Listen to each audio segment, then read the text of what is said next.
a spoiling Virgin ship flight. You will be acclaimed hero once home, Big Eye squeaked, with mischief in her eyes. Big Voice relaxed back in his globe, a happy expression on his face. All will recognize. No, Tall Eyebrow said, stopping her with a downward stroke of his hand.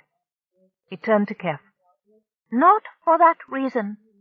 He will go because he recognizes his fear and uncertainty, as we all do. No one goes just to prevent us from turning back. I am selfish, Big Eye said, her exuberance dimmed slightly by shame. She covered her eyes with her hands, then peeped coyly between her fingers at Keff. She was so cute he couldn't help but smile. I go, Big Voice insisted.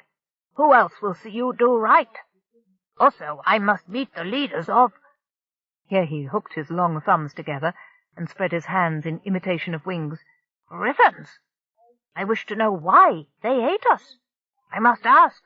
We will negotiate. He paused before the last sign and glanced at Narrowleg, as if defying him to laugh. You must teach us what we do not know. Keff smiled down at him. At last he understood why the plump amphibioid was one of the 8 most important frogs on Criddy. Thank you, he said. It'll be good to have you along.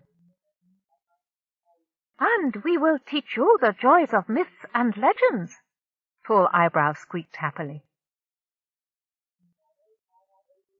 As soon as Keff had disconnected from the ship computer's I.O. port, the Criddy destroyed the unit with the same thoroughness that they had the one in the dome.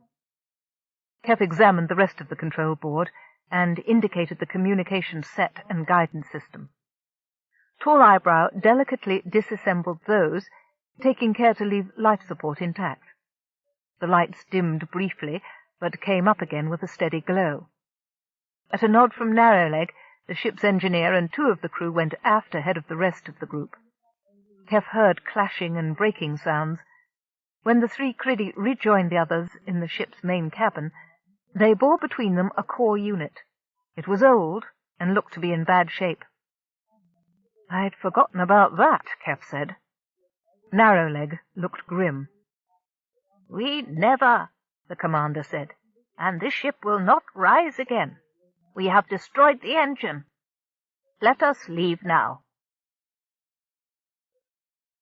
Free to use core power, the Criddy swept their globes and Keff high over the dusty landscape, back toward the small valley where the ships lay hidden. Unwilling to look straight down, Keff turned his gaze back over his shoulder toward the dome, watching it until it vanished among the battered ridges. He signed a question to Narrowleg. What about the griffins? We can hold them all as long as need, the old Criddy replied. Good.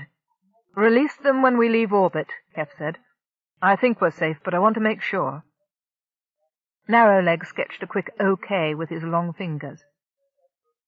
I want you to hear this, Keff, Carialle said. I'm shipping this off to the CENTCOM, and it's the last word they're going to hear from us until we find Griffin Central. You sound so serious, Lady Fair, Keff said. He smiled at the frogs who glanced over when they noticed the movement of his head. Never more in my life, but this is plain mutiny. I won't send it unless you give me your all-clear. I want to live to report to the Inspector General. If there's the least chance, I will show him who was crawling over my skin 20 years ago, and that he's been harassing me for nothing, but I refuse to endanger you. All I need is a single piece of my first ship for proof, or an eyewitness, and if it's anywhere, it's in one of those 3 systems. Recording. This is the CK-963, her voice said sharp and metallic in intonation in his ear. We wish to confirm absolutely that the DSC-902 was the victim of a fatal attack by alien forces. 3 ships carrying stolen Criddy artifacts and CW mining lasers ambushed the DSC-902 while on its way into the system for a purely peaceful mission. All the crew are dead. 10 of the perpetrators have been marooned on the 5th planet from the Criddy sun. Video accompanying this message will show that this is a life form with which Central Worlds is unfamiliar. We are following information received to what we believe to be the aliens' home world at once. Coordinates for 3 potential systems are in the visual portion of this message. We will transmit again with further information when we have reached our final destination. Carialle out. What do you think? Send it, lady, Keff said firmly. I'll be aboard in 5 minutes. Chapter 11. As if the paralysis had never been, movement returned to the 10 Thaleri. Those who had been poised for battle fell over, and those whose eyes had been frozen open blinked. No one spoke for a moment. Everyone exercised their muscles and simply enjoyed the freedom. Then they took heed of their surroundings. The mess was heartbreaking. "I do not understand, Autumn," Crescent Moon blurted out, pieces of the precious computer clutched in all 4 of his hands. "Why did the human destroy our equipment? I've done my best to keep this station exactly as the manual directs. It was neat, it was clean, and now look!" The ground control commander sounded as near to trilling as a child. Was he angry with our performance? Autumn still kept her eyes closed, waiting for tear fluid to wash away the dust from her large, flat corneas. "You do not understand, Crescent. There are other humans than the mélange. You have never seen them. You showed aptitude for the computer, so it was the wisdom of the mélange that you went here before spending any time reaving. It is a shame." "It was the wisdom of the mélange," Crescent said defiantly. The other station crew all dipped their heads and wings in a worshipful manner. "But this human did behave strangely." Rivulet shook his head. "He did not even speak properly. His hands moved often, but not his mouth. He wasn't like those from whom we receive goods, nor like those for whom we provide." "I think he is a captive of the slime," Brawn piped up in his high musical voice. "He is under their spell.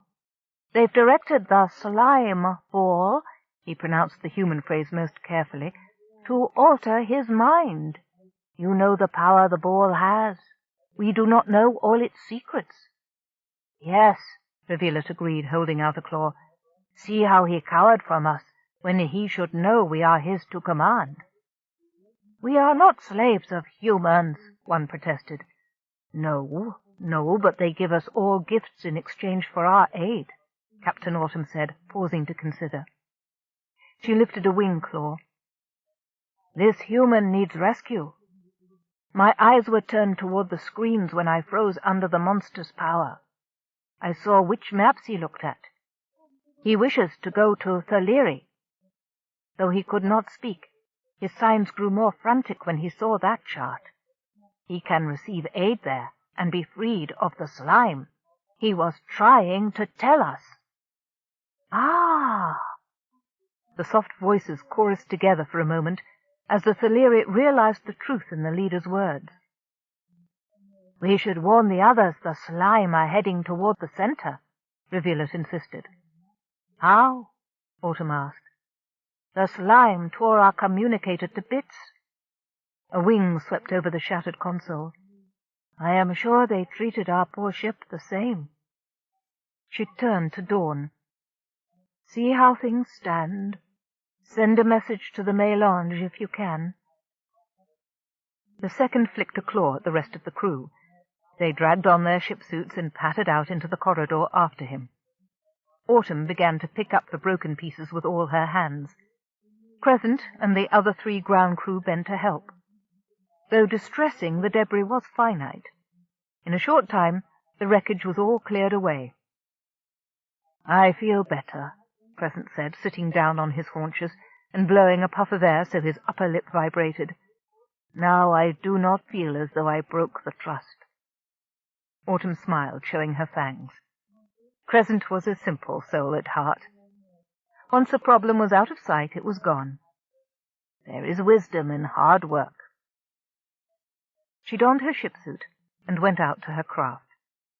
Dawn sat amidst the pieces of the control panel, shaking his great head from side to side. The captain looked down at him. "How bad, my friend?" "Perhaps the humans stayed the slime's fury," the lieutenant said. "The communication deck is destroyed, but the filtration systems are intact." Autumn felt the breath leave her body. "We cannot warn the center in time. The slime will be ahead of us." "Very far, I'm afraid," Dawn said, his large eyes worried. "The engine is ruined, but it was in stage 4 breakdown anyway. The landing finished it off." The engine. For the first time, Autumn's expression brightened. "Ah!" She wheeled on her haunches and trotted down the corridor toward the cargo compartment. With pleasure, she surveyed the secured racks of parts from the CW ship. She was proud that her crew had responded so quickly with the others when the call came from Phyllis that there was a second invader, after the slim ship had escaped them into the atmosphere of the slime planet. This large ship moved more slowly than the first, so it was easy for the Reavers to get into position at the system's perimeter. As in the 3 examples in the manual, the large ship did all the things an enemy would.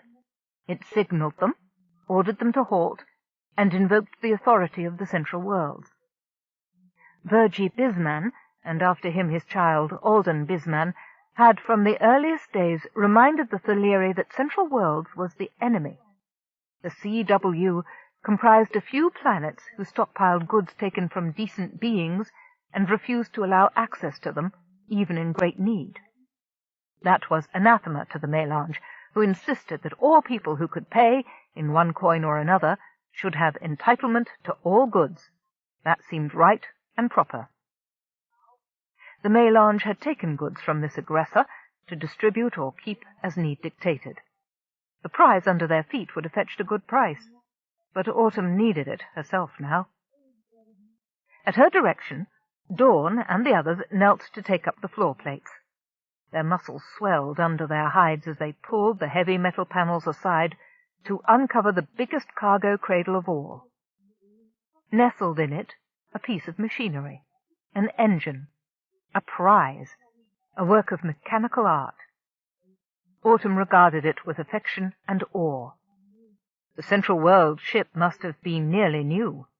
Inspection seals etched on the finest metal film were still affixed in the correct places on the engine's surface. The whole unit gleamed. With a claw finger, Autumn traced the inscription on the largest piece of film. DSC 902. Install it in place of our old one. It will give us greater speed and stability for our journey back to Thaleri. Heartbeat, the youngest of them all, tilted her head up toward her captain, eyes full of despair. But the navigation system was destroyed by the slime. Autumn tapped the youngster with a wing finger. Have you no faith in your own soul? Center. Find your way back to the center. It may take us many days to reach home, but we shall survive. I regret that we cannot warn Marina in time. We can only hope she hears the messages we sent when the ship first entered the system. Damn that ship, Revealet said. I wish they will be lost in the void forever. But it was beautiful, wasn't it? Heartbeat said, looking at the others with rapture shining from her eyes. So new. Her hands fumbled on the smooth sides of the engine. So perfect. Autumn smiled indulgently. Some day such ships will be ours too. In the meantime, we must tend what we have. Work carefully. Remember all your lessons from the manual. Heartbeat ducked her head shyly. Dawn began to sing quietly under his breath. Autumn recognized the anthem. Thaleri, Heart of the Galaxy. She picked up the melody, her strong baritone joining with his. The others added their voices, their lips spreading with smiles of inner joy. Autumn leaned back on her mighty haunches to help lift the engine. The music helped give the sick strength. With a deep breath and a hoist, the unit was out of the cradle and onto the deck.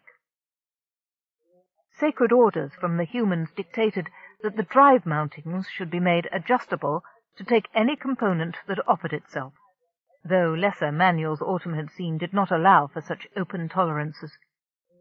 Their humans were wiser than those who wrote the books. Hoses, connections, control cables, all were snapped or fastened or sealed into place in very little time. Autumn, taking only a moment to stand back and approve her crew's handiwork, directed the crew into the ship. She guided Heartbeat to the navigator's chair.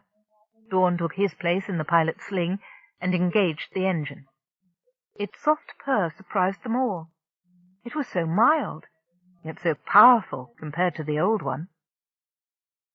"The wisdom of the mélange," Dawn said, settling his wings on his back with a satisfied twitch.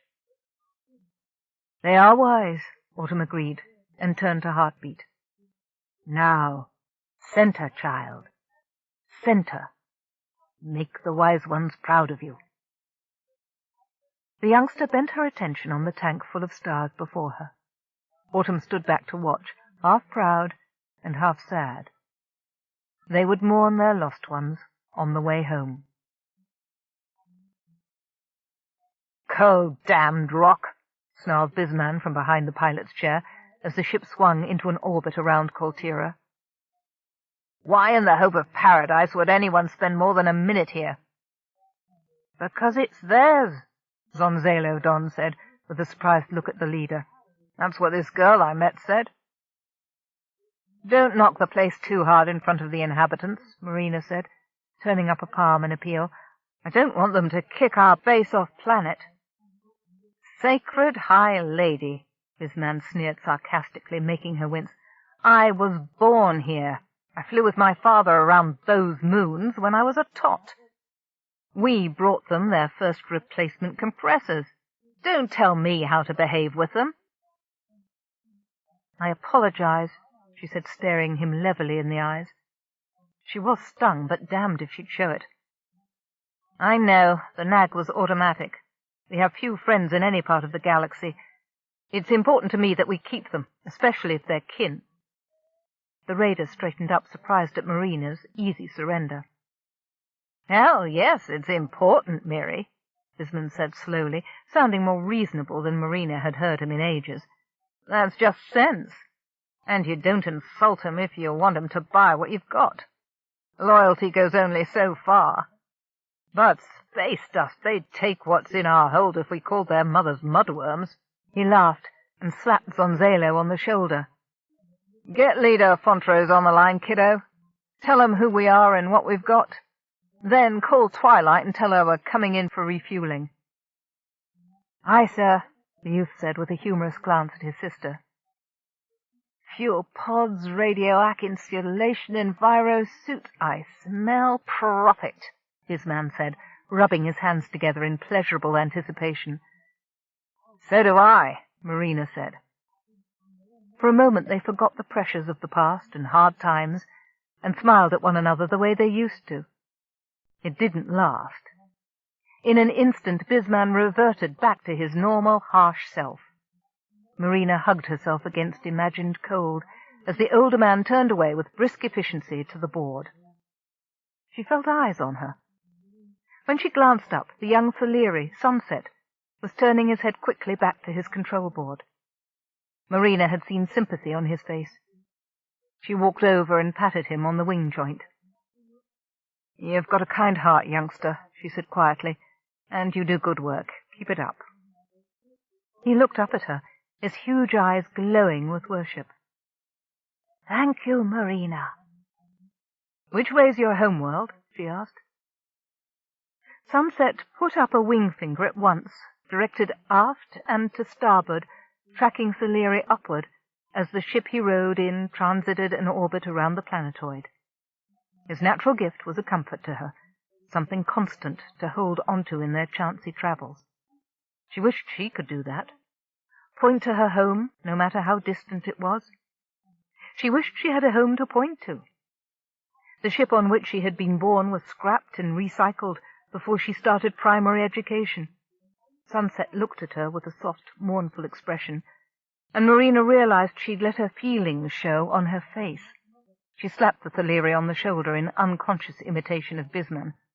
"Thanks, youngster," she said, then nodded to Zonzelo when he signaled her that the communication link was open. "Greetings, leader," she said, pulling a bright face for the screen tank. "Will you be glad we visited you today?" End of side 5. To continue, turn the cassette over. Side 6. The Ship Errant by Jody Lynn Nye, continuing on page 210. Alden Bisman kicked the ground and spat. Muddy, yellow-brown pebbles scattered against the crates of unimaginably precious air recirculation valves. Marina was annoyed, but she contained herself. "What do you mean 7,000 apiece?" Bisman said to Mertu Fontrose, a thin, short, sallow-faced man. "What's this character think he's playing at?" "All we can afford, Alden, my old friend," Fontrose said mournfully. "Unless you'd consider extending us further credit. You know we're good for it." Marina folded her arms and watched her partner's face. She was tempted to tell the colony leader to fold his offer into a point of singularity and put it in his eye, but this was Bisman's home and his show. "Crap," Bisman said levelly. "They're worth 10. I know that if I sell them to you at 7, you'll be out of orbit the second we're gone. You'll take them to the bazaar on fate and sell them yourself for that. I could have done that myself, and you'd be stuck paying 11, or worse, to the traders. 10. Fontrose and the colonists on Coltira were prone to what Marina's mother called poor-mouthing. Even though their gem mining brought in a good credit, they always made believe they were on the edge of starvation. Nothing could have been a greater lie. Opals, especially ones of the clarity and depth of colour that they coaxed out of that impossibly dense matrix, were always in demand, however illicit the market. Coltira wasn't an official CW colony.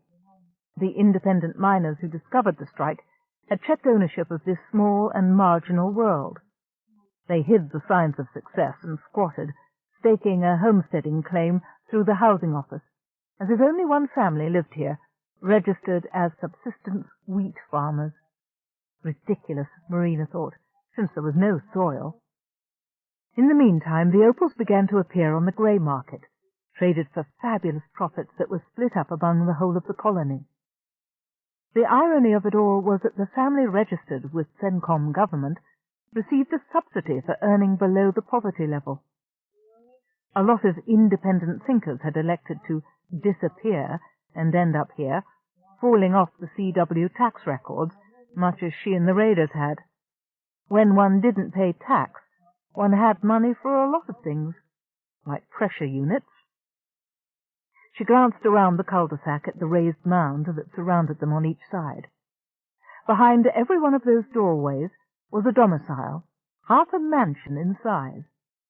Their mining equipment, state-of-the-art for extracting delicate opal, was so new the enamel wasn't scratched.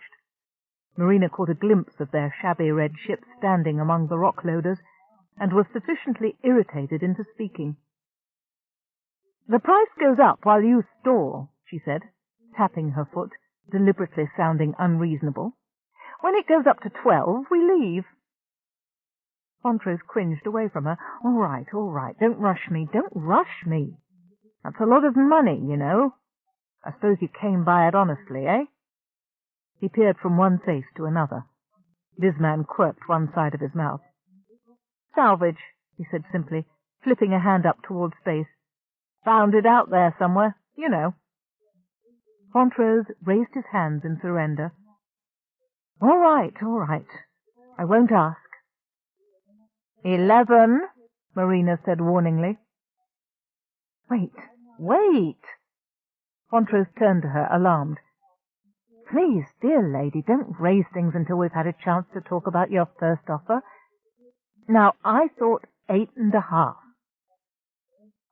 A long-legged figure stumbled down the steps of the raider's ship and ran toward them headlong. Marina recognized Gonzalo and wondered why he was so agitated. She stopped him with a fierce glance when he was still 6 meters from the group. He gestured with his hands and eyebrows, trying to signal urgency. He stopped waving at her when Fontrose turned to glance at him, but started his semaphoring again as soon as he looked away. Bisman shot her a look of annoyance. "Go back, Zon," she said at last. "Check and see how they're coming with those containers." "Miri!" came a choked squawk from Gonzalo. Fontrose swiveled to stare openly. Bisman looked exasperated. Marina smiled at Fontrose, dangerously but politely. "Excuse me just one moment. A matter of crew discipline." The colony leader nodded, and Bisman took the distraction as an opportunity to move in to close the sale. "Now, while she's gone, my old friend, let's get the price to where we both like it." "What is it?" Marina hissed. Her younger brother was hopping up and down with nerves. "How dare you interrupt a negotiation?" "It's dire. Twilight's been holding a message for us from Autumn on Base 8. They've been attacked by a Central World ship. They need help." "What are we supposed to do about it?" Marina asked, annoyed. "We're too bloody far away to do anything now. That message will be weeks old." "We ought to go and check out Autumn's report," the boy insisted. "Check out what? If Autumn got word out, then someone was alive to operate the communications board." "What the hell is going on?" this man asked, coming up between them. "Base 8's had a run-in with CW ships," Gonzalo said, wide-eyed. "So what?" "So it's been discovered by the authorities," the boy said. "We have to help them." "Zon, this is not a vid show. We're ages away from there. Autumn will just have to abandon the place," Marina said. "She's a survivor. She'll get the rest of the crews out of there." "Too bad about Base 8, this man said, scratching his unshaven chin. "It lasted a long time. My dad established that one when I was a boy. I spent time there myself." "But CW might find the slime," Gonzalo said. "They'll talk." "Who cares? They don't know who we are," this man said, impatient to get back to the negotiations. "Besides, they stopped kicking a long time ago. One ship is no big deal. They'll come, they'll go. In the meantime, we can go back and mine the skies around Planet 2 with impact grenades to make sure no one gets off-world, no matter how many visitors they get from CENTCOM." His eyes grew dreamy. "Maybe a blanket bombardment. Keep kicking them until the whole planet blows up. Always wanted to see how much that slime ball defense system could take." "Stop it, damn you," Marina said, interrupting. She never knew whether his enfant terrible mode was an act or not. "We'll just abandon the base. The slime don't know where we are or where we went. Zon, send word to Phyllis and Autumn and the others to destroy the equipment and evacuate. There's no need to cause further loss of life." This man turned on her, one finger thrust upward under her chin, eyes flashing dangerously. "Enough of that, Brawn. I'm tired of it. You lost one friend, one brain. I've seen hundreds of friends, family, even lovers die over the 30 years I've been out here. You're here where my people live. Do you want to know how many holes there are in my family?" "I know," Marina said, staring him straight back in the eye. "You've told me again and again." "And I know Charles this, Charles that." His scorn pummeled her, and she gaped at him. He shoved his face close to hers, backing her out of the negotiation circle until she was trapped between him and somebody's front door. "I don't care any more. You don't like death, huh? You don't want to see anyone else die. It blunts your edge, woman. You should be able to kill to protect yourself. Why should just one death affect you so much?" "Because I thought he could never die," she shouted, feeling her heart constrict and squeeze the words out of her. Bisman backed away, and Marina caught her breath. Her eyes stung, and she knew she was blinking back tears. Sensing a personal matter, Fontrose had turned delicately away, but he couldn't avoid having heard her. Bisman and Ronzalo stared. Marina glared back defiantly. She had admitted the truth to herself at last, the secret she'd been keeping locked away for 8 years. She felt like screaming some more, but she kept control. Her voice stayed level and low. "Because no one ever understood how much I love being in space, how I have to be there." He felt the same way. "Well, you couldn't sleep with him, couldn't even touch him. What the hell good was he as a partner?" Bisman spat at the ground, and Marina hated him. As she looked laser bolts at his back, the co-leader went back to Fontrose, who had moved away. Marina shook her head, willing her rage to subside. You could not explain the brain-brawn relationship to someone who hadn't experienced it. No one else could understand. Bisman had never shown notable signs of sensitivity. She was a fool to expect it. She turned to Ronzalo. He had stayed alongside them to make sure she was all right, but also a few paces away, well out of the line of verbal fire between his sister and her partner. He fidgeted anxiously and nodded his head with a slight, hopeful smile. Marina smiled back, but her eyes were serious. "We abandoned the slime systems on. The slime don't have a clue who's been out there on Planet 5 all those years. We've never left any live captives, so they can't tell Central World's Authority what we look like. There's not much left on the base. I regret leaving the computer system behind, but it's anonymous. No standard files anywhere. It's all in Soleri." Ronzalo's mouth stretched in a slow smile. "So when CW finds it, they won't be able to read it anyway. Pretty good, Madame Don." "I didn't do it to please you," she snapped. "I did it so the Soleri could use it more easily in emergencies. I hope they can get out." "Soft in the head, damn it," Bisman said, coming back. He looked pleased with himself.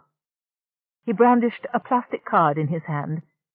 The agreement struck with Fontrose, thumb-printed and secured. 10. What did I tell you? We'll have to do something about that infiltrator, if it's still hanging around Base 8 space when we're back there. We'll strike hard and strike fast. One ship shouldn't be so hard to beat, not with our advantage, the slime ball. "I'm not convinced that unit will be of help for much longer," Marina said uneasily. It had been getting steadily weaker over the last couple of years. It needed to be fixed, and none of them had the remotest idea how it worked. Only blind chance had led his engineers to discover what it was all those years ago when they took it off the slime ship. Only sheerest coincidence had allowed them to install the 3 balls in Reaver ships and gotten them to work without blowing up. Bisman relied too heavily on it, and that concerned Marina. Their operation shouldn't turn on a single piece of equipment. She'd said so for years. "It'll be fine, you worry too much," Bisman said, flicking the card between his fingertips. Ronzalo tried to add a touch of optimism. "We'll probably hear an update from Autumn as we head back in that direction. Another message is probably on its way now. I'm sure they destroyed that ship. It was only 1, and we have 3 on that base." "Right," said Bisman, grabbing Marina's arm and leading the way toward the ship. "In the meantime, we've got a delivery for the Soleri. Don't you like being thought of as a goddess, bringing aid from the heavens to bring wings to the winged?" Marina lay in a bunk in the guest cave and listened to the echoes far down the hall.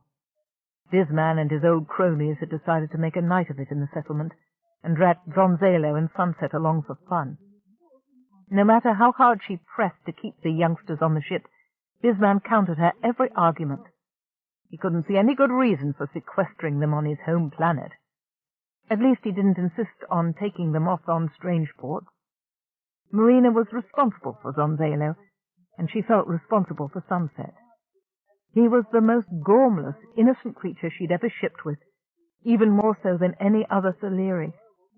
He hadn't a guileful cell in his body, and he took everything his precious human said as the mathematical truth.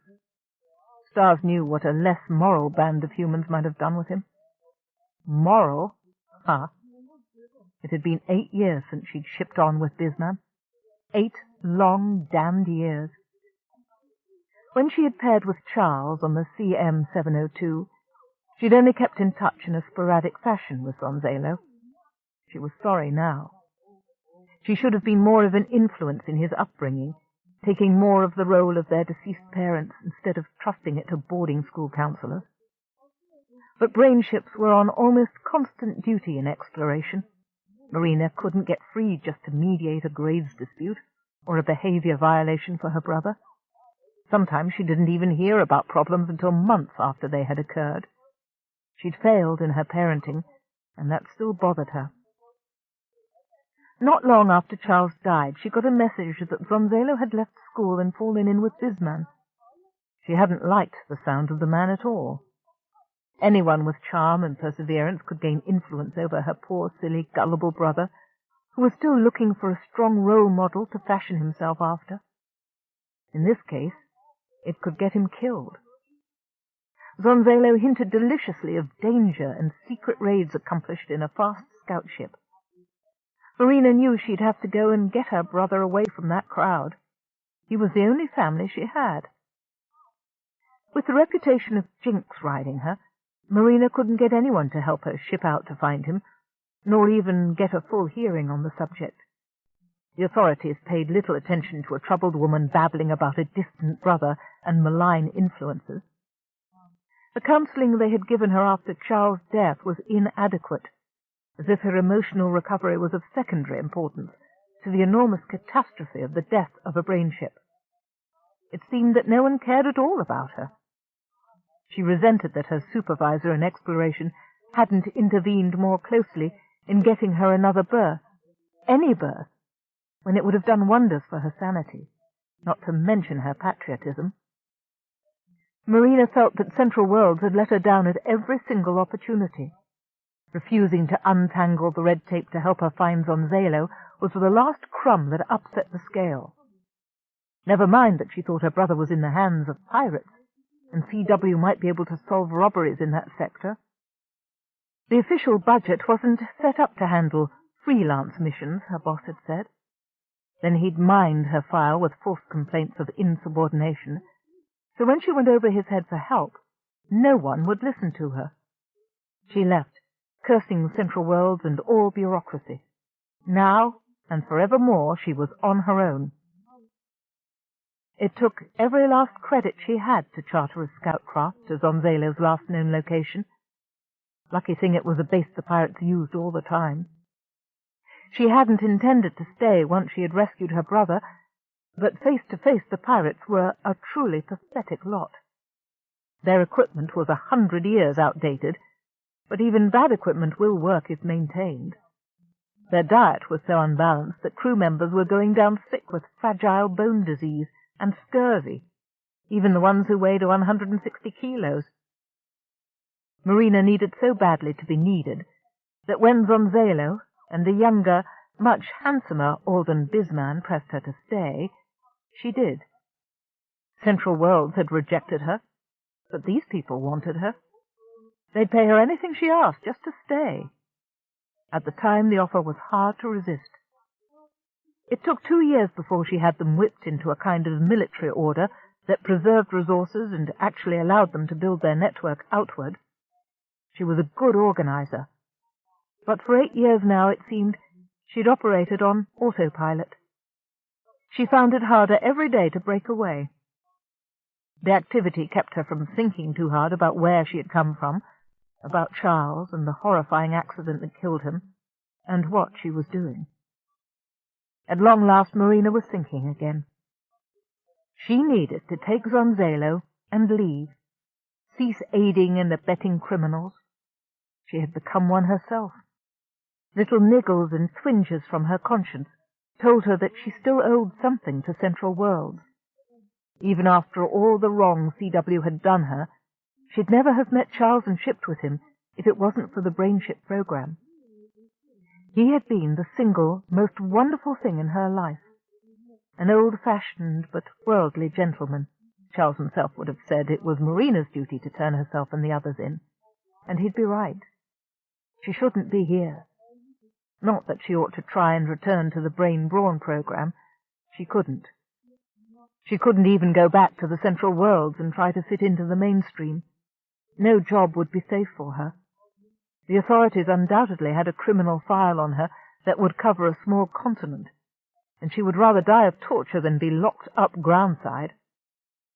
The John family would have to ship out on their own, skipping from remote outpost to remote outpost forever.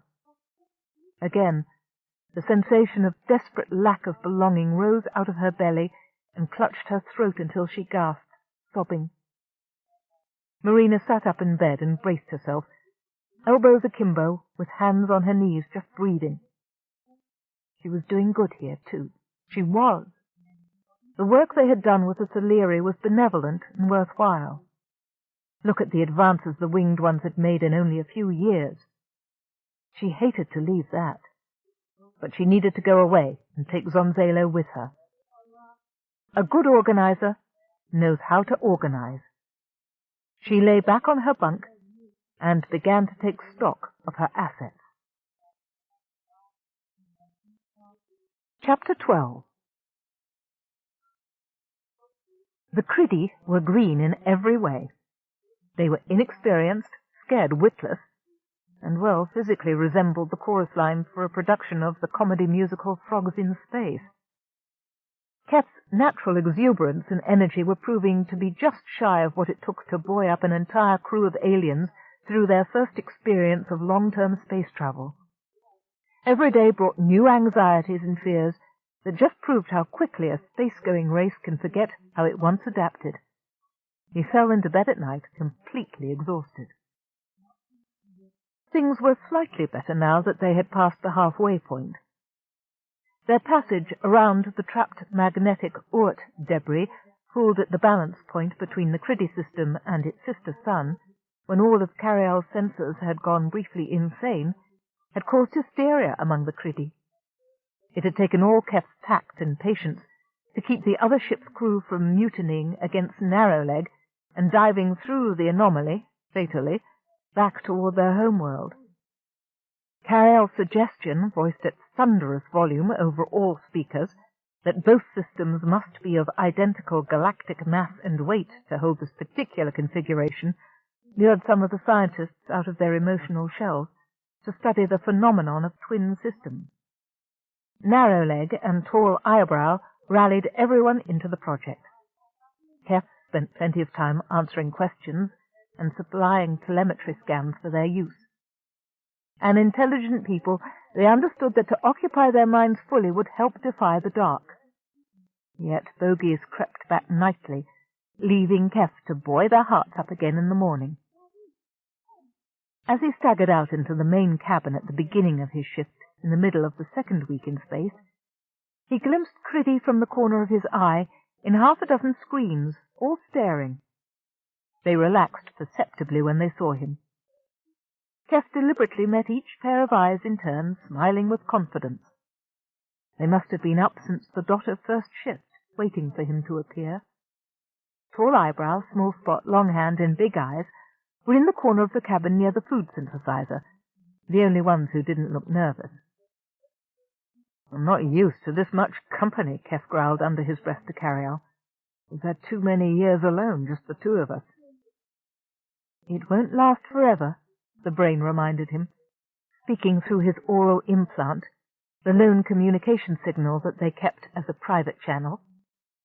All the others had been left on open broadcast to the Criddy ship, so the amphibioids could monitor what was going on.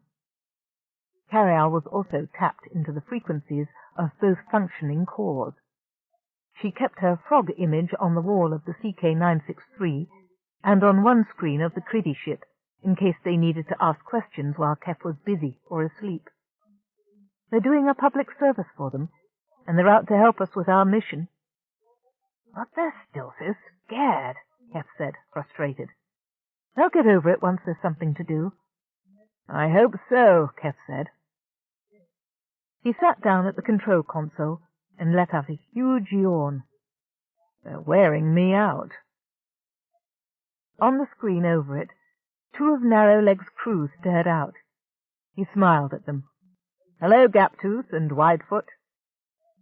Good morning, They chorused in standard, faltering only a little over the diphthong. That's very good, Keff said, nodding encouragingly. Have you been studying the drama videos I sent so you could practice listening to colloquial speech? Have, The first one said, then fell back on a combination of sign and numeric squeak. interesting, times 2, times 3, terror, fire, exciting. N is greater than 0 tongue trill sounds. Why? Keff stared, baffled. What do you mean? Which tape were you watching? The other Criddy, Widefoot, held up a card and pronounced the title with great care as she followed the words with a finger. Gone, with, saw, wind, she said, and turned puzzled eyes to him. Oh, Keff smiled, enlightened. It's a dialect. Trill sounds were sometimes replaced with aspirants in some regional speech patterns on old Earth. sounds, what? She said, and gave him a timid smile in return. I like to hear such speech. I may adopt it. Oh, wonderful, Carialle said, much amused. A frog with an American Southern accent. I think it adds character, Keff said. I encourage you to experiment, he told Widefoot. I shall. As Tall Eyebrow and his companions had already proved, the Criddy were rapid learners. They absorbed the standard as a second language videos that Carialle dredged out of her memory, and were speaking a form of pidgin by the end of the first week. Keff's own grasp of the Criddy spoken language was increasing every day as a result of answering so many questions. Having no residue of the tongue in his memory, Keff was finding it slower going than the 3 Ozranians did. Tall Eyebrow was now participating fully in discussions with his long-lost cousins. Keff was also accumulating a considerable amount of data for the paper he was beginning to write on the evolution of the Criddy languages from 1,000 years ago up to the present day. Language instruction was only part of the program that he, Carialle, Narrowleg, and Tall Eyebrow had worked out to keep the Criddy sane and functioning throughout the voyage.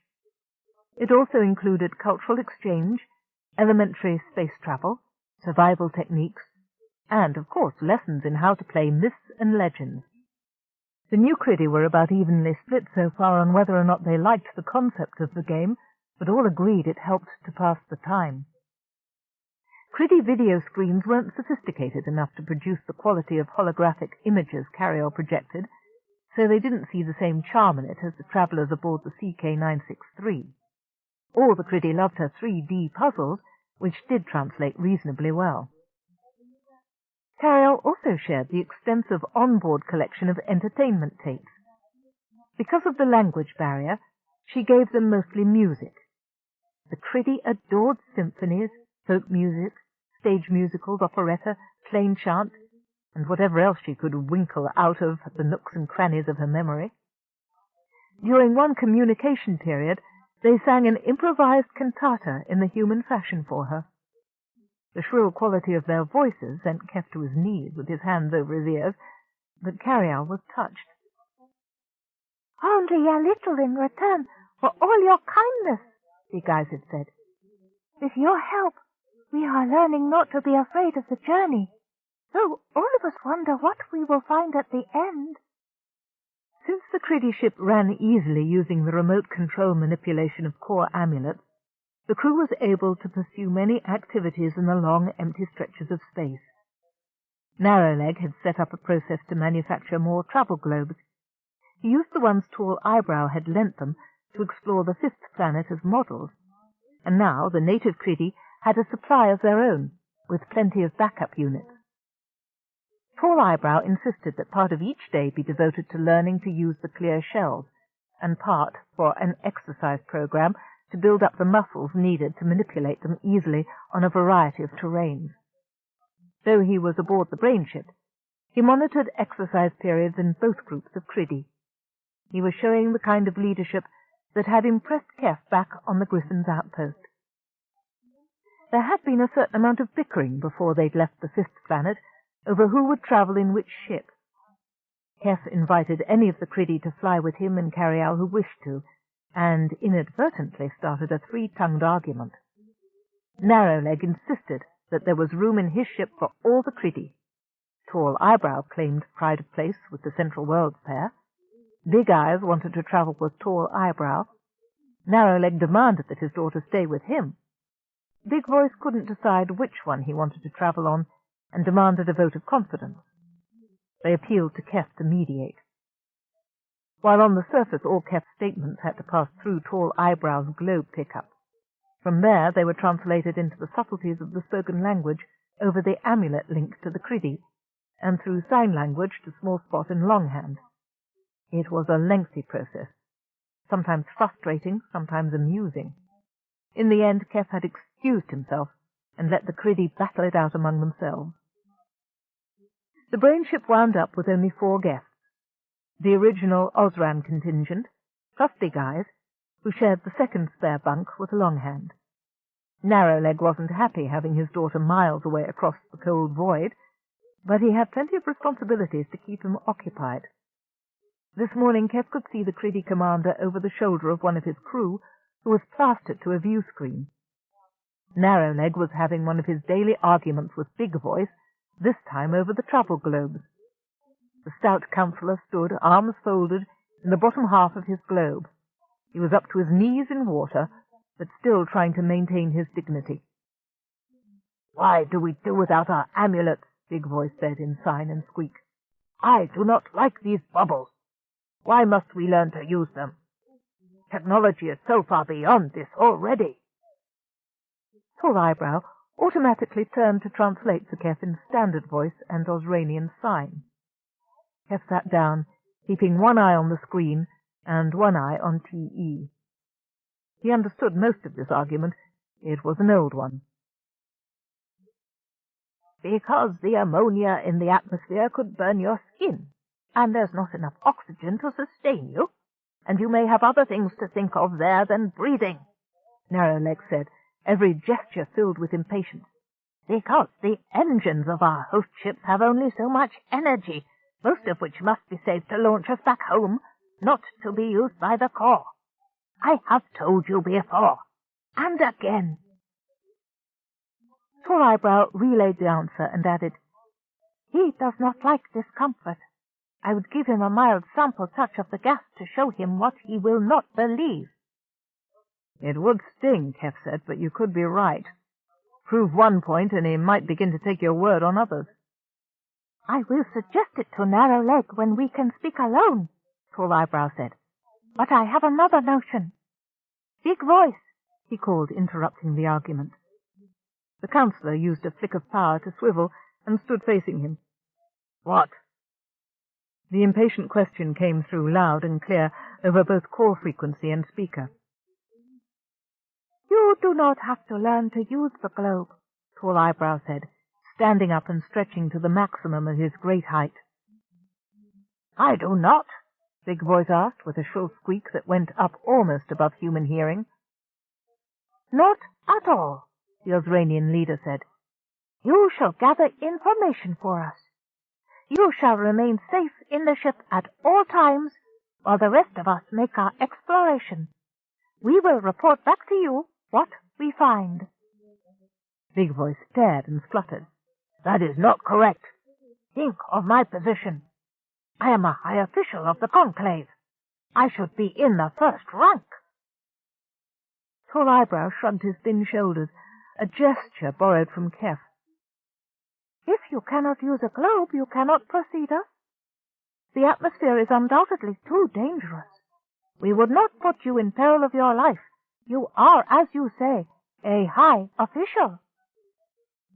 The counsellor's eyes narrowed. "I shall practice," Big Voice said. He glanced at Narrowleg, whose eyes were wide with amusement. "But only so I may take my rightful place." Casually, not hurrying at all, Big Voice twisted his hand and curled his fingers. The upper half of his globe lifted, inverted, and fitted itself onto the lower half. Big Voice crouched inside it and resolutely placed his hands on the inside wall. Narrowleg retreated a few steps as the councillor drove his globe directly at him, heading out into the corridor and away from the video screen. Tall Eyebrow turned away, chuckling, and rejoined the others. "Every step of the way he fights," he said. "He makes me earn my place." "You do very well," Keff told him. "I think you're quite a leader. I'd be proud to follow you myself." Carialle's deep musical laugh filled the room, and Keff glanced over at her image on the wall. "You should hear him. He's cursing to himself that T.E. might make him miss out on any of the adventure. In between grunts, that is." "I am afraid," Big Eye said, and made a gesture of shame. "I was all excited for adventure. Now, prudence." "It is wise to be afraid, but do not let it paralyze you," Tall Eyebrow signed firmly. He put an arm around her. "You have a healthy body and sharp wits, and the strength of the core is ours. I may not be a military leader, but I can at least show you how to survive. In terrible conditions we manufactured the globes with which your cousins survive on Skyclear. You have done that too. You can learn more. Together we can do better. We can prosper." The young female looked hopeful, encouraging the male to smile. "You teach me more verbal language. I tell you of survival. We exchange as we go." "Bravo, T.E., Carialle whispered over the mastoid implant to Keff. Big Eyes was obviously impressed by the way she gazed at Tall Eyebrow, and other Criddy were listening. Clearly they were nodding wisely to one another. They found encouragement in the Ozranian leader's words. "I hope you teach me more than that," the female said at last, with a coy look up under her eyelids. Tall Eyebrow looked pleased and a little flustered. "They don't need us at all," Keff murmured. In spite of the discomfort of diminished privacy, Keff found the enforced closeness provided him with wonderful opportunities to observe unique sociological interaction. Once the Criddy began to relax, they reverted to their normal personalities. Tall Eyebrow and the other two Ozranians were also affected by the lack of privacy. T.E. seemed torn between his desire to spend every waking moment with Big Eyes and his need to get away by himself for a while. "It is too crowded," he had said wistfully to Keff in an unguarded moment. Keff sympathized. Wisely, the young female perceived that not everyone had grown up in a household crowded with dozens of children and other relatives, and left T.E. several times a day to do other things. She made friends with Longhand, too. From the occasional eavesdrop, Keff discovered that Big Eyes was asking about life on Ozran. The facts were hard for someone brought up amid plenty and water, but to her credit, the Criddy counsellor didn't blanch. She and the elder female also had numerous close conversations in the corner of the large cabin, glancing at the screen showing the Criddy in the other ship and giggling behind their palms. Big Eye seemed to enjoy Longhand's sardonic sense of humour. Some funny moments were universally shared. Big Voice had appointed himself communications officer. He solicited messages every day from both ships and spent about an hour broadcasting back towards Criddy. The transmissions were more amusing than useful. Carialle brought in the frequency so she and Keff could enjoy the pompous administrator practicing self-aggrandizement before the video pickup. Tall Eyebrow and the others watched with interest the first 2 days. Thereafter they turned off the sound and made rude signs among themselves. Big Voice's 10th transmission made especially good comedy. "Further advancement has been made. I have observed constellations as mapped by our ancestors in their star charts. I am pleased to let the Council and the constituency of Criddy know that those charts are accurate."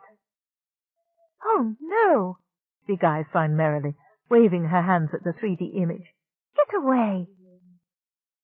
"I am pleased that he has allowed the poor navigators to trust those maps that have been in place for 1,000 years, Longhand gestured, the sly look in her eyes. Important message from our ship commander, Narrowleg, Big Voice continued, picking up a minute square of white. We have approached and passed halfway point of journey, and expect to arrive at our destination soon. This is confirmed by our human companions, Keff and Carialle. He made the sign of the watcher within the walls. We are grateful for their input, since they confirm what it is that we learn. That's not exactly what you said, Keff said to Carialle. You told Narrowleg where we are, and he checked it. Her fog image on the wall made much the same throwing-away gesture that Big Eyes had. Let him tell their press whatever he wants, she said. If it will help public relations, I don't care what he says. Do you think any of them kept listening past the first 5 minutes?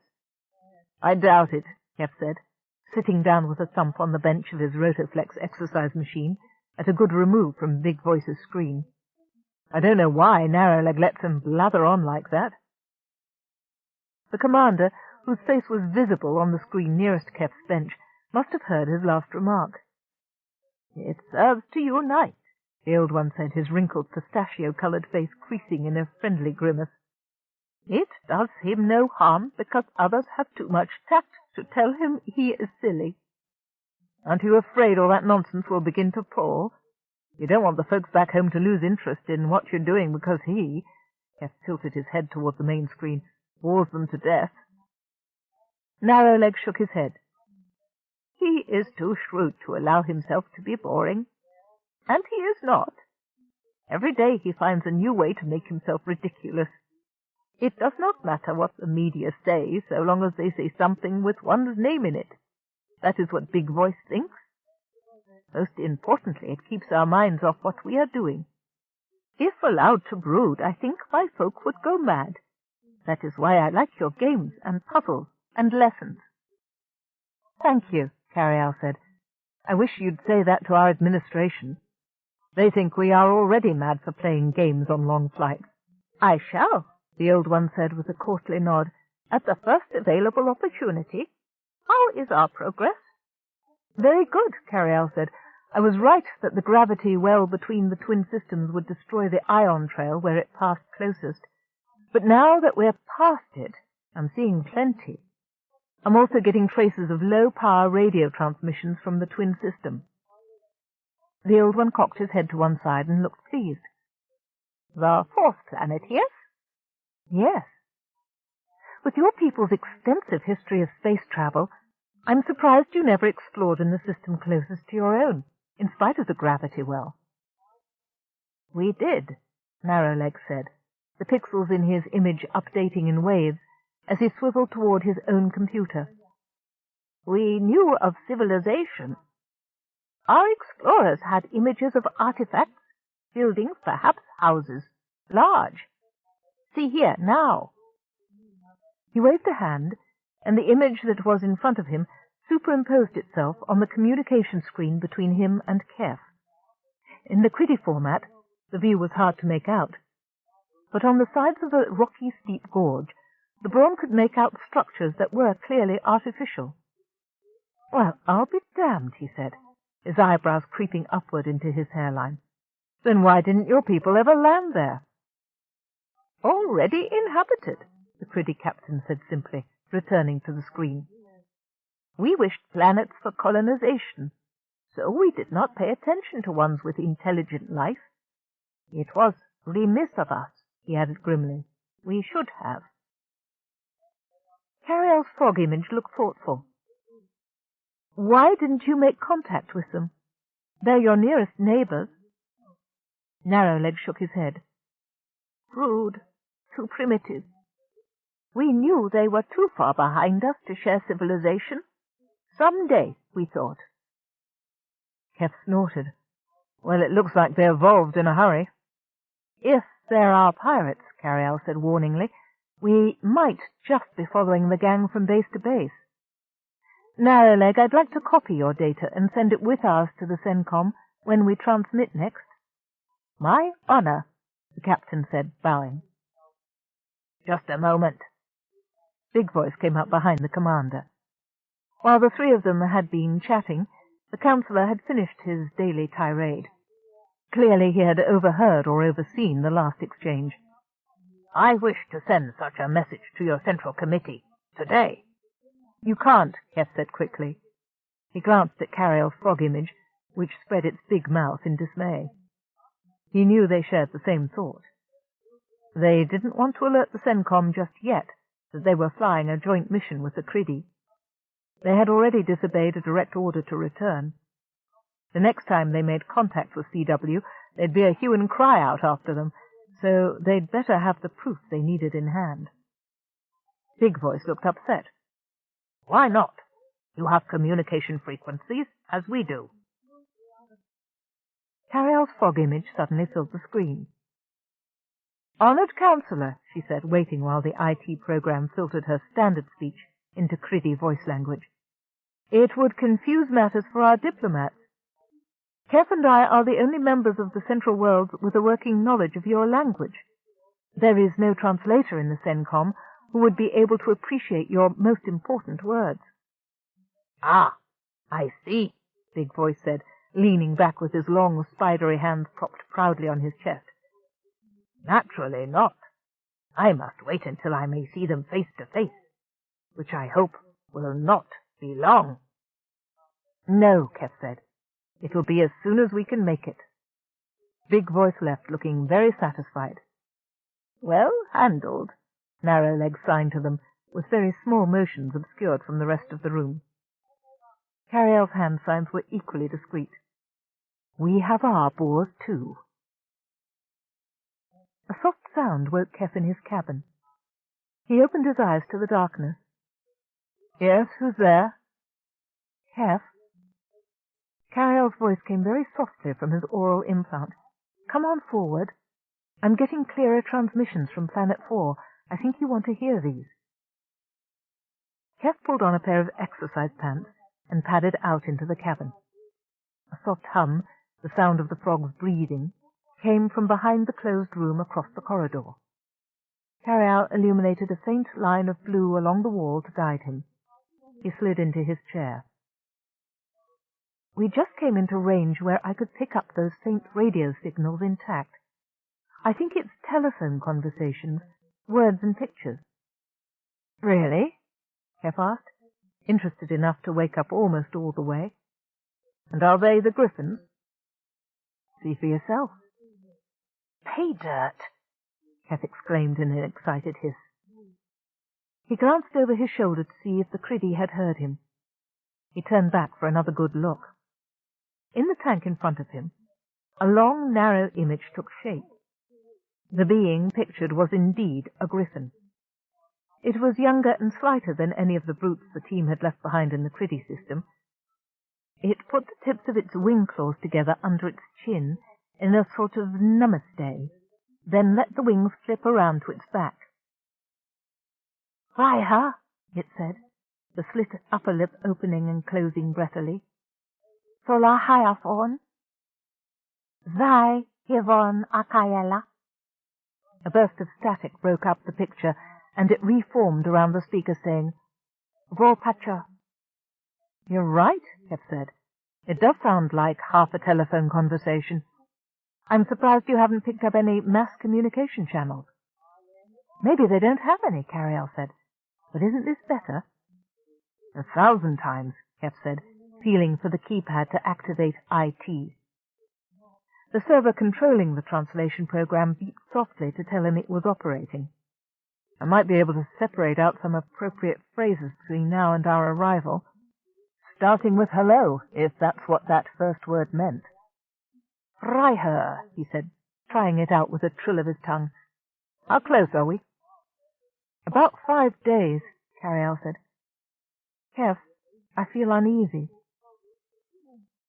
He felt a twinge of anxiety for her, and gazed at her pillar as if it might give him some clue how to help her. "I know how much of a strain this is on you personally.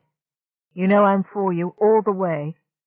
I simply don't know how much I can help if we run into anybody." Carialle sighed. "I don't know how I'll react, but thank you for your support. This is the best way to lay my personal demons." "You're right," Keff said. settling himself more comfortably in front of the screen. "And with this I now stand a better chance of cooperation. This is what I was wishing for after the Criddy froze those griffins. How bad is the game? Can you get me some more?" "Queued up and waiting for you, Sir Knight," Carialle said, feeling better in the face of Keff's enthusiasm. At the beginning of day shift, Carialle watched the Criddy on the other ship, reacting with surprise to seeing Keff already up before them. Narrowleg immediately intuited that something important was afoot. "What is new?" he asked, in Standard, making his way to the screen nearest the console. "Good morning, Captain," Keff said, still staring at the griffin on the screen, a delicate, sable-furred one with a chip on its front left fang. He swiveled toward the screen. "Language lessons." "The beasts!" Narrowleg exclaimed, his hands flying. "We're close enough to pick up their low-power transmissions," Carialle said, forwarding receiver data to the Criddy technical operator. "I think it's a tower-based amplitude-modulated system." "Indeed. The monsters have come far," the Criddy captain said. "No electronics were reported many years past." "How long?" Keff asked.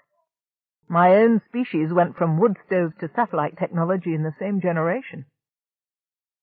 The Criddy opened his large mouth wide, then closed it. "I have forgotten that progress moves tenfold and tenfold again. It is long since my people discovered non-motor engines." "Mine too," Keff said. "It looks like these people made their leap much more recently."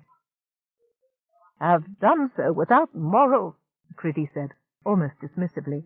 "We shall have much to say to them on that subject." Keff held up his hands. "Slow down a little, Narrowleg. I've barely learned how to say greetings in their language.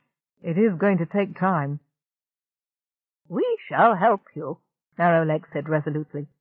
"It is better to work on a project that will advance our understanding than spend time playing puzzles." He shot an impatient glance at his crew, who were now involved in an interactive game with the brain ship. "I'll take care of that," Carialle said cheerfully. She reached into her peripherals for her game function and clicked it off. Screens all over the Criddy ship went blank, and she heard outraged peeps.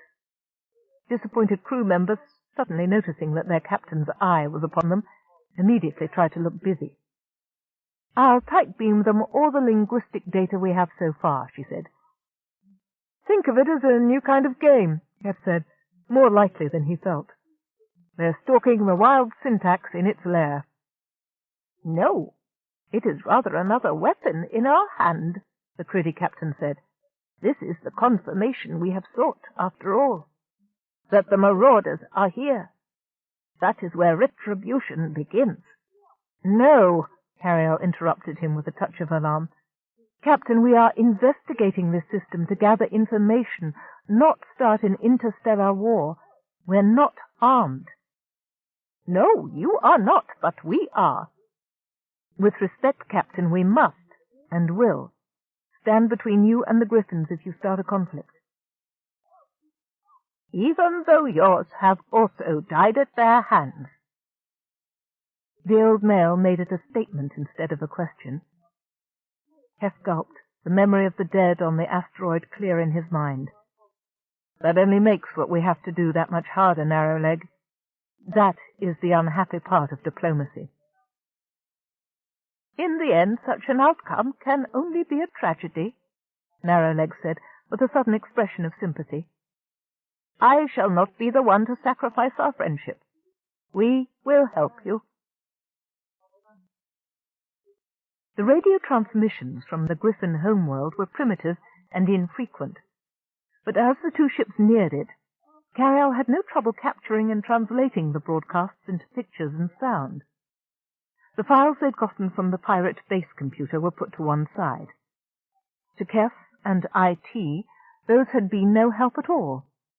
The overlay of narration and musical horn call on the astrogation file was unreliable as a point of comparison between the two languages. Where Central Worlds had long commentary on a particular system, There might be a single phrase or two of description in Griffin. On a star chart, dismissed by the CW astrogators in 4 sentences as unimportant, Keff listened to a 3-minute horn solo that sounded beautiful, but meant nothing to IT. He couldn't separate the language into words. Here and there, a word in the Griffin speech sounded like the CW name for a system, Farkash for Barkus, and so on. The difference was due to the Griffin facial physiognomy. Keff wondered what had happened to the human computer operator who had told them how to use the system and pronounced some of the names for them. In the live transmissions from the planet, Keff saw the creatures speaking in colloquial dialect. After several hours of listening to tape after tape, he was delighted to begin to discern patterns. Each of the messages began with the same word or words of greeting. Freiherr. Keff had his hello. "This is my Rosetta Stone," he told Tall Eyebrow with a flourish. "This is the way we can begin to understand the language." The Frog Prince's eyes shone. He and Big Eye sat with Keff while he was trying to make some sense out of the Griffin tapes during that first day. They imitated the phrases they heard, only 2 or 3 octaves higher, flutes playing alongside trombones and trumpets. Keff thought they had reasonably good ears, but it was only music to them. They still lacked any concept of meaning. The Criddy were better at concrete spatial concepts rather than abstract, but they retained perfectly what he told them. IT began to pick out sentence patterns, even separating word roots where they were repeated in different combinations. Carialle now had thousands of telephone conversations from which Keff could work. He was steadily gleaning vocabulary, where the caller occasionally showed an object to his or her callee.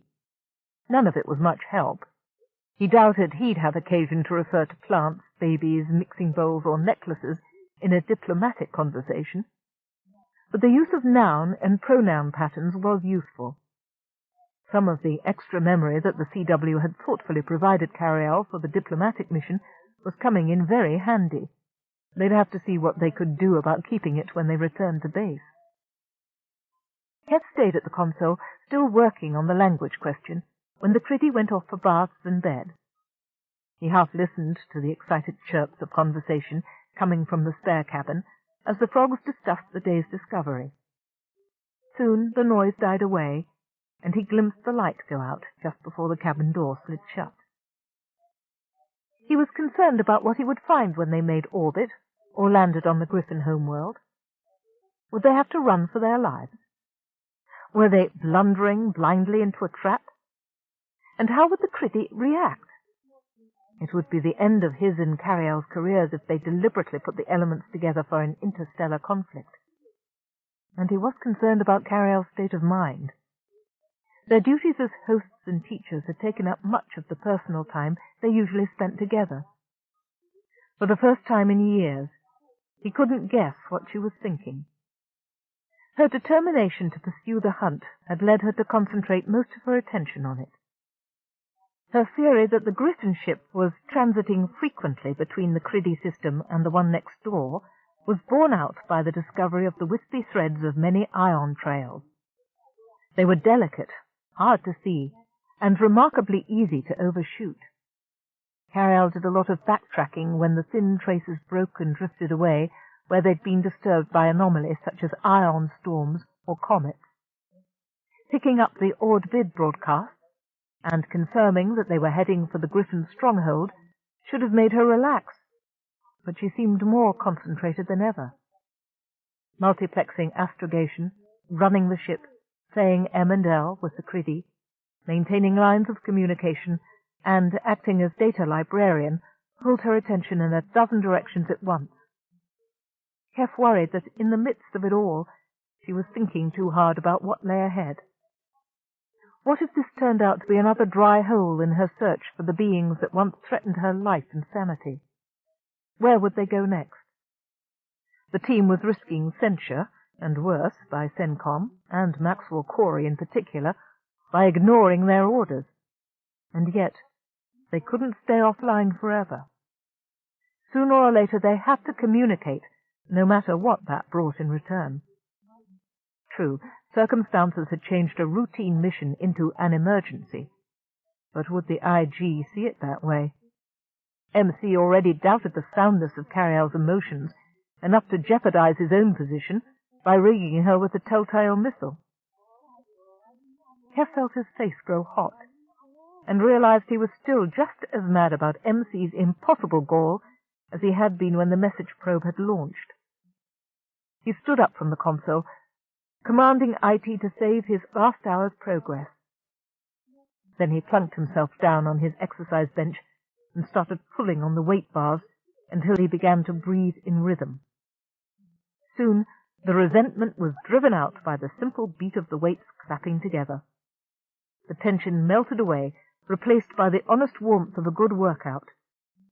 Eyes closed, he smiled at the ceiling. "Penny for them," Carialle's voice said. He opened his eyes, but continued to haul on the pulleys.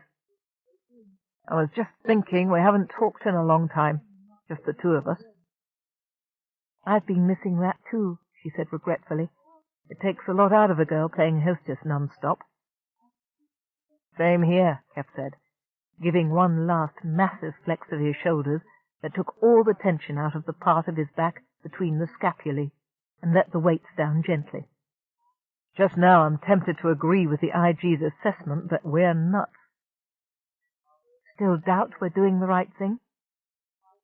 "I wonder," Keff said. He stood up and reached for a towel slung over the back of the rotoflex.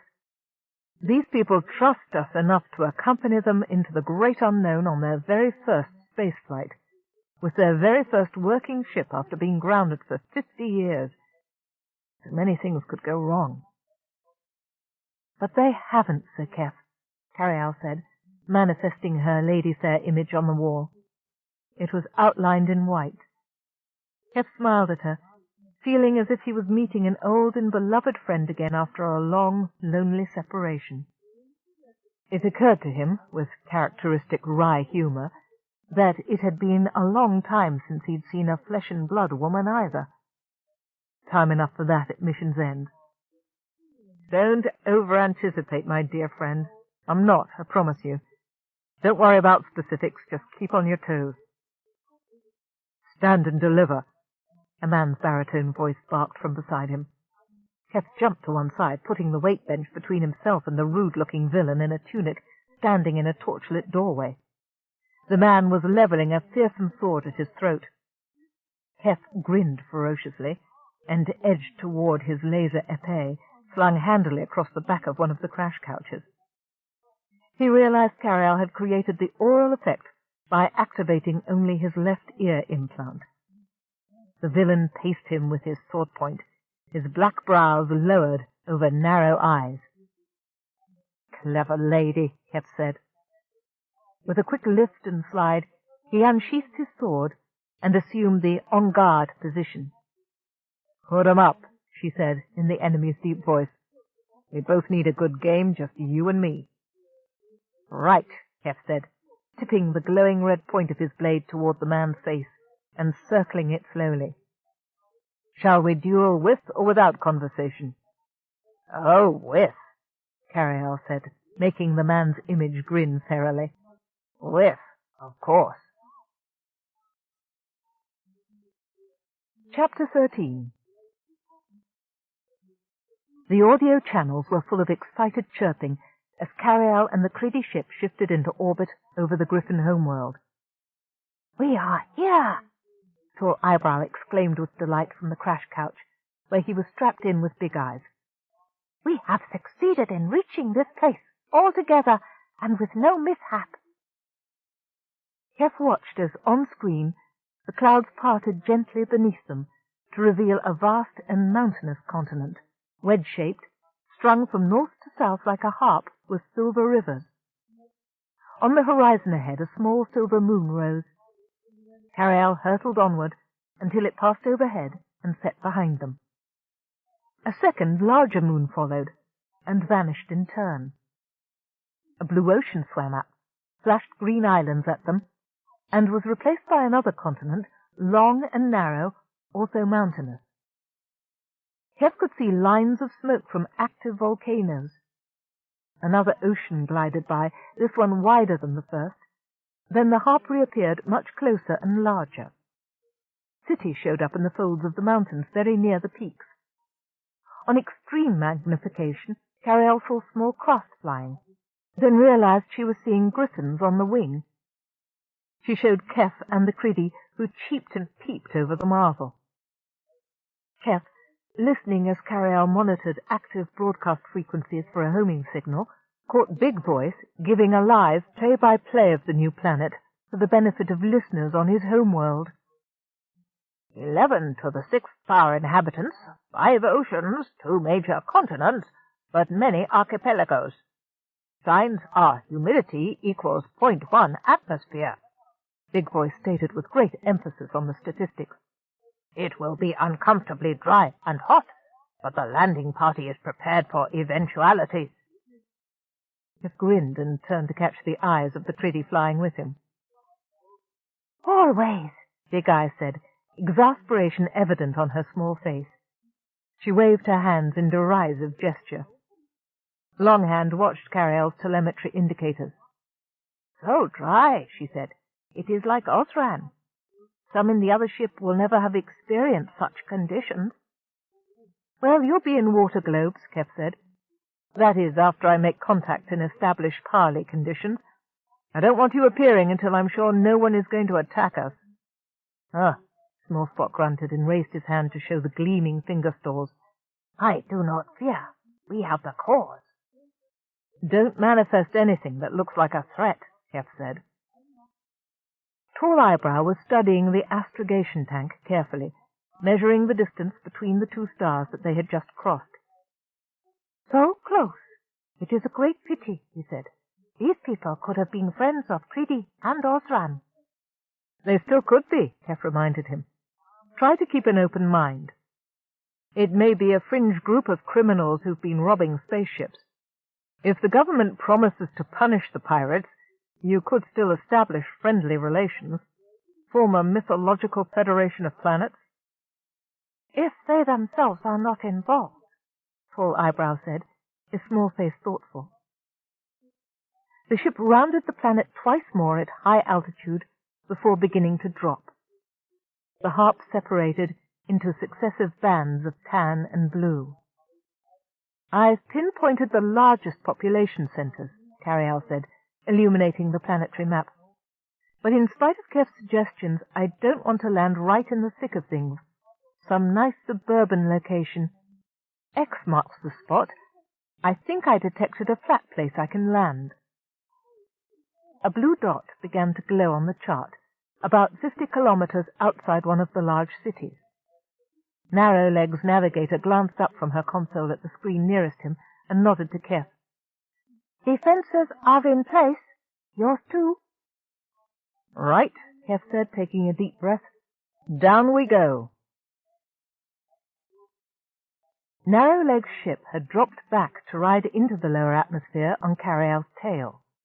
Watching her waveform monitor, she was pleased by the precision that the pilot showed, not getting too close and endangering them both, but staying just far enough back that the end of the elongated oval envelope just nipped his afterburners.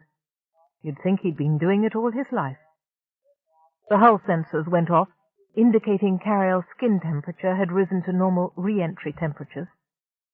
She checked the hull for leaks in either the skin plates or in the cooling pods underneath. All was well. The Criddy pilot signaled that he would stay in long orbit and wished Carialle well. We will wait for word to come, he said, in creditable standard. See you downstairs, Carialle said, as the Criddy braked and sailed on above her head. Her last long approach was almost entirely over ocean. She descended very quickly, keeping her speed up until the last minute. She hadn't noticed any telemetry beacons nor radar signals, as if there wasn't a single ear pointed towards space. Strange when you considered that these people were parasites, preying on the isolated Criddy, that they wouldn't be more cautious about invasion of their own airspace. If she'd had functioning saliva glands, she'd have spat. "All well, Carrie?" Keff asked.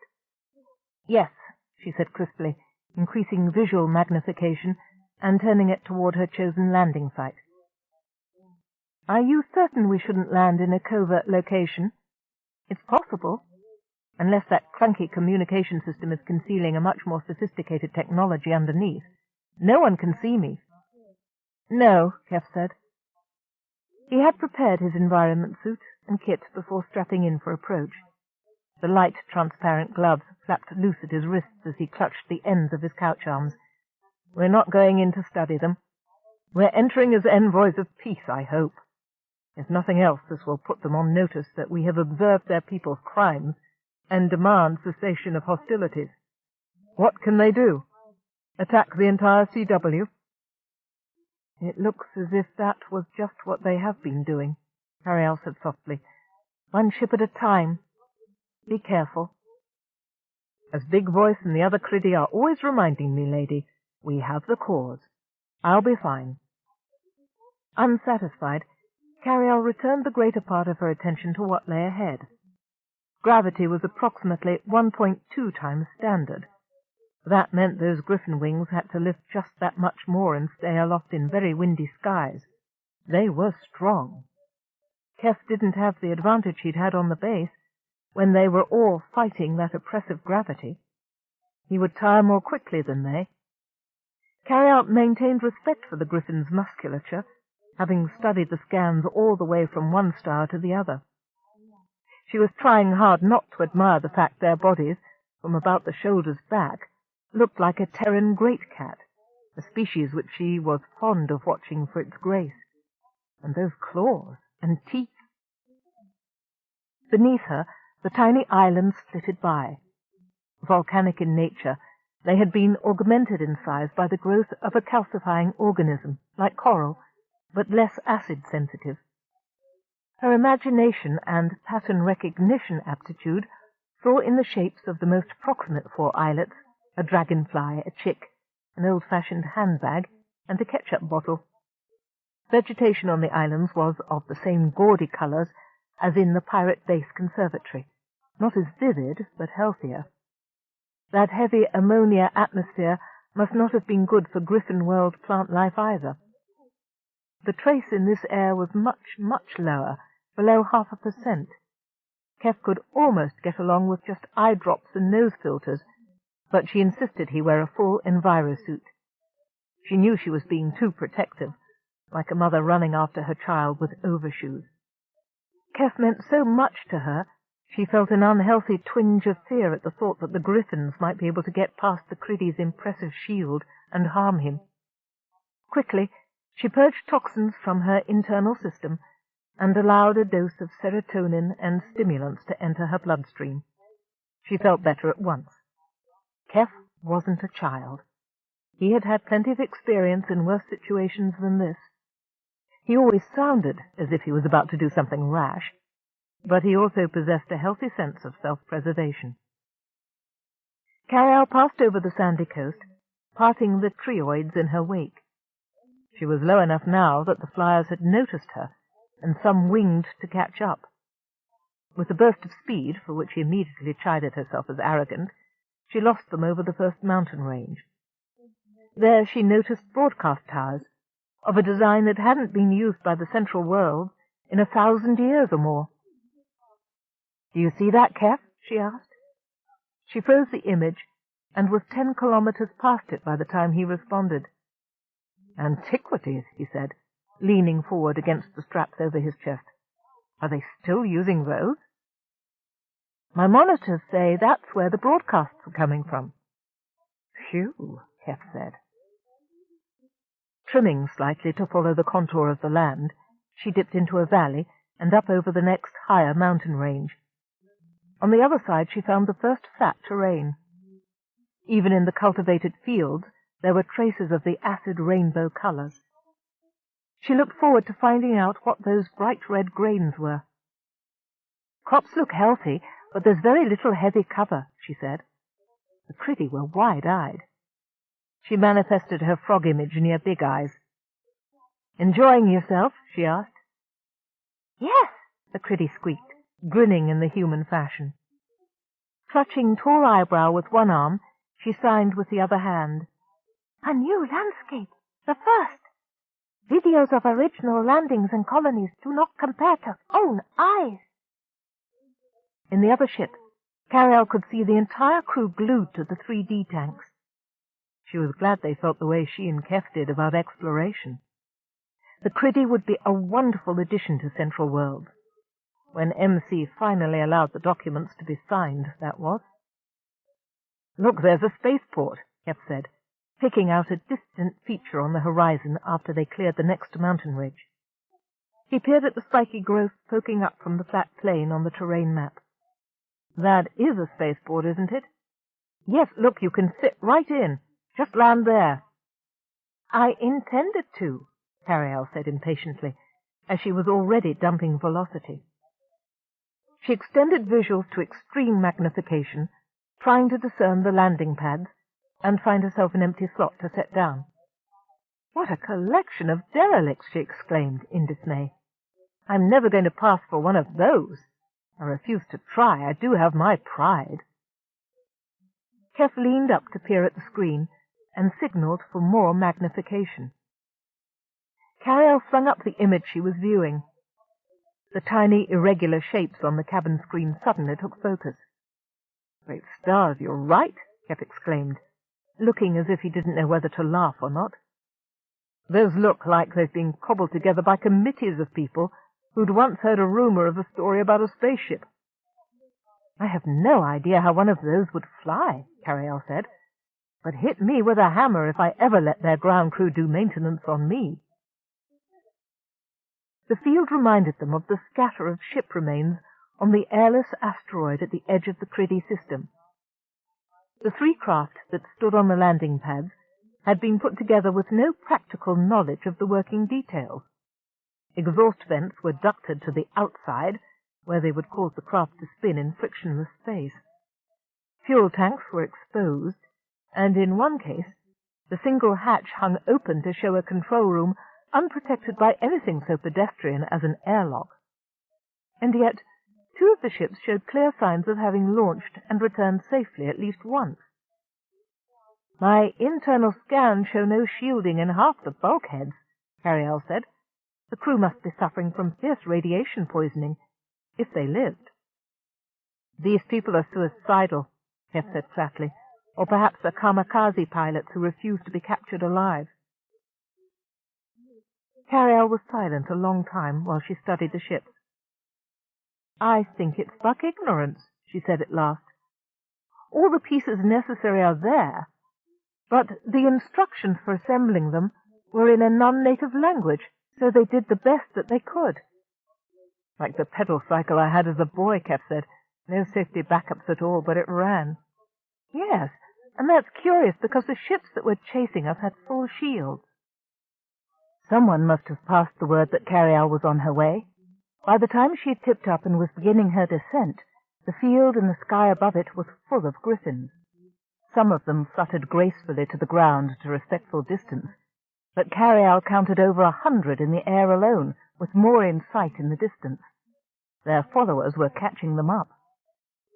"Are they armed, Carrie?" Keff asked, surveying the scene with a wary eye. "Not with anything that carries a heat signature," she said. "Good heavens, but they're big beasts." "Those teeth!" Tall Eyebrow signed, a goggle at the screen. Carialle stepped down magnification to her more immediate location and settled neatly toward the landing pad between the taller of the 2 jalopy spaceships. Measuring her thrust to the minim, Carialle brought her tail to the ground just as her engine shut off. "Swank," Keff said, grinning. "You look like a candle on a minefield, lady love." "I intend to outclass the competition right from the start," she said. "All psychological advantage we can gain will be to our benefit, if we ever get to a point where we can negotiate." "I'm ready," Keff said. "Listen. Freiherr Konafri da an Colaro Yaro." The IT unit on his chest recited in standard. "Greetings, leader. You me take go, please." "That's fine, if that's what those words mean," Carialle said skeptically. Trying to guess from its context, it still could mean greetings, your sister sells rugs in a zoo. Keff didn't bother to defend the honor of his translation program. We'll find out, he said, pointing at the short-range screen. Here come the authorities. On the field, a white-sided gurney like a medieval siege tower rolled toward Carialle. The half-dozen griffins operating it moved in jerking haste, showing their excitement. An enclosed tunnel with soft bumpers extended and clamped against Carialle's side. Ah, so that was their design on the remote base, Carialle said. I'm glad to see they don't steal everything. Easy, Carrie. It's show time, Keff said. He stood up and sealed his suit, waiting for the faint hiss as each edge met. With the same care he put on his helmet, then fastened his gloves, a secure seal. He breathed deeply of the slightly plasticky-tasting air, setting the air recirculators going. There would be no more sudden breaths of ammonia. He felt excitement warring with nerves in his belly and told both emotions to quiet down. Another world, another life form on which he would be the first human to step. What an opportunity! It was another notch in his belt, although technically Carialle had set foot on the planet first. He pretended to grimace, but he couldn't concentrate on being upset. What would happen to him when he stepped outside the airlock? He wasn't afraid to go, but by the stars he was wary. On the external screen he could see the crowd of griffins gathered on the landing field. As he was checking his heads-up display, he felt something bump into the back of his legs. He jumped half a meter and spun around in mid-air. "What are you doing?" he asked. In the few moments he had his back turned, the 4 Criddy had climbed into their travel globes, and they were clustered around his feet. "We are coming with you," Tall Eyebrow signed, rolling back a foot or two so he could look up at Keff's face. "Oh, no, you're not," Keff said, accompanying his words with firm gestures. "This could be dangerous. Please stay in here and cover me with your amulets. I'm counting on you." "We would share your peril," Tall Eyebrow said earnestly. "They tried to kill all of us on that base," Keff pointed out, signaling in exasperation. "Me, they just allowed one of their number to stalk. They went blind mad when they saw you." "They know something of Criddy," Longhand signed, "having killed 3 ships with Criddy defenses. It cannot have been easy." "I do not know why they hate us, since we never did them harm." Big Eyes gestured, her wide mouth pressed into a thin line. "Never in our history have we seen these creatures. We should resent them, but we do not. We only wish to ask why. It is the honor of all Criddy." She added mischievously, "Big Voice would have said so."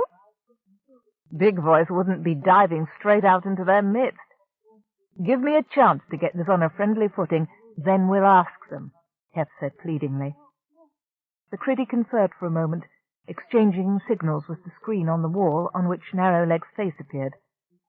"Very well," Tall Eyebrow said, turning back to Keff. "We wait." "Thank you," Keff said formally, with a low bow.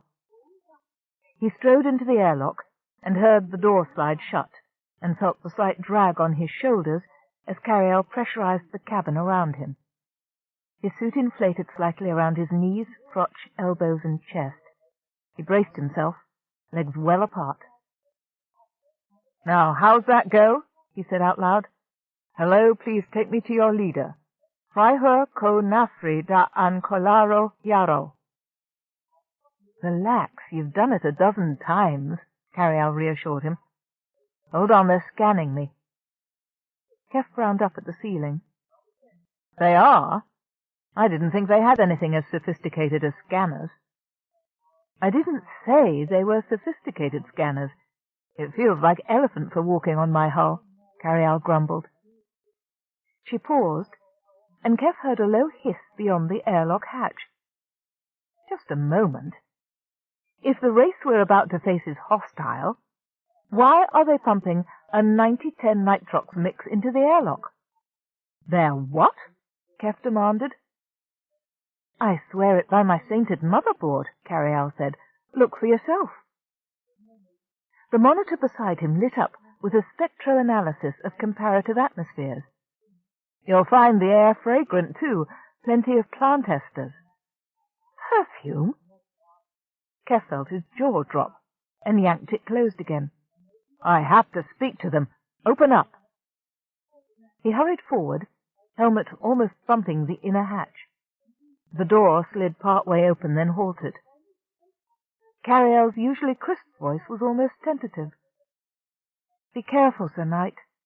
I'd always rather you return with your shield than on it. So would I, Lady Fair, he said cheerfully, his voice echoing in his helmet. But in this case I've got better armor than any dragon. Alert the Criddy to rev up their core power and let me go.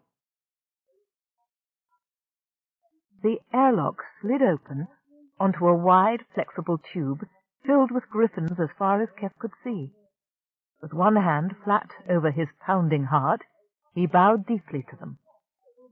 Two of the great beasts bustled forward, stopping about 4 paces away, and sat down on their haunches.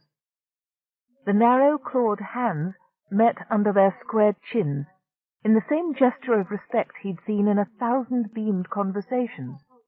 Then the great wings spread as far as they could in the confined space. Then they waited. Keff stepped forward and copied their moves as nearly as he could. Freiherr ko nafri da ancolaro yaro, he said. In good time, the lead griffin said, its upper lip splitting to show the gleaming white fangs beneath. You are most welcome. Are you in need of refueling? Supplies? No, Keff said, gawking at the being. Welcome? His hands were seized and shaken by all the griffins who could reach him. Wings, claws, and faces flashed by him in a blur. Carialle, did they speak standard? Carialle finished his question. They sure did. With a respectable accent, too. How in the black hole did they learn it? When? Who from? I don't know. How? We are so glad to see you, great human, the second griffin said, offering another namaste. This is a great honor. Never before has one of yours landed in our place. Where do they usually land? Keff asked automatically, struggling to make sense of the situation. Humans? You know other humans? How? Why? When? His mental drives were overloaded with the new influx of knowledge. I never saw any communications with humans in your transmissions. But his greeters did not have a chance to answer. A host of smaller griffins pushed past or sailed over the full-sized beasts and clustered around him. Greetings, they said in flute-like voices. Where do you come from? What is this for? This doesn't sound like all the humans they've encountered were captives, Carialle said, pitching her voice low to be heard. It sounds perhaps as if they were collaborators. Don't jump to any conclusions, Carrie. I won't, but it sounds pretty suspicious to me, she said. Keff spoke over the head of the youngsters surrounding him to the adults beyond. You know humans? The leader's lips split again. The expression was clearly the griffin version of a smile. Of course, sacred one. You are but testing me. I know of the mélange. Sacred ones? Keff asked. A mélange? Carialle asked in Keff's ear. He waved a hand in front of the camera eye for silence, so he could concentrate on what the lead griffin was saying. Who? I have no entry for any such name in my database. What is mélange? Keff asked. The leader gave him a puzzled glance that narrowed the center stripe in his large eyes. End of side 6. To continue, change side selector switch and turn the cassette over. Side 7. The Ship Errant by Jody Lynn Nye, continuing on page 253. The mélange, the second one repeated, as if no explanation was really needed. But what are you called, human mailman? One of the children demanded, tugging at his arm. When he looked down, it drew back, giggling at its own boldness. My name is Keff, he said, bending down to look into their faces. In spite of their size and their weight, which must have been around 50 kilos each, they were like any children galaxy-wide, curious, friendly, bold, and shy at the same time, and irresistibly cute. They romped around him on all fours. And what does Keff describe? Asked another youngster, pushing in close. Its upper lip opened to show the nares, and it sniffed his hands and knees. Me, Keff said, tapping his chest. A couple of the children grabbed his hand with their wing claws to examine his gauntlet. They exclaimed over the transparent material, running delicate talon tips up and down his palm. Keff comes from Keffin, an ancient name of my people. Poara Vno!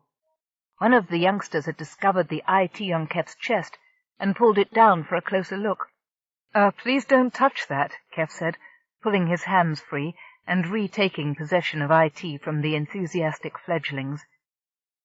Vidoro eha, another child said, and giggled, creeping around behind Keff to feel his clear plastic suit. Keff prided himself on his physical prowess, but these children were effortlessly stronger than he. They butted into his knees, patted his waist and chest. Their affectionate, curious touches had the power of a body blow. "Kids, please, enough," he said, holding up his hands as he felt for a wall to brace himself against. The floor bobbed up and down under his feet, and he grabbed for the edge of the airlock. One of the children rose up on hind legs to get a good look at the tubes running from the back of his helmet into his suit, and Keff overbalanced completely. Flailing for a handhold, he toppled toward the adults. The first griffin grabbed his arms in both of his strong claw hands to set him upright. "Forgive, sir, madam," the creature said. "My child is bad-mannered." "It's sir," Keff said. She didn't mean any harm." "Are you all right?" Carialle's voice erupted in his ear. "Your heart is running the 3-minute mile." "I'm fine, Carrie," Keff assured her in an undertone. The children, restrained from physical contact by their parents, were bombarding him with questions. Do you wish food, human, sir? Good food at the canteen. Human corn, human broccoli, human meat, all good. Maybe later, Keff said. Tell me about these humans. But, sir, you are a human. They're rather charming, Carialle said, and I don't want to like them. Not yet. I know what you mean, Keff said. If they're involved in piracy, they must be the most cold-blooded. What did you say? One of the youngsters pricked up its fluffy ears. Keff cursed. These beings must have very sharp hearing. Who are you talking to? To my friend, Keff said, tapping the IT unit. At least they couldn't hear Carialle. I am asking her questions. Who is your friend? Can we meet her? Your ship is so pretty. Can I go in? Ask us questions. We know answers. Excuse me, Keff said, holding up a forefinger to stem the flood, and addressed himself to the first adult. What is your name, please? I am Cloudy. My friends here are Shower and Moment. The first griffin indicated the two nearest him. Others began to call out their names, and Keff decided to count on IT remembering them all for him. What do you call this beautiful world, Cloudy? He asked. This is the Lyri, at the center of all things. But you must know that, human, sir. Keff made the namaste, and saw it repeated by every griffin. I must assure you I do not know all that. I am pleased to be here. Cloudy, I am here for a most important reason. The wide smile flashed again. Ah, so I know. What commodities do you bring to us? No commodities. I'm just visiting. Carialle's voice was a siren in his ear canal. I knew it. Piracy. They trade in contraband. Hush, Carialle. Keff schooled his expression and waited, smiling. The griffins looked puzzled, and some of the ones further back exchanged glances. You are not of the mélange? No, Keff said firmly. Who are they? You are teasing us, Shower said, shaking its great head. How do you know humans? Keff said, pressing. How do you all speak standard so well? They looked knowingly at him. You are teasing us, Cloudy said, his upper lip spreading again. We did not know of humans to be so merry. They are friendly? Asked Tall Eyebrow, rolling out of the open airlock around Keff's feet, with Small Spot and Big Eyes immediately behind. The griffins looked down at the small globes. Tall Eyebrow looked up at them, wearing his best human-type smile. The curious striped eyes widened. Salame! The alien shrieked. The large ones grabbed the small ones, and they backpedaled hastily away in the billowing tube. In moments, the long corridor was empty and bobbing softly.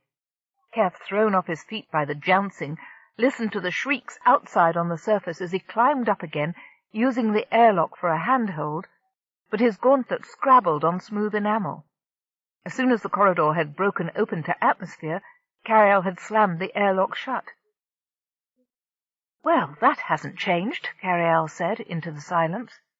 Your ancestors must have fought hard, T.E. This isn't the way to start a détente, Keff said severely, looking down at the Ozranian. His back and elbows hurt where he'd slipped against the side of the ship. I wish you'd waited inside as I asked you. Now they'll probably call out the militia.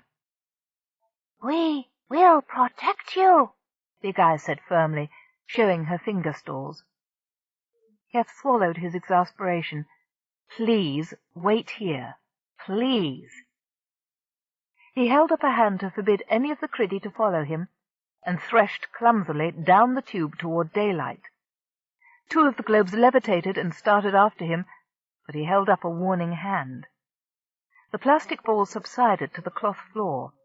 The Criddy inside them sat down cross-legged in the water at the bottom. We wait, Tall Eyebrow said disappointedly. Lying flat on his belly, Keff poked his head out of the end of the corridor. The landing field was deserted.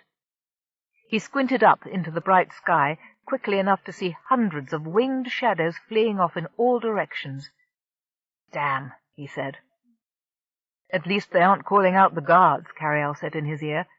No transmissions from this site and no warm bodies headed in your direction. Why, that's a long way down. Keff glanced at the ground below him. In their haste, the griffins had shoved the gurney away from the ship. The only way down to the pavement was a drop of almost 10 meters.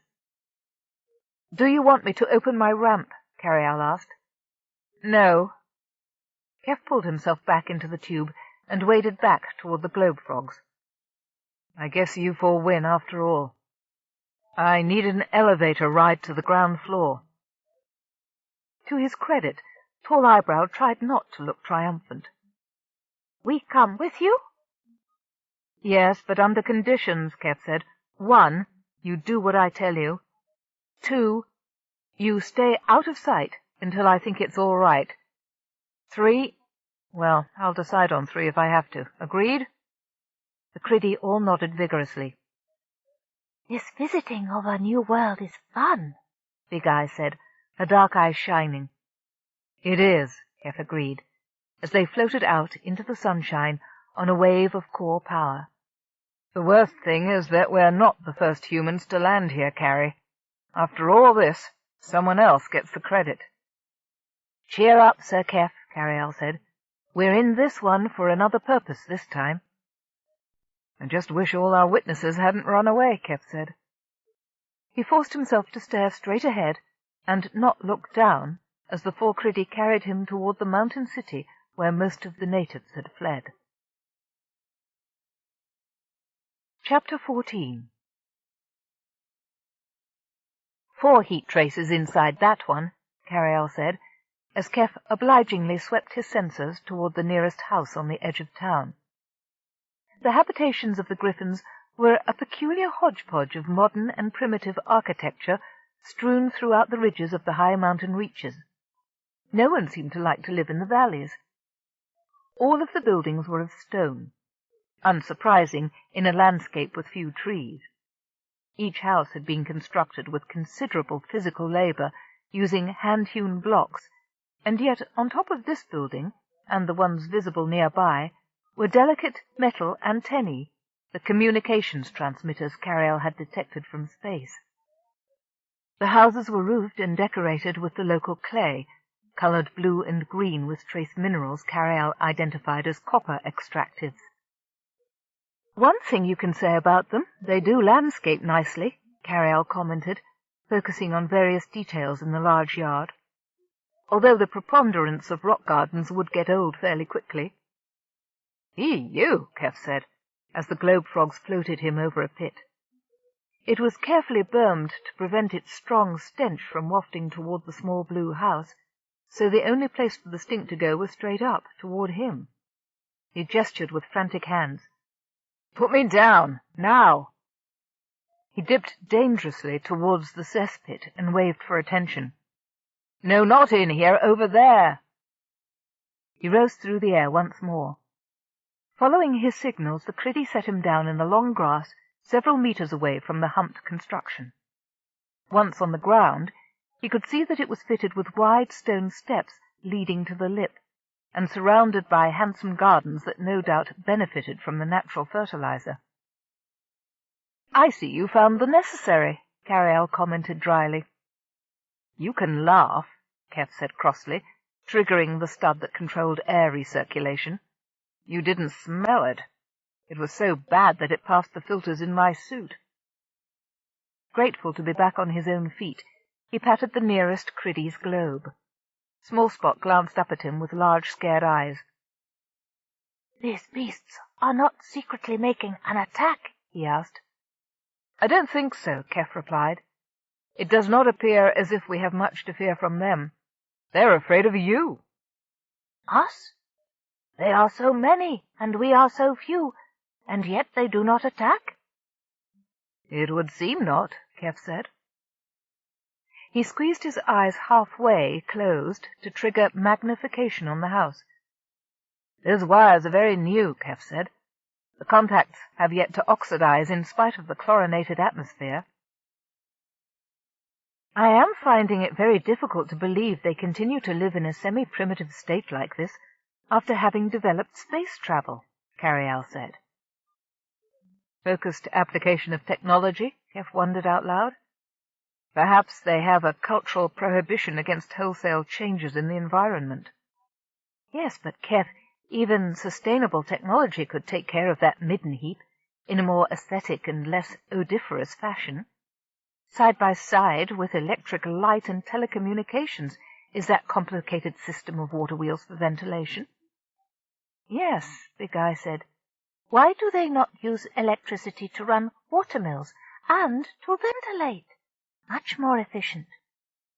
"Tradition?" Keff asked, but he wasn't convinced either. "It's as if all this doesn't belong, as if it had been imposed on the landscape," Carialle said. "Looking at it with an artist's eye, it doesn't make sense. Some scientific advances are used for one purpose, but all other uses are ignored." Big Eyes, accustomed to luxuries available at the flick of a finger, stared around her at the dry landscape with puzzled eyes. "So barren," she said. "Bleak. Primitive." Tall Eyebrows suddenly looked very sad. "Very much like home on Skyclear," he gestured. Big Eyes caught the expression on his face and attempted to apologize. It is only that I am not used to it, she said hastily, both in voice and sign. I do not mean such things cannot be considered attractive. I'm going to go speak to the beings in the house, Keff signed, distracting them both from a potentially embarrassing exchange. Stay close, but don't come out until I signal for you.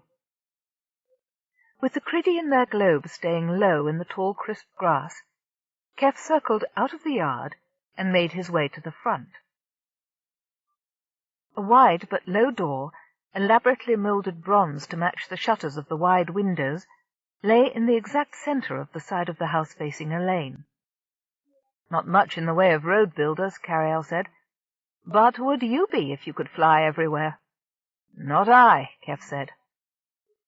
He raised his hand to knock, then noticed a cluster of bells hanging just under the eaves. That's right, they haven't much in the way of knuckles, have they? He jangled the bells with his fingertips. In a few moments, the door swung wide. A noseless lion face appeared at his chest level. Freiherr? The griffin asked. Its strange eyes darkened as its visitor registered on its consciousness, and it sat back on its haunches. Za! Human, Caldefaro. Yes, I'm human. My name is Keff. How do you do? Do you speak standard? Keff asked politely, airing the griffin language he'd elicited from Carialle's telephone tap. Yes. Welcome, the griffin said in standard, in seeming befuddlement. It passed wing hands over its golden fur, grooming it back into place. Enter, Yarrow. Keff followed his host into the low house. The interior was arranged rather like a nest. All the furniture was made for sinking into or settling on.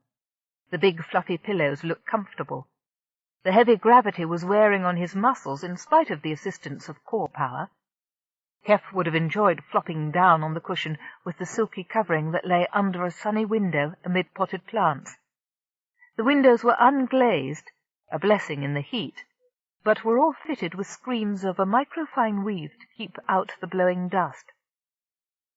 Keff was about to ask his host to take him to its leader when he noticed a large square device with a screen on top of it, and a sling shoved hastily to one side. On the screen, another griffin face was peering out.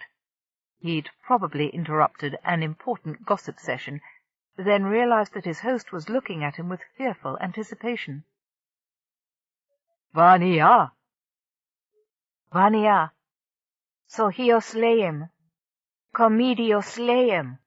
Deliria! The caller on the screen said. Teleri, the host, didn't know which way to go.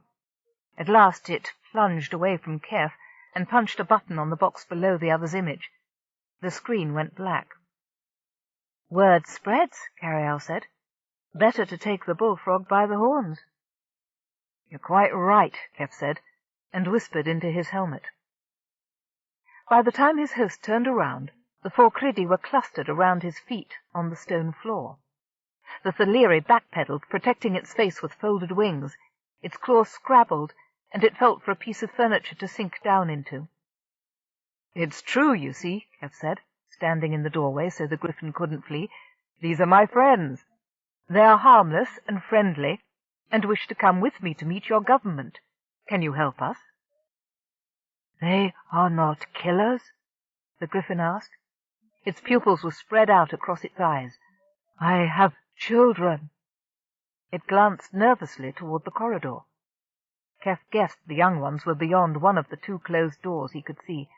No, he hurried to assure the Theleri. They are civilized beings who only wish to speak. Greetings, Tall Eyebrow said, rolling up in his globe. The griffin's ear swiveled forward. I did not know they can speak. They can and do, Keff said. This is like toys, the Theleri said, tipping a wary wing hand toward the globes. Means of conveyance, Keff said. Your world is too dry for them. They are accustomed to a very wet climate. They are at a disadvantage here. Ah. The griffin paused to consider. Its eyes lost some of the expression of terror. You can almost hear the wheels turn in its head, Carialle said. The monsters are vulnerable. You will be assisting in the cause of global peace, Keff said, encouragingly, hoping to make the wheels turn in the right direction. And think of the gossip you'll be able to pass on to your friends. The griffin's upper lip split widely, and its pupils narrowed. I am not forgetting that, it said with good humour. What do you want of me? Will you take me to your leader? Keff asked. I thought that griffin would break the sound barrier flying home, Carialle said, as Keff stood on the balcony looking after it. And why not? Keff asked, making sure he had a good grip on the rail while he brushed fine yellow silt from his suit. The broad stone building, about 4 levels high, was the tallest building in the city. This flat parapet appeared to be the landing pad for Theleri visiting the structure, avoiding the dusty plain below. Keff felt at a disadvantage as the only being on the planet, including the Criddy visitors, who had no means of independent aerial propulsion. He's got the exclusive story of the century, but he couldn't go and tell it until he got us here. Or was it a she? But where is here? Tall Eyebrow wanted to know. Keff and the Criddy were clustered out of sight of anyone looking up. Central government, Keff said, rapping with his knuckles on the light metal window frame. Or so our guide said. We ought to be uninterrupted at least until he gets back to his screen. That should be enough time to make our presence known. Ah, he said, as the gauze-screened doors opened onto a broad room. 2 large griffins in leather harness met his eyes with open-mouthed astonishment. Excuse me, I would like to speak to the being in charge. He threw a glance over his shoulder, but the Criddy globes had hovered up out of sight. Wait for my signal, he said, with his lips close together.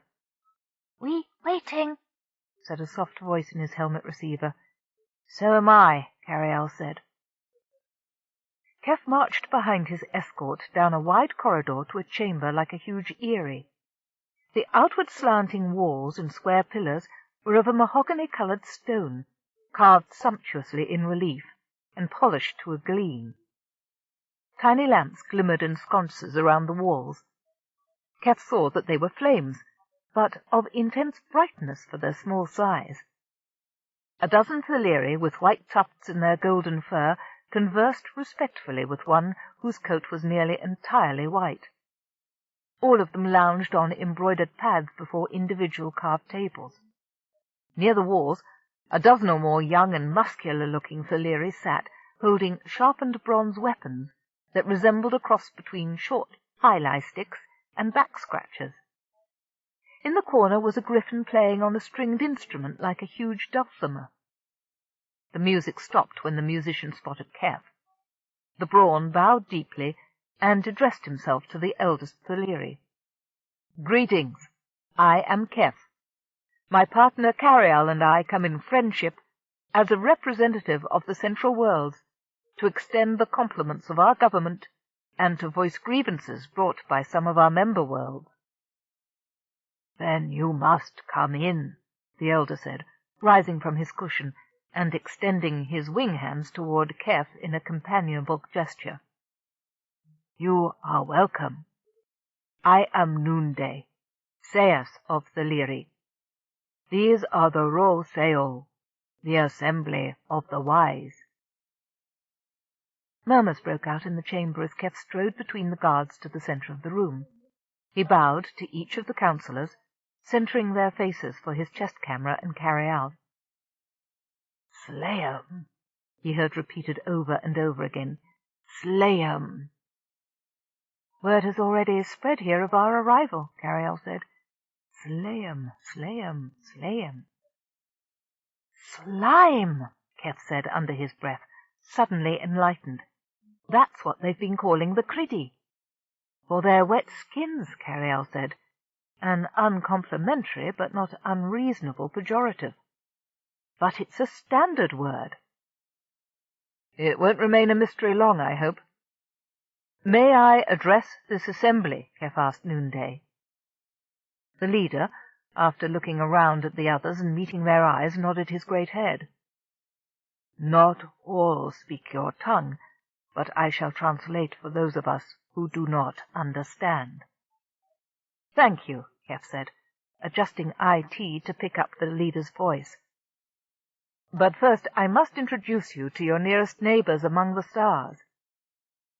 He stepped past Noonday's cushion and up to the great casement behind him. With a flourish he threw open the windows, and the 4 Criddy globes sailed up and in on a wave of wind and dust. Slime! Brandishing their back-scratchers, the guards at once dove for the 4 small globes, but they rebounded against another unseen wall of force. They fought and tore at obdurate nothingness with hysterical fury on their big flat faces. Gawking, the elderly Roseo leaped off their cushions.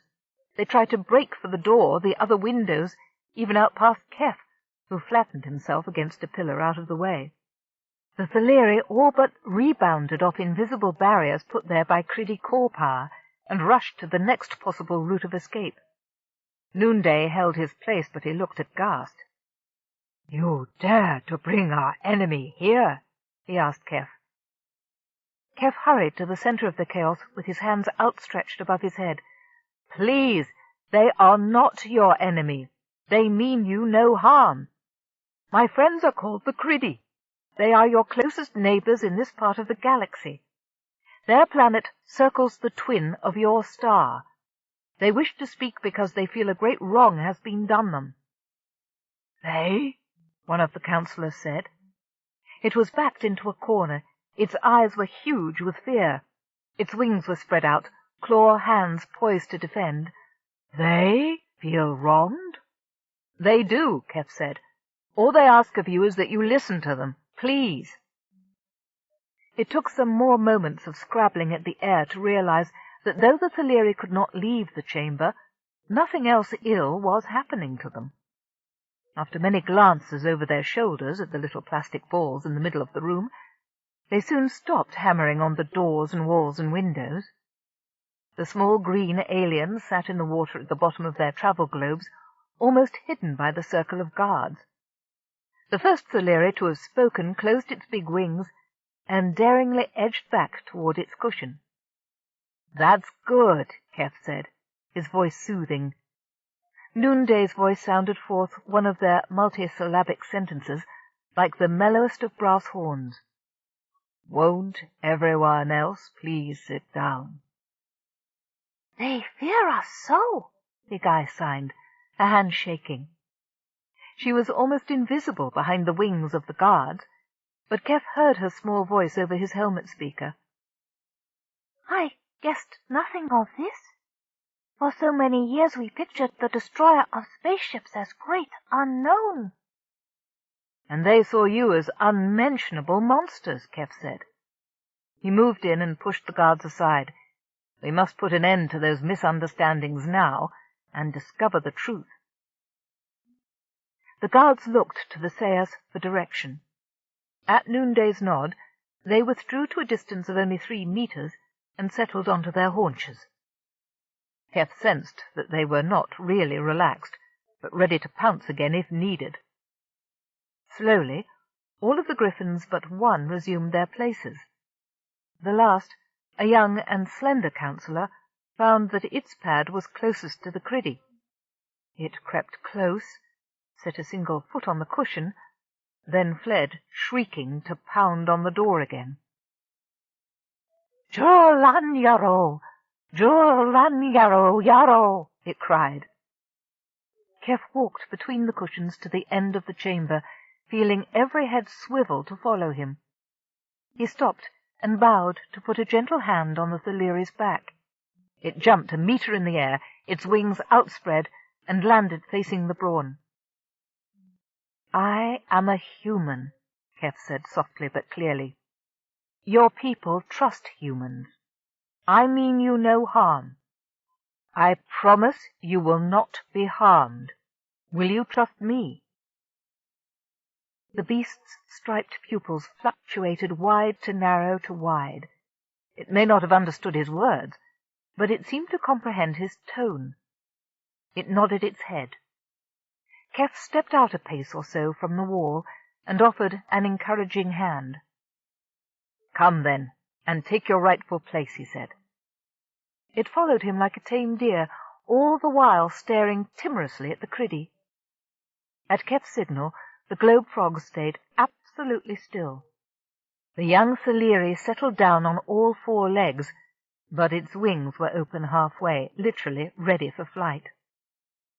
Keff turned to find that Noonday was smiling at him. "You must have young of your own," the Sayus said. "We listen." "Thank you," Keff said. "I would like to introduce the criddy. You call them the slime, but that is not their right name. Criddy." Noonday repeated his words in the musical Thaleri language. Keff smiled to himself as some of the beings around the room tried the foreign word on their tongues.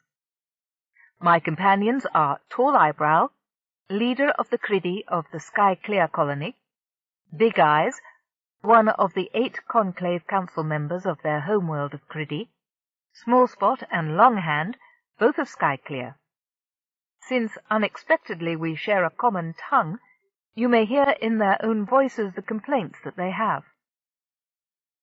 Every eye turned toward the criddy. Keff sensed how nervous the four were, but they held themselves bravely upright.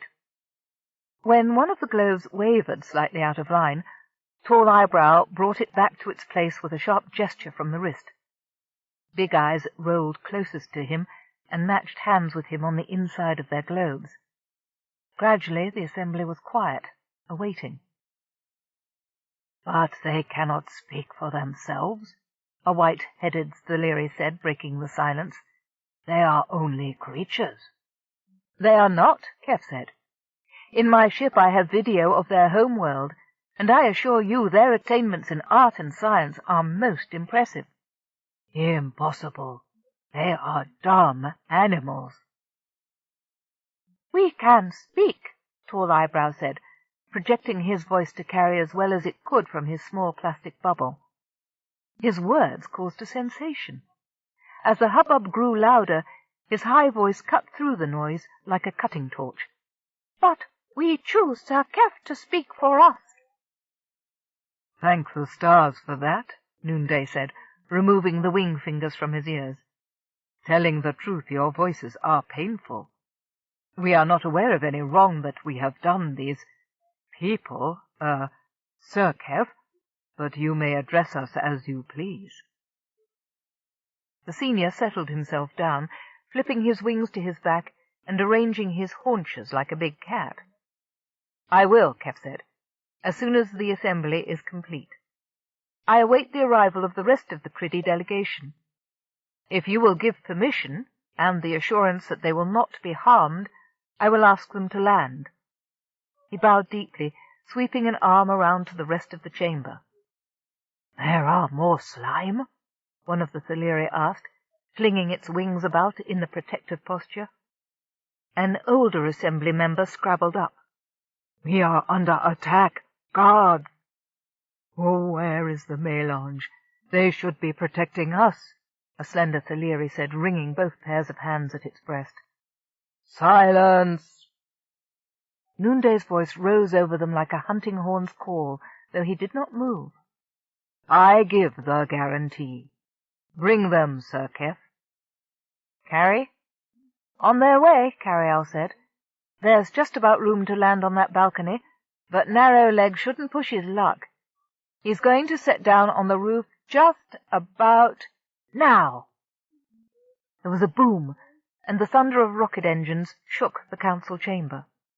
The Thaleri assembly looked frightened, but none of them broke for the exits. Keff found himself full of admiration for their bravery. In a moment, the shadows of travel globes appeared outside the woven window screens, and the casements opened wide. Naturally, the plump councillor had jockeyed himself into first place and entered triumphantly. "I should have been first before these others," he signed indignantly at Keff. It could have been dangerous, Keff gestured back, in as few gestures as possible. No matter, Big Voice said, punctuating his signs with a squeak now that all peril was past. I would have faced it for the sake of my people. Smiling a little, Keff stood forward, like a court herald, and bowed to the Theleri. Allow me to introduce Big Voice, another one of the 8, Narrow Leg, captain of the Criddy ship, Gaptooth, Widefoot. As he recited their names, the globes touched down on the polished floor and rolled into an arc around Keff's feet. "I bid you welcome, Criddy," Noonday said gravely. "And now speak. What are these grievances?" Big Voice rolled out just to one side of Keff, where the human could see and hear his every word. I have travelled far and endured many hardships to ask these words, Big Voice said in carefully practiced standard. His voice quavered when faced with so many griffins, awake and mobile, but he puffed himself up and continued. Your people have confined us, you have killed us, you have stolen from us. What I must know is, why? Why do you hate us? Why do you think us monsters? The Theleri stared at him as the assembly resounded with protest. A younger member of the chamber spoke out. "The Mélange told us you were monsters, that you killed innocent beings. You harmed their ships, and would kill us, though we only seek to see what is among the stars. We do not harm your kind. It is the other way around." "We have never seen your people before," Big Voice shrieked, and several of the Theleri held their ears. "We do not kill others, and we do not destroy or terrorize. Your Mélange have lied to you. Keff is the first human we have ever seen, too." "Humans don't lie," a Theleri howled angrily, a bassoon counterpoint to Big Voice's piccolo. The plump councillor retreated swiftly into the group of his fellows and hunkered down in his globe. Keff opened his mouth and shut it again. "I can't say anything," he told Carialle. "If I say humans do lie, then I've started one of those conundrums that makes computers break down." "What have we stolen?" Noonday asked in a mild tone intended to calm his listeners. "Will you enumerate your losses?" 3 power sources known to us as cores, Big Voice said, counting on his long fingers, engines, and equipment from our ships, the lives of at least 3 crews, but most of all, our freedom. We have been imprisoned on our world for 50 of our years because our ships could not pass the barrier you created." Keff translated for the Theleri, who immediately protested. "We did not set any barrier," Noonday said earnestly. "Our people have few ships which have not crossed out of our star's circuit as of yet. The Mélange say we are not ready. It must be their barrier you cannot cross. Surely it is for your own good." Keff shook his head. "Say us, Noonday, the Criddy don't need any protection of that kind. They are accomplished space travelers with colonies in other systems." "Are they?" Noonday asked, eyeing the Criddy with new respect. "They seem so helpless, so lacking in a center." "Once we were not," Narrowleg said, speaking up. "I am old of my kind. I remember the first time we lost contact with a ship, 50 revolutions ago. The Mélange must have destroyed it without warning, for no word ever came back to us. They killed to keep us from leaving our world." "No." The Theleri protested the idea of the Mélange killing. Keff held up his hands, pleading for silence. "The spacecraft we saw when we landed," Keff urged, pointing out of the window in the general direction of the landing pad. "Did you construct these?" "Yes," said Noonday proudly. "They are made of gifts from the good humans who have visited us in the past." "But the parts were not given freely to those humans," Keff said. "I recognized some of the components. and my associates recognized others as Criddy technology. Piracy is a great problem in our culture, too. It is not piracy. You were giving of these objects to us, honored human, one of the younger Rousseau said. Keff shook his head. I haven't. Many ships were robbed or destroyed to yield those parts. It could not be. The melange is honorable, the first Theleri protested. The Rousseau broke out in hoots and cries of agreement, with the high-pitched whistles of Criddy voices causing many of them to flinch. They might have been taking things that didn't belong to them, Keff said. Nonsense, Noonday said. Some of our most honored citizens have taken ship with the melange, sworn allegiance, and brought home goods so that we may fly the stars. Who are the melange? Keff asked, shouting to be heard. That question provoked the greatest outburst of them all. Noonday gestured for silence, and turned a hard stare on Keff. Who are you that you do not know of the melange? We are travelers, Keff said. We come from the central worlds. That means something to you, he added, as some of the Theleri conferred hastily among themselves. Central Worlds is a vast confederation of intelligent peoples governed by common laws to aid life, health, and prosperity. We go from place to place meeting new people and sending word of them back to our central committee. I promise you no word of the Theleri or of the melange has ever gotten back to the CENCOM. But how can this be? Noonday asked, spreading out all four of his hands. Humans have given us so much for so many years. They made themselves one with us, gave us helpful innovations. Why, see! He gestured around him with a narrow wing finger. These lamps would never be so small or bright without human machines. Carrie, Keff said, turning his body full toward the baroque sconce. He heard a sharp whistle. It's a dilute form of heavy water fuel, Keff. Very clean and hot-burning, the sort of high-quality stuff I'd use myself if I could get it. If those valves weren't so small, that whole room would go up blammo. Keff blanched. Where does the fuel come from? He asked. It lies here and there in the deep places, Noonday said, gesturing vaguely with a few of his hands. The technology to make use of it was brought to us by humans to our mutual benefit, for which we are very grateful. We assume that all humankind was behind their good intentions. Are there more? More innovations? But of course, Noonday said with a gentle smile. It was clear he and the others still did not believe Keff's protestations of ignorance. For everything the melange takes from Theleri, they always bring us gifts, more than fair exchange. The Theleri couldn't be using more than a few million barrels a year for light and heat, Keff said sublingually, leaving a source of quality rocket fuel for whoever knows to come and take it. I see why now, Carialle said, but I still don't know who or if they connect to me.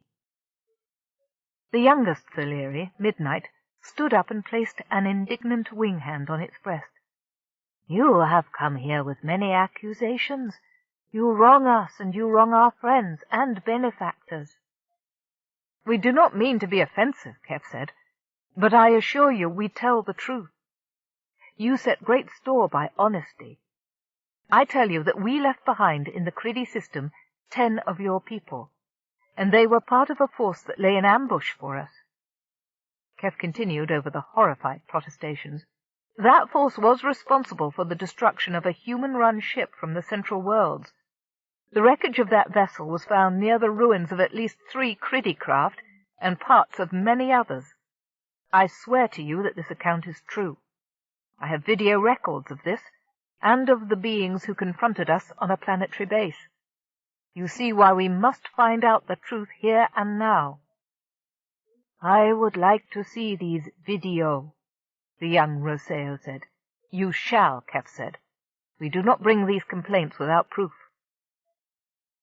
What you are saying is that the Leary have been involved in acts of piracy, Noonday said. His noble face was drawn into lines of pain. Keff felt concern for the leader. "Carrie, is he all right?" he asked under his breath. "Not a cardiac involvement," Carialle said after a moment's assessment, "but his pulses are running very fast. He sustained a shock, which is no surprise, considering how many bombshells you've lobbed in the last few minutes." "What do you want of us?" the leader asked at last. "It would seem that most of our questions could be answered by your friends the humans," Keff said. "Can we meet the mélange?" Chapter 15. "Where is the other human?" Noonday asked, looking around over and under the party as they flew out of the capital city toward the northeast. "I would like to meet it." "Perhaps later. Carialle stays with the ship at all times," Keff said. "She's very attached to it." Carialle blew a raspberry in his oral pickup, with the volume turned up just a little higher than was strictly necessary. She observed the neural monitor jump as Keff winced. "I speak to her by means of small transmitter receivers on my person," Keff said, pointedly ignoring her. "She hears our words and sends her greetings to you." "Ah, thank you and her. I know little of human customs. We in the Sayad do not interact with the mélange ourselves," Noonday admitted, flying ahead of his escort with Keff and Tall Eyebrow for a private word. His great wings beat the air a few times, then spread out to glide on a gusty updraft. "They visit the Leary only irregularly. I myself only met humans once, very long ago. It was a great honor." Watching from the camera eye on Keff's chest, Carialle admired the easy play of muscle. Noonday's wings were shaped like those of an eagle, but covered with plushy golden fur like the body of a bat. The Thaleri were certainly a beautiful folk. She had had plenty of time to go over the anatomical studies and scans they had taken of the griffins left behind on the base, but this was her first time to see them in action, in their own habitat, stress-free. She was attracted to the grace of movement, the artistically right integration of 6 limbs. Their bodies seemed lithe and smooth, their velvet pelts almost caressing her visual receptors. Should time and circumstances permit, Carialle wanted to ask a few of them to sit, or rather fly for her, so she could paint them. Carialle's brief glimpse of one of the guards suggested that it was carrying young right now. A scan showed a tiny, 6-limbed creature in a thick caul, like a soft eggshell inside the uterus. Carialle felt protective of the unborn young. In spite of her worries and misgivings, she was finding herself liking the Thaleri. She chided herself for her sympathies, remembering that these charming beings were responsible for countless deaths, and possibly her own long-ago peril. "Who, then, is the primary interface with the mélange?" Keff's voice asked. Carialle saw that his pulse rate was up. She checked her telemetry and found the group was flying at approximately 1,200 feet, far above his comfort level. "The Sayas of the space program meets with them," Noonday said. "We will ask if it is known when their next appearance is to be." "Then why do you all speak our language?" Keff asked, gesturing vaguely. "Oh, that is in anticipation of when we reach out to the stars," Noonday said, and his eyes widened joyfully. "We want to be ready to communicate at once with the blessed humans who are there." "Not an unbiased party, is he?" Carialle said wryly. "I notice he doesn't consider it an honor to meet the Criddy, and they're just as alien as we." "We're not blessed, Sayas, just another species like you," Keff said. "Not to us," Noonday said, shaking his head. "It is from a legend that comes from the depths of our history, telling the story about the wingless ones who would come one day and take us where our wings cannot. A most beloved story, by children especially. And one day you came and made it true. Well, not us. This mélange, whoever they are. We are honored to have your assistance, Keff said hesitantly, and forgive the discourtesy. But why are you taking us to meet this Sayas? Wouldn't this task be easily relegated to a junior Roseo or a guard? The elder's wings tilted back for just a moment, then he flapped hastily to catch up. His forehead was creased, ruffling the plush into furrows. "Thunderstorm is my child," he said, then said defensively, "Where aptitude exists, should not responsibility follow? If there is any wrongdoing, I wish to know at once. We Thaleri are law-abiding folk. Our moral life is strong. As you could see, my assembly was much distressed at the notion that Thaleri were involved with crimes against another people, especially a life form so physically helpless." "We are not helpless," Big Voice said indignantly, floating his travel globe close to the Sayas. "You have said that before, but see, we are capable." Noonday reached out a claw hand to tap the globe. Big Voice ducked automatically. "That is true. By coming along on a flight with those believed to be enemies, I am also demonstrating a measure of trust in you for the assembly. I prove you can be friends and allies. As you say, we and the Kridi are close neighbors. Neighbors should aid one another in time of need, and in spite of all, even if these charges against the Liri be true, we must continue to trust in humans. So much of our culture over these last many years is involved intimately with this relationship. They give us electricity, communication, many things." "Heat exchangers, humidity controls," Carialle chimed in. "The Thaleri should properly be in a pre-industrial age. The Baroque decor is reasonably appropriate to the period as it was on Earth before electricity. Humans brought all this to them, gave them machines, power, and then space travel, all in the space of 50 years, strictly against the code of the Central Worlds." "Well, these humans seem to be doing quite a lot against the code of the Central Worlds," Keff said under his breath. "We'll know more when we've talked to Thunderstorm. How long until we get there, Noonday?" "Soon," the Sayas said. The group passed over the ridge of the mountain range separating one great yellow plain from another. Spare clouds riding the sky above them drew long lines that extended down over the mountain tops in both directions. Noonday directed them down into the narrow shadows between ragged, upthrust monoliths. "This way for another 8th arc of the sun at least." "Plenty of time to get to know one another," Keff said cheerfully, stretching out on his side in the air beside the Thaleri. The Kridi continued to fly him along, and his pulses dropped toward normal as he became more involved in the conversation. Carialle flipped her image of the Sayas from horizontal to vertical to compensate for her Brawn's change in position. "You say you're Thunderstorm's parent. Are you his mother or his father? And is he a he or a she?" "Such differences are not known in our biology," Noonday said, beginning in a lecturer's tone.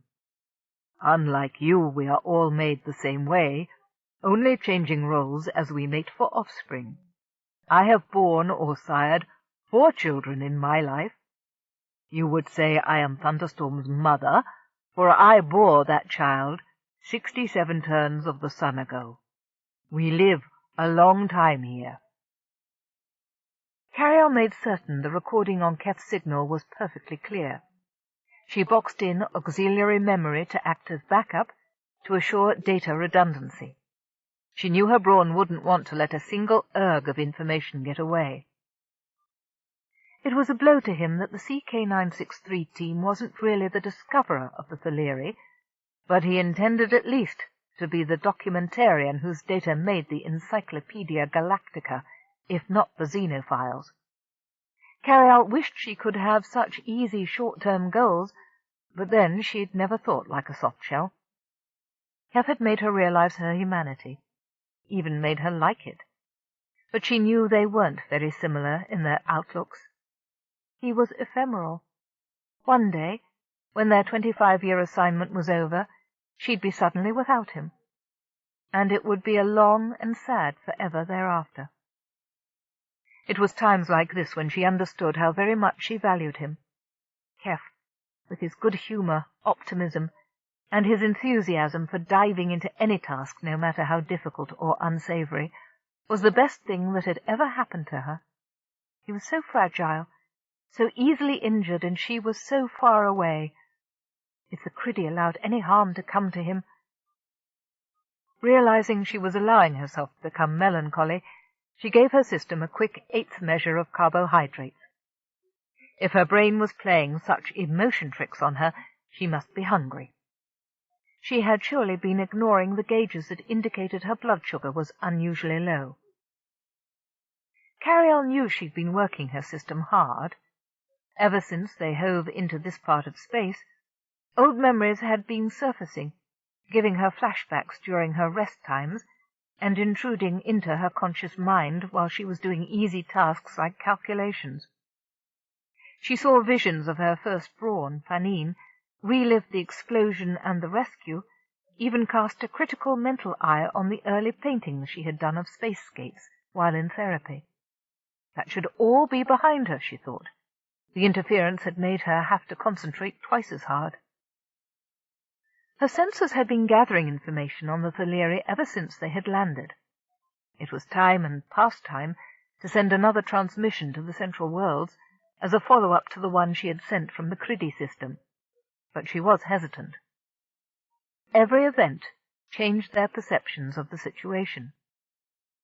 If she and Keff were wrong about the pirates, if the whole construct the two of them had made up about the location and origin of the raiders was incorrect, it was the end of her career, at least.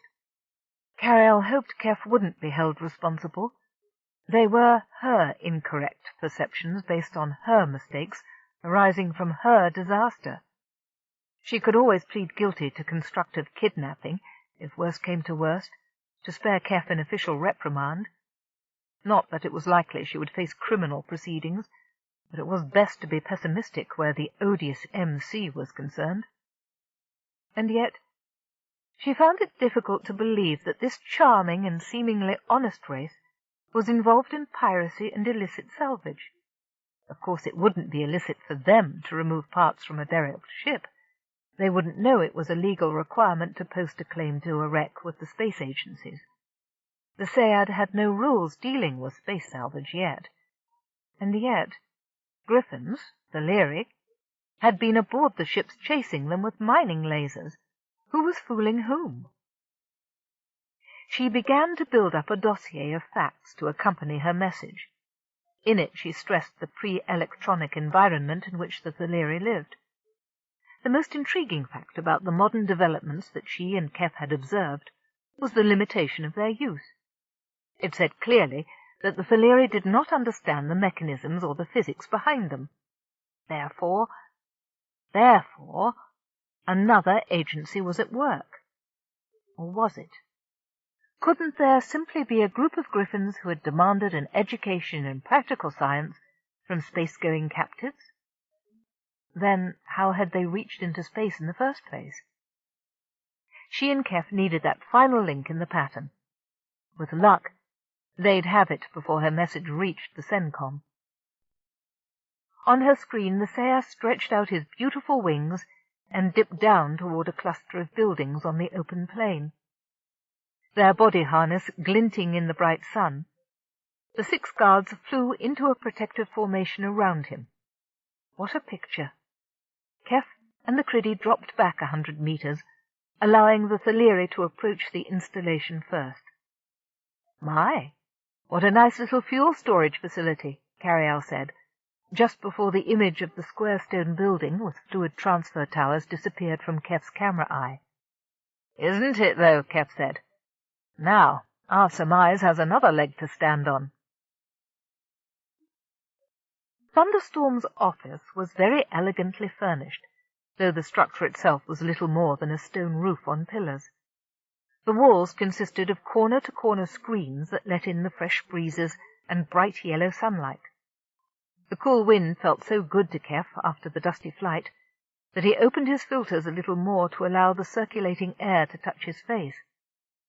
The atmosphere contained really very little ammonia, more of a far-off smell than an all-around stink. It might still harm tender criddy hides, but exposed human skin might be able to last for longish periods. He thought he could almost take off his envirosuit, but then Carialle would probably go spare. Keff wanted to prevent anything from upsetting her during the investigation of this world. She had trials enough, with the entire Mental Sciences Division clamouring for brain scans, thanks to the Inspector General. Though it might put him in the brig, Keff would love to relieve the itch in his big toe by burying it halfway up the IG's excretory tract.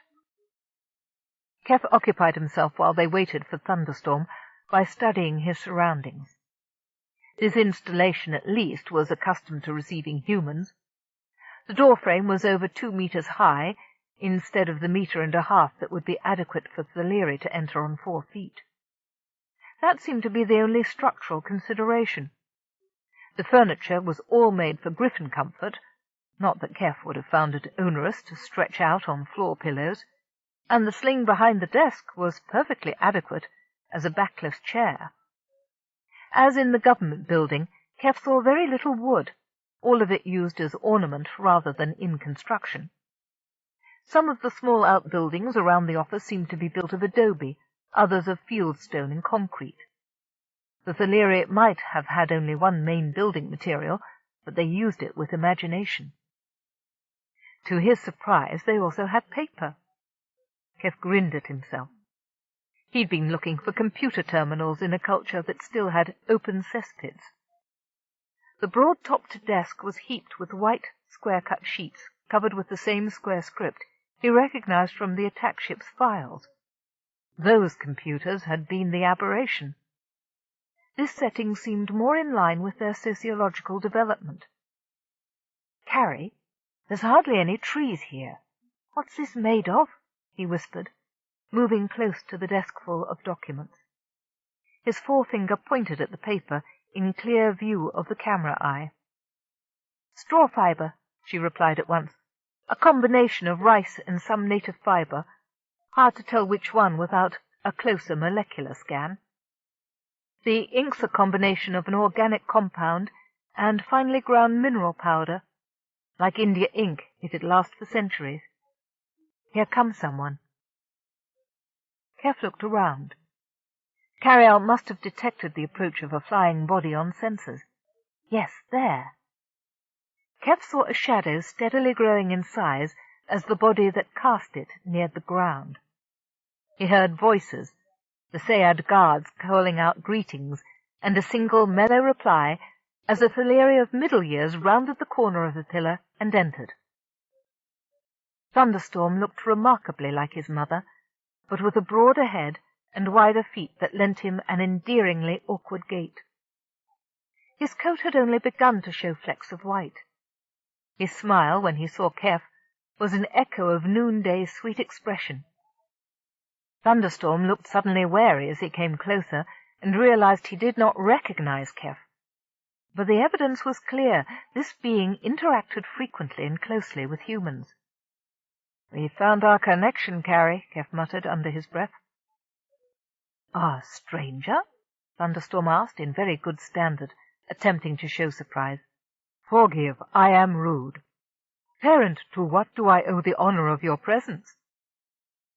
He sat back on his haunches and made the gesture of respect to Noonday. The elder returned it. When he raised his eyes, they were worried. "My child, I come on the gravest of errands," the Sayas said.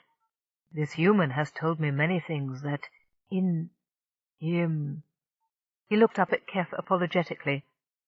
"Paprikaina, Theleria." "Implicate, parent," Thunderstorm said smoothly, but Keff saw his tail tip switch. He was nervous. "Implicate Theleri in what?" "Crimes against other races of beings," Noonday said, so agitated she was unable to keep the upper halves of his lip together to pronounce the B in beings. "But I beg an explanation," Thunderstorm said, turning his head to avoid making eye contact with his mother or Keff. He knelt behind the sling and lifted his upper body across it. With his right claw hand, he picked up a pen and made a few marks on a sheet of paper. "Why come to me?" "I am told you are the head of the Theleri space program," Keff said. "Is that true?" "It is," Thunderstorm said. "It is wrong to lie." "Then my business is with you. I come on a matter of peace. I am not alone. Perhaps you may have heard." The younger Sayas looked uneasy. "I have heard rumors." "I won't conceal anything from you," Keff said. "Allow me to introduce my friends." The globe sailed one by one out of the side of the pavilion, where they had been waiting out of the hot sun. Thunderstorm's pupils nearly spread to the edges of his eyes, and he sat up on his haunches at bay, his wings batting. "I cannot believe you would bring them here," he gabbled out, staring. "Parent, what have they done to you?"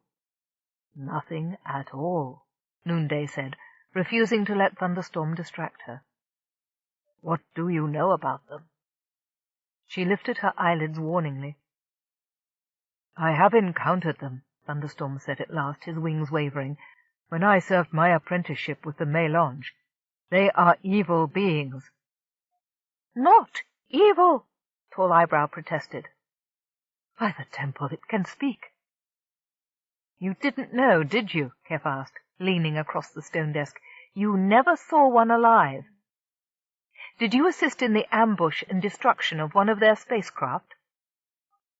A Theleri might not lie, but evidently it would fight to keep from telling a harmful truth. Thunderstorm stared silently down at the pen in his hand. "Child, speak," Noonday commanded, sounding like the entire brass section of an orchestra. It took some time before Thunderstorm could bring himself to open his mouth. "You recall our first friend, Parent? Virgie Bisman?" Thunderstorm asked in a very low voice. Noonday nodded, still watching him carefully. The younger Theleri turned to Keff. "I was so young and full of awe for the strangers. Before a formal arrangement had been made between our two peoples, I begged to have him take me in his ship. He apprenticed me and my friend Autumn. He seemed fascinated with the center, though he could not find it himself, and called us great assets because we could. We flew with him for some years, going from place to place, accomplishing missions for his ship. We gathered things no one wanted, or received them from donors who bargained hard for their goods," Thunderstorm said, looking ashamed. "So I thought. I was naive. On the cusp of the nearest star we caught a ship that my friend Virgie's child, Ordon, said contained the greatest prize of all, and the slime would not yield it. We were young and on fire, so we stopped the ship and took it. It was a great battle, for the slime seemed to have mystic power to attack us without touching us. We were very frightened, but in the end we prevailed." "How long ago?" Carialle's voice demanded. "How long ago?" Keff echoed. 43 standard years, Thunderstorm said without looking up. "I knew then we committed crimes. It was the greatest shame of my life." "Then he wasn't on any ship that touched me," Carialle said. Keff felt some of the tightness in his chest relax, but he grieved for the Criddy, who were only now discovering the truth about their losses. "The second of our ships," Narrowleg said, his wide lips flat with disapproval. 15 Criddy lost in that one." "Why did you never tell?" Noonday asked. "I had vowed obedience and silence to the Mélange," Thunderstorm said, looking up at his parent, "and I knew shame. I begged to be involved in no more assaults, and the humans agreed. After that I came home to found the space program, finding apprentices for the Mélange to train in the art of maintaining and flying craft. They do learn everything they are taught," he cried, his eyes darting between Keff's and Noonday's. "We are good pupils, and we consider the trust sacred. When we were told these," he gestured at the globes, "were enemies, we believed. We believed because the humans were the fulfillers of our dearest dream. Those of us who finished with our apprenticeships never speak of it, but some of us know we have done wrong.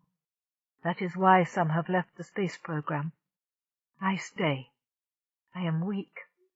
The Sayus hung his head. "I thought some day when our own ships were spaceworthy I would go back and see who the slime were. I was centered. I knew how to find my way. And now I am too old, and possibly weaker still." "I am disgraced. What punishment would you demand of this one?"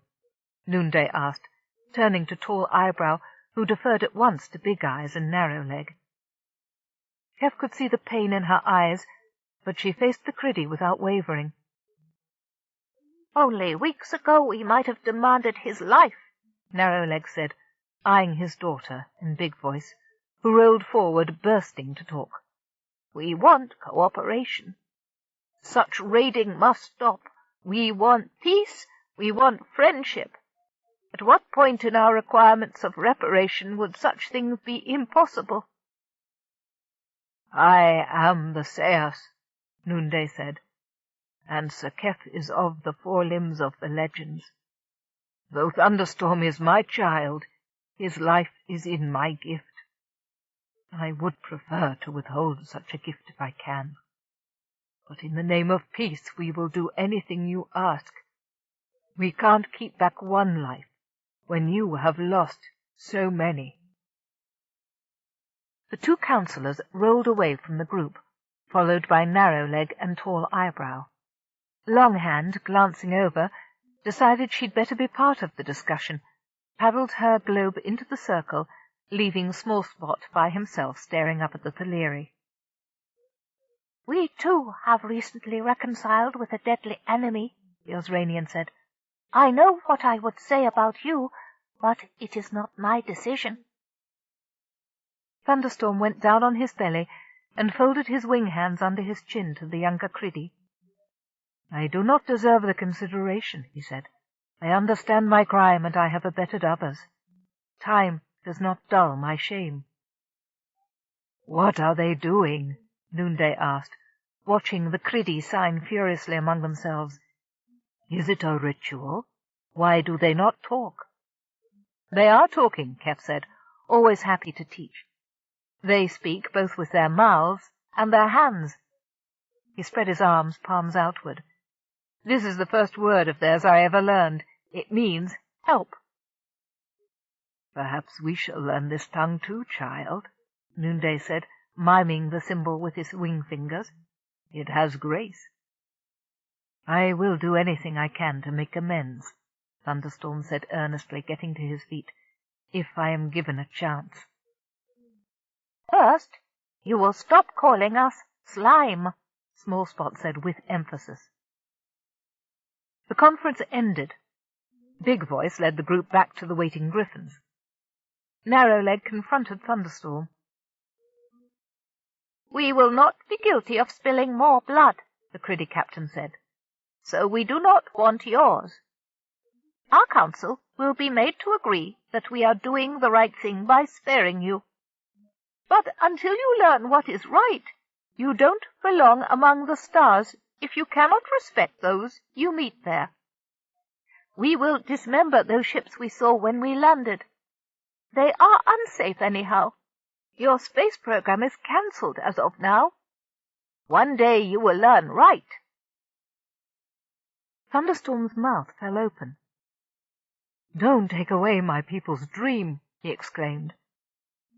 He again dropped to his belly before the globes.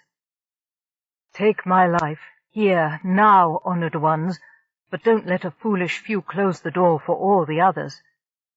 "And yet, that is what you and your mélange have done to us," Narrowleg said severely. "We have colonies we have not visited in revolutions, nor have we been able to explore new systems." "But the humans gave us this gift," Thunderstorm wailed. "If we had not been intended to fly among the stars, the humans would not have come." Technically speaking, Keff put in unhappily, the Central Worlds would forbid anyone giving a new species sophisticated systems until their own culture had developed the requisite sciences. Your own development would seem to be rather far below the minimum. "This is terrible," Noonday said, clenching his hands. "I do not wish to lose the gift of flight either. What can we do?" Everyone looked at Keff. "Nothing at all until you've found the humans responsible," Carialle reminded her Brawn. "We need more detail on the Mélange," Keff said. "Everything. How to find them, what they do when they're here, what their ships bring in, what they take with them. We need verification, first for my government's information, whether this is the same group who destroyed the DSC-902 in the Criddy system." "If it is in the slime system, it was the Mélange, I promise," Thunderstorm assured them unhappily. "They are jealous of their territory. I am sorry to use the wrong name," he said, bowing his head to Smallspot, "but I have known them 50 years, and you only minutes." "I understand," Smallspot said. "Do you believe them, Sir Knight?" Carialle asked. "I think so," Keff said, tapping the desk with his fingers. "We can confirm to CW that those Thelyri that we left behind on the 5th planet were part of a network of pirates. They'll be on the lookout for more ships with the same modus operandi." "But not all Thelyri are involved," Carialle said with a sigh of relief. "I'll put that in my message to CW. They'll be very interested to hear about human involvement in this culture." "Bets on whether the CENCOM or Xeno gets back to us first?" Keff asked playfully. "Get back to the job," Carialle said with a wry inflection. "We need data. We still haven't laid hands on the masterminds, and now we only have until the message reaches the CENCOM." "It's incredible that the secret of the Thelyri hasn't leaked to the rest of the Central Worlds in 50 years, Keff said. He settled on one of the spare slings in Thunderstorm's office. The Criddy stayed near him, not yet trusting their new acquaintances, but curious. "We thought that it had," Noonday said a little sadly. Thunderstorm could not meet his parents' eyes. "Would you give up a free source of fuel?" Carialle asked. "This is a remote corner of the sector yet. If it wasn't for the bulk transport difficulties, they might have been bootlegging it to exploration ships and miners. And here's an intelligent workforce who do complicated work without asking awkward questions. I think we ought to be amazed they weren't enslaved by this Mélange. There's some vestige of morality in there, whatever else is going on." "That brings me to another question," Keff said, looking from parent to child. "Why did the Mélange take you into space in the first place? No offense, but I'd be afraid beings who had never known space travel might be a liability." Thunderstorm's upper lip parted in a smile. "I think to test a hypothesis. We are at the center, and they wanted to understand centering." "Centering?" Keff asked. "So you truly do not know," Thunderstorm said in surprise, settling down on a cushion in the sun with his wings on his back and his foreclaws thrust out before him like the Sphinx. "This is the heart of the universe." A wing claw rose to gesture from ground to sky to his own breast. "Its heart is our heart. Where we go, we can always return to here. It draws us. It is a part of us, and we a part of it." "Extraordinary!" Keff exclaimed.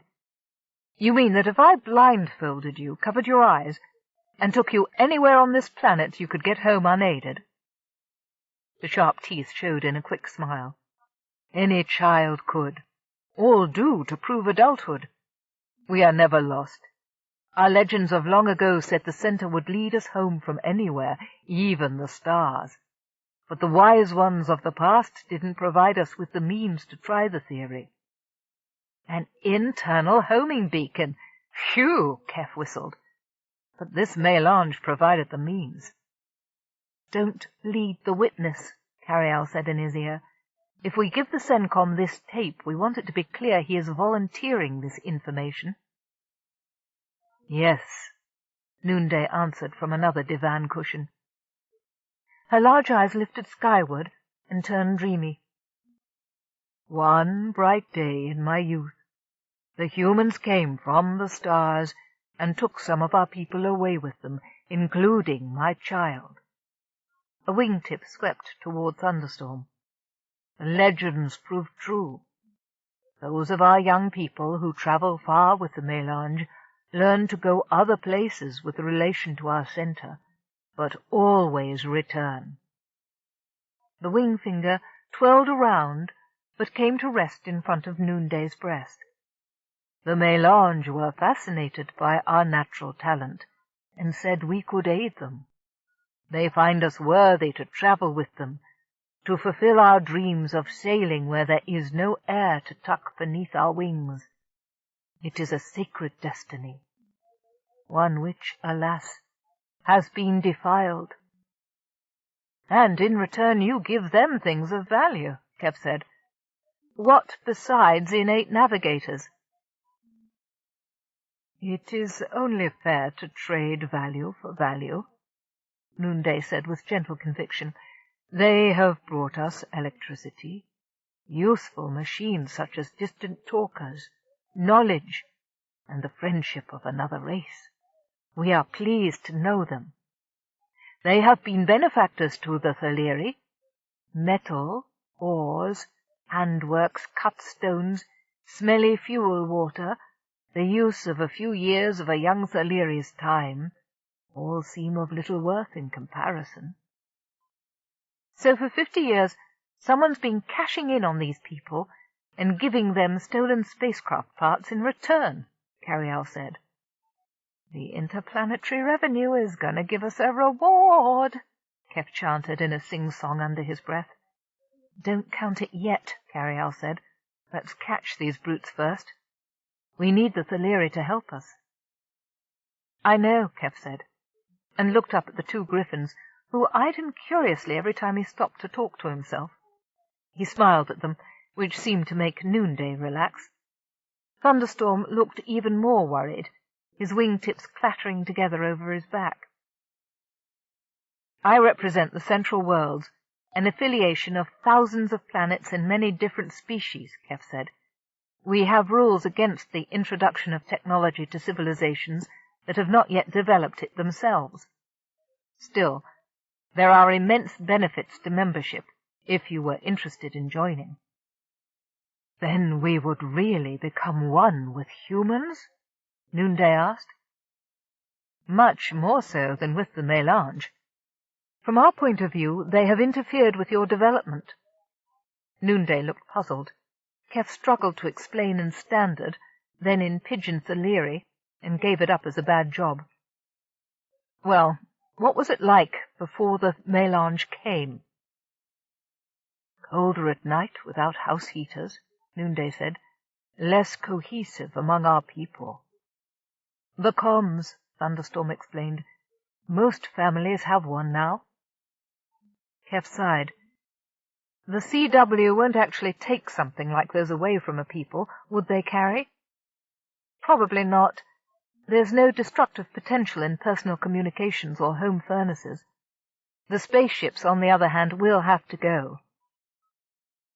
All these things are good things that the Mélange shares with us, Noonday said, the beatific smile on her face. We joined with them, and it has been of benefit to us all. They always assured us that the gifts they brought were traded from outposts or scavenged from floating space debris. I was some of that debris, Carialle screamed.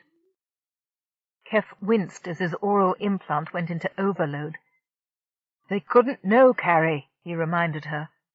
It was the first crack in the reserve she'd shown since they had landed. How dare the Mélange force this lovely people into piracy, Carialle said furiously. It violates 57 sections of interplanetary law. It's immoral, and it violates the Prime Directive. That's fictional, Keff pointed out. I don't care, it's still a good idea. I want these people, and I want to be the one who brings them into Central Worlds. Now there's no excuse for having picked away at my exoskeleton. There isn't a spacer who flies in the Central Worlds who wouldn't recognize a shell capsule. We don't know what happened, Keff said soothingly. We'll find out. You must understand, Noonday, that spaceship parts don't just become available. Our evidence shows that at least some of them were the fruit of ambush and murder. Thunderstorm will admit he knows about that. To my shame, the spacesayer said, covering his eyes. Forgive me, parent. His voice was muffled behind the folds of his wings. Will you help us to stop such crimes? Keff asked, looking intently at Noonday. We always wish to follow the laws, Noonday said, but the Theleri was uneasy. Keff was convinced she never really knew that their gifts were stolen merchandise. He waited. He knew the Griffins were fascinated by humans and admired them, so he smiled his most charming smile. It worked. The rectangular pupil widened. We will do anything we can. Thank you, Keff said. Noonday's sweet smile was sad now. We dreamed of space travel, and when it was given to us, that dream was fulfilled. But it is wrong to accept technology in advance of our understanding, as you say. But you don't understand, said Thunderstorm, rising to his feet. Some of our greatest triumphs, some of our most renowned heroes, are flying in stolen ships, Noonday finished gently. It is over. Sit down, child. 50 years, Keff said, stroking his chin thoughtfully. He shook his head. Certainly long enough to be an established concern by the time I came to grief, Carialle said. We will stop taking from the traders, but you must convince your own kind to stop bringing it to us, Noonday said. For as long as it continues to be available, someone will buy it. We cannot police everyone, but so long as there is no source, then no one can buy. Then we need to find this melange and stop the illicit trade, Keff said. How do you know when they are coming? Thunderstorm rose and opened a low cabinet behind his desk. In it was a communications unit. I activate this once a day to receive messages, if there are any. Carry, Keff said, hovering over it. Of course, Keff. Tell him to turn it on. Keff conveyed the order, and the Theleri tweaked an old-fashioned knob with his claw. He winced at the rising growl that came from the set as its tubes, warmed up. It was of ancient design, possibly of ancient manufacture as well. But it would last nearly forever in this environment, if not subjected to harsh treatment. I have the frequency. It's specific and common if you happen to hail from Central Worlds. It's in the educational transmissions band. Very sly, Keff said. If a mysterious broadcast comes in over this band, most monitors will think it's kids playing pranks. Yes, Carialle said. In the meantime, I can stay open on that frequency and hear the moment anyone in range uses it. Do you ever send a message yourself on this unit? Keff asked. No, never, Thunderstorm said. I speak to Zonzelo when he calls me, but I do not summon them. We have a name, Carialle said. I can send to the nearest space station for criminal files. Zonzelo what? Don, Thunderstorm said. He speaks for the leaders, Alden Fizman and Marina Don. Marina is senior sibling of Zonzelo. Fizman? Keff asked. Related to the first Fizman. End of side 7. To continue, turn the cassette over. Side 8. The Ship Errant by Jody Lynn Nye, continuing on page 295. Child of that one, Thunderstorm explained. He is my friend, strong and fierce, with less warmth than the parent. Marina embraces the apprentices. She is kind-hearted. Kind-hearted pirates, Carialle said ironically. Hush, Carrie. Keff said soothingly. "We have names. Get on to CENTCOM and let's see how far their records go back." Carialle opened up her receivers on the frequency she had gleaned from Thunderstorm's unit. With so little on-air traffic on this planet, it should be easy to detect another transmitter. Yes, there it was. Carialle couldn't tell precisely where it was, but she could guess approximately how far away in the direction of the strongest signal where the antenna lay. She triangulated the location on the maps she had made of the Leary and made her best guess. If she had to, she could make a flyover of that region to be certain. "Got one," she said to Keff, interrupting another information dump from Thunderstorm. From being taciturn and cagey, the Sayers of the space program had become almost too eager to help. "Only one?" Keff asked. She saw his hand go up in front of his chest with one finger raised, a request for the Thalieri to pause. "Only one base," Thunderstorm said, as his new-found friend fell silent, communing with the internal voice again. "I will show it to you if you wish." "Only one, not too high-powered, so our friends count on getting very close to this planet before making contact," Carialle said, running through a quick calculation. "It's north-northeast of you, probably a couple 100 clicks. They're very sure no one will sneak up on them." "Well, they're wrong," Keff said, smacking one hand into another. "This time we'll be lying in wait." "And we freeze them in place," Big Voice said, extending his two fists out in front of him. He rose off the floor above everyone's head and spun in a circle. "No, no!" Keff exclaimed, diving for the Councillor's globe before it crashed into one of the pavilion's supports. "We need information from them. We can only do that if they're free to move and speak." "Oh," Big Voice said, looking disappointed as Keff put him back on the floor. "It would be simpler. But how can we do this?" "I have a cunning plan," Keff said, grinning at the little party in the pavilion. "What did the Mélange come here for?" "To gas up and to pick up a supply of natural navigators," Carialle said at once. "Well, to trade," Keff said, clarifying for the others. He sat down in his sling again and held out both hands. "We don't want them to cut and run. We want to talk to them. We're unarmed, and besides, policing is not our job. We gather information. So what if the next time they come, they find someone here in their particular secret treasure house, ready to undercut any price they ask for better goods?" Carialle sounded amused. "They wouldn't automatically identify traders as CW personnel." "Exactly," Keff said, lifting himself into a pike position with his hands braced on the supports of the sling chair. "They'd land and try to find out who we are and where we come from." "They might try to destroy you," Thunderstorm pointed out. "There is no mercy in them." "It doesn't matter," Keff said. "Once they're out of their ships, they're vulnerable." He plopped back onto the thick black strap and swung back and forth, pleased with himself. "We can capture them," Tall Eyebrow said, clamping an imaginary prey between his large hands. "But you have no trade goods to attract attention," Narrowleg said. "We have brought nothing." "That's where you're wrong," Keff said, leaning forward with a grin. "We have some very fine trade goods. Now, listen closely." Chapter 16. "No more word from Base 8, Gonzalo said, slapping an impatient hand down on the console. "That ship must have gotten them. It's too late."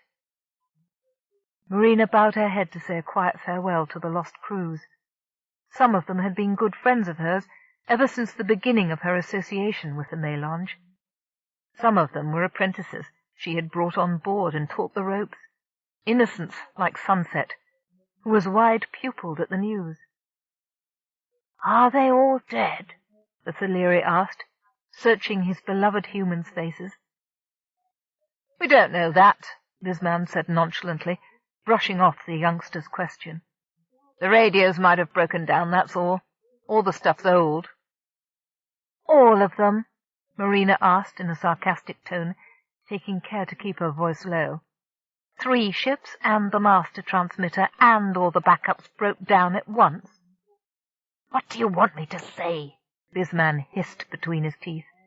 You want the kid yammering to be taken home because he's scared? He ought to know the truth, Alden, Marina hissed back, planting a palm in the middle of his chest and pushing. Bisman, taken by surprise, backed up into the bulkhead with a thump. His necklace of curios jangled. He brushed Marina's hand away, and she put it on her hip. The idea is that we let him make his own decisions based on honest information, so he can function on his own one day in space, just like we promised them. If we don't tell him anything, he's just blundering along. Huh, like the rest of us. Bisman turned away to go aft toward the mess, dismissing her. Suddenly Marina felt weary of the constant fighting, the dishonesty, the death. She strode after Bisman, finally having to run up the corridor to catch him. He turned around when he heard the hurrying footsteps behind him. Marina beckoned him under a ventilation duct, so the noise would cover their voices to the crew on the bridge. "What?" Bisman demanded, deliberately standing over her, so she had to crane her head back to look at him. She refused to let his tactics dismay her. "Alden, I want to quit." "Quit what?" Bisman asked acidly. "I'm tired," Marina said, standing back a pace and easing her head down. She massaged the back of her neck and felt the tension in the muscles there. "I've been thinking a lot about this lately. This wasn't supposed to be a permanent arrangement, me staying on with you and the others." "What's to think about?" Bisman asked, his thick, dark eyebrows tinted in a puzzled peek over his nose.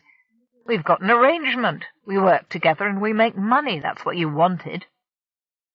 "Well, that's what I wanted for a while. Now I want to stop." Bisman scowled at her. "You're not serious." Marina let out an exasperated sigh. "Yes, I'm serious." "Why do you want to leave?" Bisman asked. "We're good together."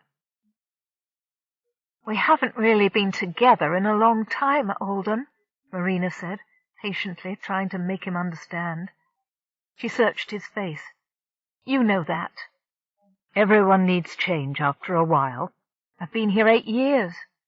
It's time for me to move on. I need to." Then daringly, "And I'm taking Zon with me."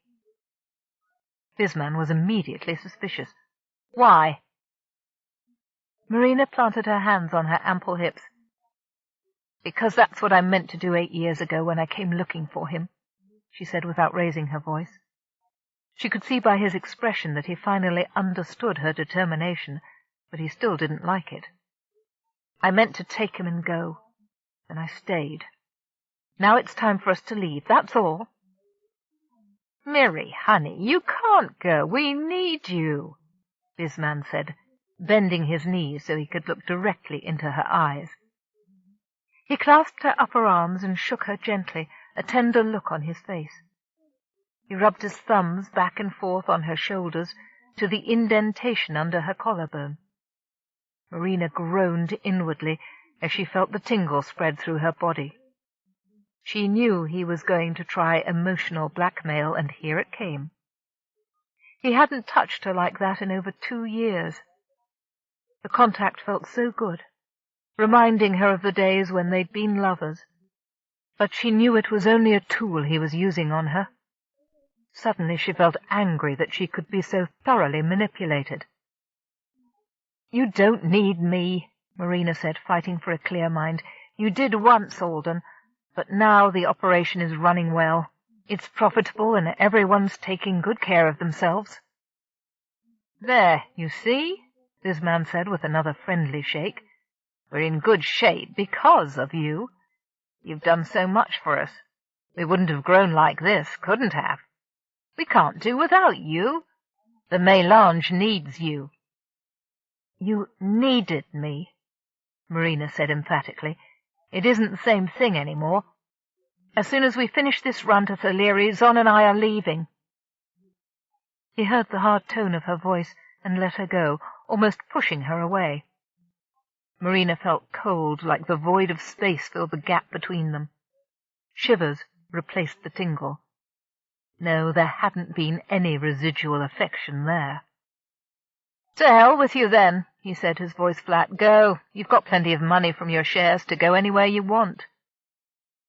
"I don't want it." Ah, that surprised him. "I've never taken a thing out of the kitty, Alden. It's all still there. I'll leave you every credit in exchange for a ship, any ship, even a junker. I can make it run." "You don't know what you're talking about," Bisman said, making a fist. He held it in mid-air as if he didn't know what to do with it. For a moment Marina was afraid he would hit her. Then he slammed his hand against the bulkhead over her shoulder. "You're crazy, the both of you. All right, then. When we make planetfall, you can leave in a ship and go to hell while you're at it." He threw the last words over his shoulder as he stalked away toward the galley, always the master of the parting line. "Thank you, Alden," Marina called after him, genuinely grateful. He'd given her his word. Bisman wasn't paying any attention, probably planning the next raid to make up for the loss of a ship. She had to think of her own next move, too, after Theleri. They were only a day or two away. It was going to take some fancy planning to begin life anew without a credit to her name. At least she could top off the tank of whatever vessel Bisman let her have. Thunderstorm's wrecks were available, but they wouldn't get her a light year before blowing up. Damn it, she thought. She would have liked to stick around until the Theleri became space-worthy on their own. They were coming along so well. It would have been this generation that finally made the last step, and she would have been there to see it. Maybe someday she'd meet one of them in a remote outpost somewhere. Maybe they'd remember her. Marina sighed, her heart and shoulders equally heavy. Maybe not. She went to tell Zomzelo of her decision. Marina woke in the dark and stared up at the ceiling. Yes, she had heard something, a noise on the edge of sound, a hiss. In the utter blackness of her cabin she couldn't see anything, but she sensed that the shape of the space had changed. She could feel the air blowing on her skin from another angle. The door was open, but the corridor lights had been killed. Marina's remaining senses roared up to high awareness. The pulses of the ship grew loud, and she felt the thrum of the engines in her flesh. Her sense of smell became enhanced, too. Marina scented sweat, and another less tangible odor, sharp and thin. Fear. The shape of the darkness changed again as a body moved between her and the source of air. "Who's there?" she said out loud. The light hiss stopped, but no one spoke. Marina felt a cold ball of terror in her stomach. She drew her legs to one side, bracing her muscles to spring to her feet on the bunk. Her balance was bad because her hip couldn't lie flat, forcing her knee to stay up. Damn, she wished she had kept in better shape. Complacency might now be the death of her. The unseen person drew closer. She was almost certain the intruder was alone. Who was it?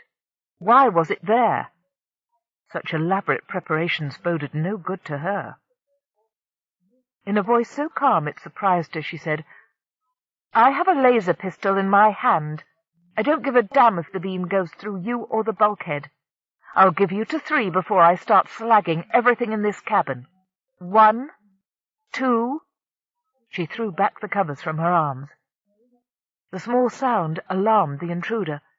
The footsteps, for the sound was feet sliding on the floor, scurried out into the passage. The door ground back into place, and the room regained its proper shape. Marina clapped her hand to the wall for the lights. After 2 or 3 attempts, the switches engaged, flooding the room with white light.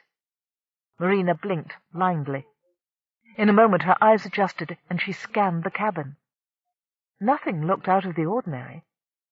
Somebody had disconnected the power to her lights and her door to make his or her work easier, and would join the group expressing shock and outrage in the morning when Marina would be found conveniently dead. She had foiled the attempt, but the sneak remained at large in the ship, having left no clues as to identity.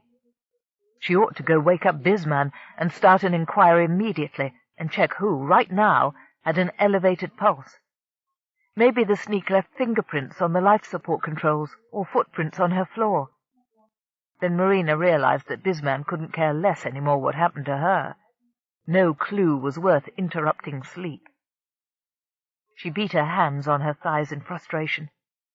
How naive of her to think she'd just be allowed to walk away from the mélange. Bisman had gone straight to the mess hall and told everyone the Dons wanted to jump ship. Naturally, the first thought through everyone's mind must have been that she and Zonzalo intended to turn them all in and plead state's evidence. How stupid of her not to take that into account. From now, until there was a light year or so between her and the crew, her life was in danger. She'd better start packing that threatened pistol and take other precautions. Listening for more footsteps in the hall, Marina rose and hunted out her toolkit. She disconnected the door's mechanism, so there would be no more surprises, from that source at least. The next 2 days were miserable. The raiders shunned even eye contact with the traitor. Marina had felt lonely before, but she couldn't have anticipated real isolation. Zonzalo was no help. He resented being yanked away from his friends and what he thought of as a career. He would go with his sister when she left, but he was unhappy, and he let everyone know it loudly. Marina was alone in her insistence on their upcoming departure. Fortunately, no one made an attempt on her life during day shift. The atmosphere was growing so hostile that Marina started wearing the laser pistol on her hip and other weapons concealed about her person. Bisman didn't look at her directly at any time, but she caught sidelong glances when he thought she wasn't paying attention. She wondered what he was thinking. She anticipated another attack, probably just as she and Zonzalo were ready to leave. They couldn't go, she realized, not with the knowledge she had of all their operations, all their bases, their identity. By opening her mouth, she doomed herself and her brother. Why hadn't she simply taken Zon and gone away all those years ago? She'd been a fool. Ignored by the bridge crew, Marina went back to her cabin and locked herself in. Marina? Sunset's mellow voice, sweet and sad, came from outside her door on the morning of the third lonely day. Yes, she asked without opening it. She checked the monitor camera she had hidden in the bulkhead across from her door during the last dark shift. Nothing there but the back and wings of the young Thaleri. What do you want? May I see you? He asked. That would be a bad idea right now, she said, keeping her voice flat. She was afraid to show the young Thaleri any warmth, lest Bisman and the others take out their anger on him after the Dons were gone, or dead. Then, when? I must speak. Marina sighed. Come in, but quickly. She reconnected the mechanism and slapped the control. Sunset clattered in on 4 feet and stood, his noseless face almost in the works as she pulled the switches apart again. You are afraid, he said. Yes, she said. A nervous laugh strangled into a squeak, so she chopped it off. She swung an arm toward the chair at her desk and lifted one hip onto the edge of her bed. Sunset obediently walked over and slung his midsection across the chair seat. Don't worry, I can handle it. So what is it, youngster? The others are talking about you, he said, his wide eyes fixed on her. I do not wish to question. I am obedient, but you are my friend, and I am concerned. Marina was touched. So far, even Bisman had failed to corrupt this gentle innocent. If there was anything she could do to make certain he was protected after she was gone, she'd do it. Thank you. What did they say? They are afraid you will turn them into the CW, he said. They fear for their lives. Marina laughed bitterly. Do you think I can go to the authorities? She asked. You know what we do, young one. Your eyes are open. They'd lock me up, too. I'd rather die, and they should all know that by now. She flung herself off the bed and paced. If these idiots want to kill me, all right, let them try.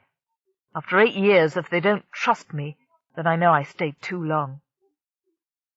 Don't go, Sunset said, reaching out a claw in a simple gesture that broke her heart. You are my friend. Where's your home world? She asked, her voice suddenly husky. He pointed in the direction of the bridge, his eyes glowing. We are very close to the center now, he said. Soon we will be home. You're a good child, she said, coming over to pat his wing joint. You learn your lessons well. I'm proud of you. Remember that. I will, he said. He put his claw hands together under his chin. Marina repeated the salute. For this one being's sake, she felt sorry she was going. Hungry as she was for personal contact, Marina sent Sunset back to his post. It would not do for him to remain in her company. After the young Saleri left, she cursed herself for a poor planner. Why hadn't she thought of his well-being when she decided to leave? The Mélange might fall into chaos again after she was gone. This ship could be stranded or captured. That child trusted his sacred humans. That trust should not cost him his life. Marina needed a moment alone with Thunderstorm. She would beg him to come up with any pretext at all to pull Sunset off the ship and forbid any other young Saleri from going out with the Mélange. It was time they all faced the truth of what they were doing. No news from Base 8 yet, Sonzalo said over his shoulder to Bisman. Marina stood in her corner, invisible to the rest of the crew. Bisman, making sure she could see it, walked up and patted the young man on the back. The last message Thor heard was the same that we did. An attack, and then nothing. Sonzalo swallowed a couple of times. Bisman shook his head. Too bad. What about Saleri? Thor reports all is okay planet-side. Reports in from some of the other crews with profit statements, particulars when you come by in person. Thor said they filled the tanks at the landing site. Thunderstorm's been up and back a couple of times. Does he have any more apprentices for us? Sonzalo shook his head. Didn't say so. Too bad, Bisman repeated, in the same expressionless voice, with a glance at Sunset. This one's doing so well he might teach another Saleri what he's learned. Sunset looked up at Bisman with joy. I would be honored. That's good, Bisman said, amused, and returned to Sonzalo. Get on to Thunder and tell him to meet us. We've got some good stuff for him. Right, the younger Don said. His eyes turned part way toward his sister, then snapped back to his console. Marina's cheeks burned. He was distancing himself from her, maybe hoping she'd leave him behind with the others. Well, he was wrong. If she had to knock him unconscious, she was getting him away from Bisman. What do you mean you want to compare values? Bisman shouted at Thunderstorm over the communication line, waving his arms furiously. The Saleri pulled back from his video pickup, his wings flapped to his back, and his pupils narrowed in distress. I don't believe what I'm hearing. Compare values? With what? With those brought by the new humans, Thunderstorm said, his upper lip twitching. I have said that. It is only right, isn't it, to see whether the best deal can be made? We give you the best deal, you oversized fuzzy toy. Who are these other humans with goods to sell? Marina asked, pushing in front of Bisman. Sonzalo sat crunched down beside her, staying out of the way. Thunder, how could you let someone cut in on us? After we brought you space flight, taught you standard and all... Bisman rounded on her. thought you were out of here," he sneered. Marina was not going to let him cow her. "I spent a hell of a lot of time bringing these people up to speed, Alden. I would think," she turned to the screen again, "they would remember that they owe us something." "We do, Thunderstorm protested, looking from one co-leader to the other in panic. "But you have said we are one with all humans. Keff is a human." Bisman groaned and slapped his hand to his head. Marina, in spite of her annoyance, was amused. "That's what you get for feeding them altruistic lines all these years," she said. "Don't gloat, damn you," Bisman said. "Help me."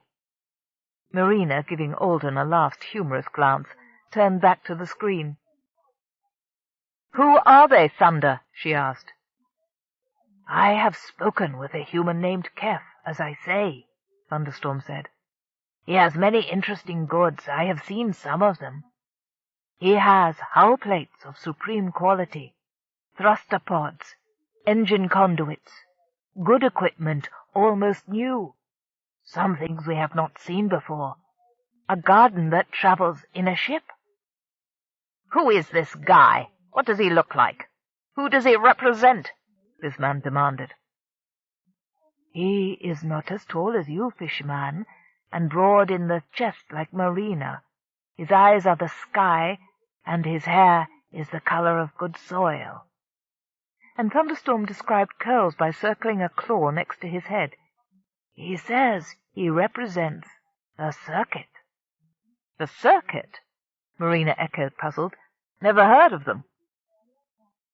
"This shouldn't change a thing, Thunder," Bisman said finally. "We've got goods for you. We'll land 'em, have you look 'em over, and we expect a good exchange for them as usual. We also need another apprentice or two. Schatz out by Base 23 needs a navigator for one of his ships. Padway and Hannah are ready to expand too." "I am not sure any are ready to accompany you, honored one," Thunderstorm said. Marina frowned. Thunder was usually deferential, but he seemed downright scared this time. His wings were pressed hard enough to his sides. Marina could see the tendons bulge under the fur. "All are too young, too unschooled. I hope Sunset is well?" Marina signaled to the young Thaleri, who was happy to greet his old mentor. He scrambled over, put his hands under his chin, and bowed to the screen. "I am very well, Thunder," he said. "I look forward to seeing you soon." "And I you, youngster," Thunderstorm said, with visible relief. The tendons in his wings relaxed. "There is something wrong down there," Marina said, when Zonzalo had closed the circuit. "We've got to find out what's going on." "I'll tell you what's wrong," Bisman snarled, slamming a fist down on the back of Zonzalo's chair. "Somebody's trying to take over our territory. They're going to regret it, damn them." Thunderstorm turned away from the little console. His wing-tips and claws trembled as he tottered back to his desk sling. He collapsed into it. The Criddy, who had stayed well out of range of the communication cabinet's video pickup, clustered around him with concern. Keff raised his eyebrows in a question. "It is done," the Thaleri said, nodding weakly. "They are coming." "Good," Keff said. "Tell Noonday, then we start the ball rolling." "We are ready," Narrowleg said, nodding to Tall Eyebrow and Longhand. "I regret this in many ways. I do not like being defenseless. I do not like having my ship all to pieces all over a field." "It won't be for long," Keff assured him. "And you aren't defenseless. You'll all be staying with Carialle in our ship." "Is not the Watcher nervous too?" Big Eyes asked. Carialle answered via helmet speakers, audible to them all. "I certainly am," she said. "But we're on the way to unraveling a lot of mysteries. It'll be worth it, whatever comes." The crew of the raider ship united instantly against the notion of a stranger's impinging on their domain. Glashton was in favor of killing the intruder on the spot.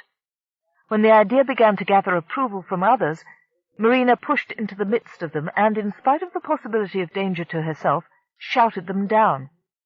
"Quiet! What's the matter with you?" she asked, waving a forefinger under all their noses. "There may be a whole host of ships behind this one trader.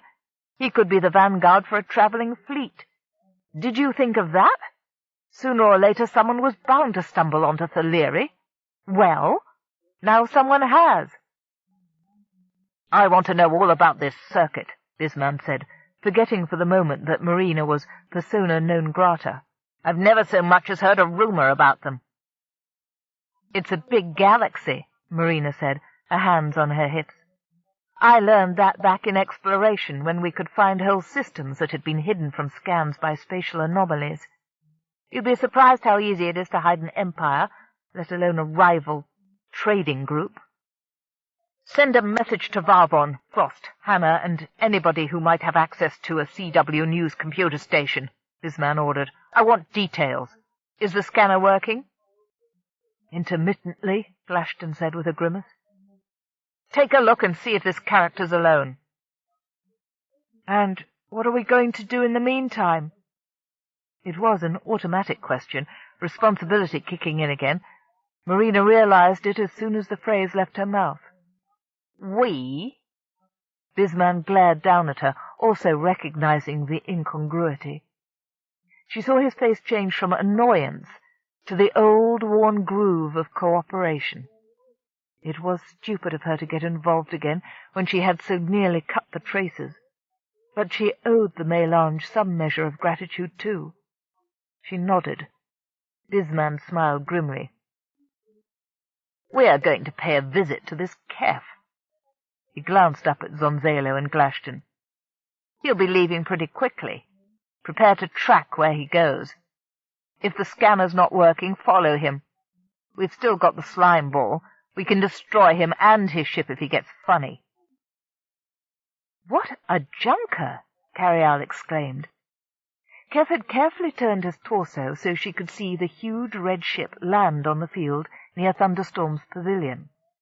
It was immediately surrounded by Theleri of all ages, some flying forward, pushing wheeled ramps, others wrestling refueling hoses from the mighty tanks nestled in the crags at the edge of the plain.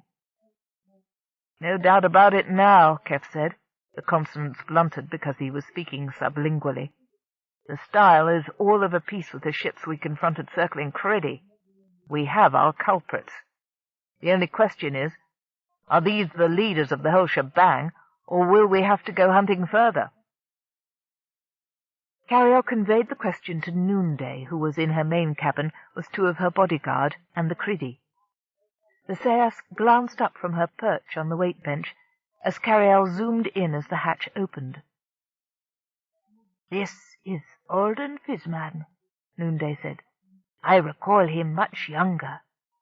It is shameful that I and the Rosseo did not take closer notice of our involvement with the mélange. But all was so beneficial, and we never questioned their good intentions." "It is natural to think they would be as morally good as yourself," Longhand said kindly. In the ammonia-free atmosphere of Carialle's cabin, the Criddy went without their travel globes.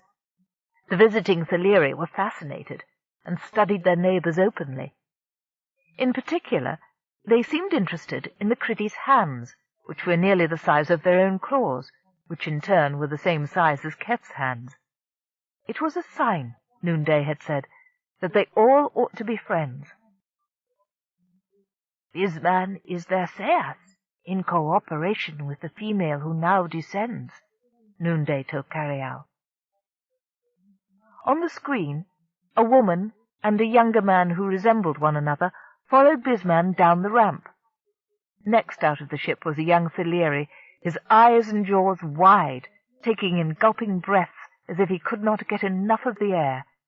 He took the ramp at a bound, spread his wings, gathered his mighty haunches under him, and sprang into the air for pure joy. All of Carialle's pulses seemed to halt for that one moment as he took flight. "Beautiful," she said. She checked her data tapes. Yes, That lovely moment was recorded forever in her memory banks. "Freiherr!" the young Thalieri cried. "Vanasta! Thalieri! Iaglipelo!" Thunderstorm, a row or two down from Keff, looked up, and his eyes widened with relief. "Parantasi o yara, Shafur," he said, with a booming cough that was a Thalieri chuckle, as the apprentice came to a scrabbling landing beside him. The two embraced warmly, claw, hands, and wings wrapped around one another's bodies. "Did you get any of that, Keff?" Carialle asked. IT laboriously sorted through the syllables and produced greetings, unintelligible, homeworld, joy, you're coming, Thunderstorm had said. Proud, unintelligible, return, young, unintelligible. Carialle guessed that the missing words were names or endearments. Even days of intensive cramming wasn't enough to fill in the blanks in IT's lexicon and grammar. Keff turned away to answer her. Carialle was disappointed when her view was cut off, but one couldn't have everything. "I did," he said. "I'm going to have to rely on the Thalieri-speaking Standard. The Criddy will be at a double disadvantage. Standard is new to them, too." "They're very adaptable," Carialle reminded him. "They're doing just fine. And besides, they're better at reading body language than you are." "Are you sure they won't jump in too soon this time?" Keff asked, a little more forcefully than he intended. "We need information, not statues. The second these people find out we're affiliated with the Criddy, they'll clam up." "Absolutely," Carialle said. "Tall Eyebrow swore to me he will not act unless your very life is in danger, and he has one of my second-best monitors in that box with him. The others are here with me watching the scopes. They're all hooked up temporarily with the core inside my bulkhead. Myths and Legends has found a useful purpose at last outside pure pleasure, my dear. While you've been setting up your trading post over the last few days, they've been role-playing with hollows of human beings until they know the difference between simple physical psychological aggression and actual assault. They're as ready as they can be." Keff said. "Keep your records of the training sessions. I'd like Dr. Chowdhury and Psych on SSS 900C to take a look at them." "Already saved and stored," Carialle assured him blithely. "I think you have a customer." Chapter 17. The first thing anyone would notice was the poster. Marina saw it on short-range screens before they had quite landed on the plane. Once she could examine it in detail, she was impressed. Painted or printed at the top of the huge white signboard was a pair of silhouetted beings, species indeterminate, exchanging shapeless bundles. Beneath the image of the traders was depicted pictures of certain commodities in various recognizable forms that the trader would accept in exchange for his wares. The first line was an irregular lump of gold, half in and out of quartz matrix. The gold was shown next pressed into an ingot, then as the molecular diagram of the element and weight at certain gravity, then as various artifacts into which gold could be shaped, such as cups, wire, circuit boards, statues, jewelry. He wishes, Marina thought. Other lines showed crystals, from simple quartzite sand up through diamond and radioactive crystalline forms, precious metals, radioactives, iron and steel, marble, alabaster, and other decorative heavy stone. Handcrafts were welcome too. A depiction of weaving and various finished products showed a real familiarity with textile manufacture. Jewelry, pottery, furniture, and practically any type of merchandise approved by the Central Exchange Commission had been pictured in minute detail, but still leaving room for the individual to offer variations. So tidy a mind that could design a sign like this appealed to her. This Keff had a completist's attitude, that everything can be set out so no one misunderstands, and everyone goes away happy. If she'd been staying on with Bisman, she might have suggested such a sign for them. There were 3 more lines at the bottom of the signboard, showing various kinds of weapons, guns, lasers, bows, whips, garrots, with a big red X through each. This trader didn't want just anything, Marina noted. Even if an alien didn't understand what the X or the color red meant at once, it would understand that there was something different about the acceptability of certain things. That showed a kind of morality that she had tried without success to impose on the mélange. No matter, that part of her life would soon be behind her. The signboard was worn and battered, as if it had been in and out of a cargo hold 1,000 times. She glanced at the trader in the midst of his wares. Perhaps it had. He certainly looked as if he'd seen a few days himself. Keff, if it was he, was not a youth. He looked to be about her own age, around 40. A man of middle height, with very broad shoulders, trim and fit. He was dressed for comfort in a gaudy tunic and a pair of exercise pants going saggy around the ankle underneath a clear environment suit, the only part of his attire that looked new. The top of his helmet had been opaqued against the hot Valyrian sun. The dark halo threw into prominence his brown curly hair and fair skin, made pink by the heat. He was at work straightening piles of goods. 2 little boxy servo robots rumbled up and down the rolls between the stacks, putting things back in order or holding up goods for the Valyrian to see. When the raider crew spread out, the boxies accepted them as customers and held up on display any item by which anyone stopped for more than a few seconds. And what merchandise!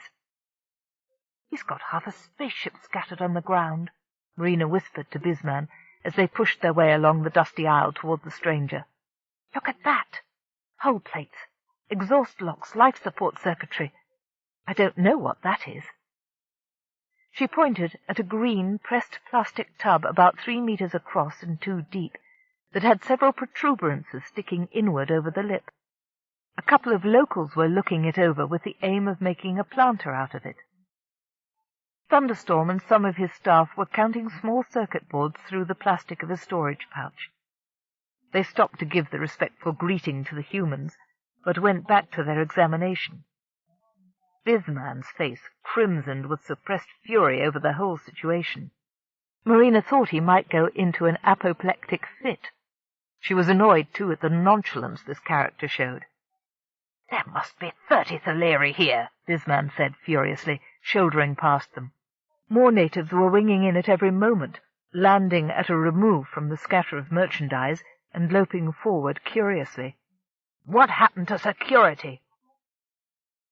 "Thunderstorm can't control every centimetre of this planet," Marina said, reasonably, glancing back over her shoulder at the space sayas. He looked very nervous, and she patted the air in a calming gesture toward him. "I can't believe this stranger's here all alone." "Poole evidently has no fear," Bisman said. "Can you believe it? He landed on a strange world and set up shop, never thinking anybody might take a shot at him." "There's probably some sophisticated armaments in his ship," Marina speculated, glancing around. She spotted it at last, and wondered how she had missed it. It stood tall and pure of shape, in a niche formed by the natural rock wall at the edge of the plateau, like a classical statue in an alcove. "What a beauty!"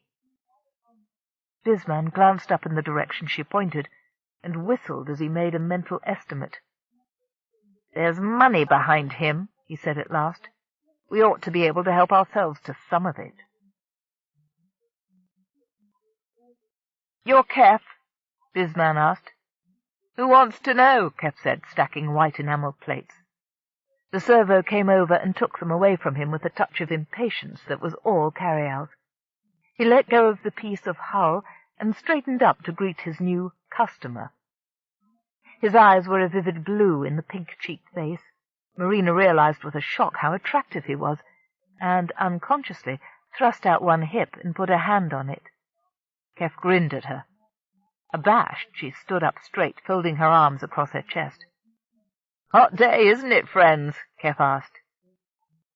"You don't seem surprised to see other human beings," she said. Keff laughed. "When I landed, these nice people addressed me in my own language," he said. It didn't take a rocket scientist to figure out that they've known human people for a long, long time. They didn't get the language from tapes. There were chairs in that building over yonder, though none of the locals can sit on them. And your friend here," he pointed to Thunderstorm, "uses colloquialisms." This man waved away the unfamiliar word. "So what if he does? If they're in good working order, who cares?"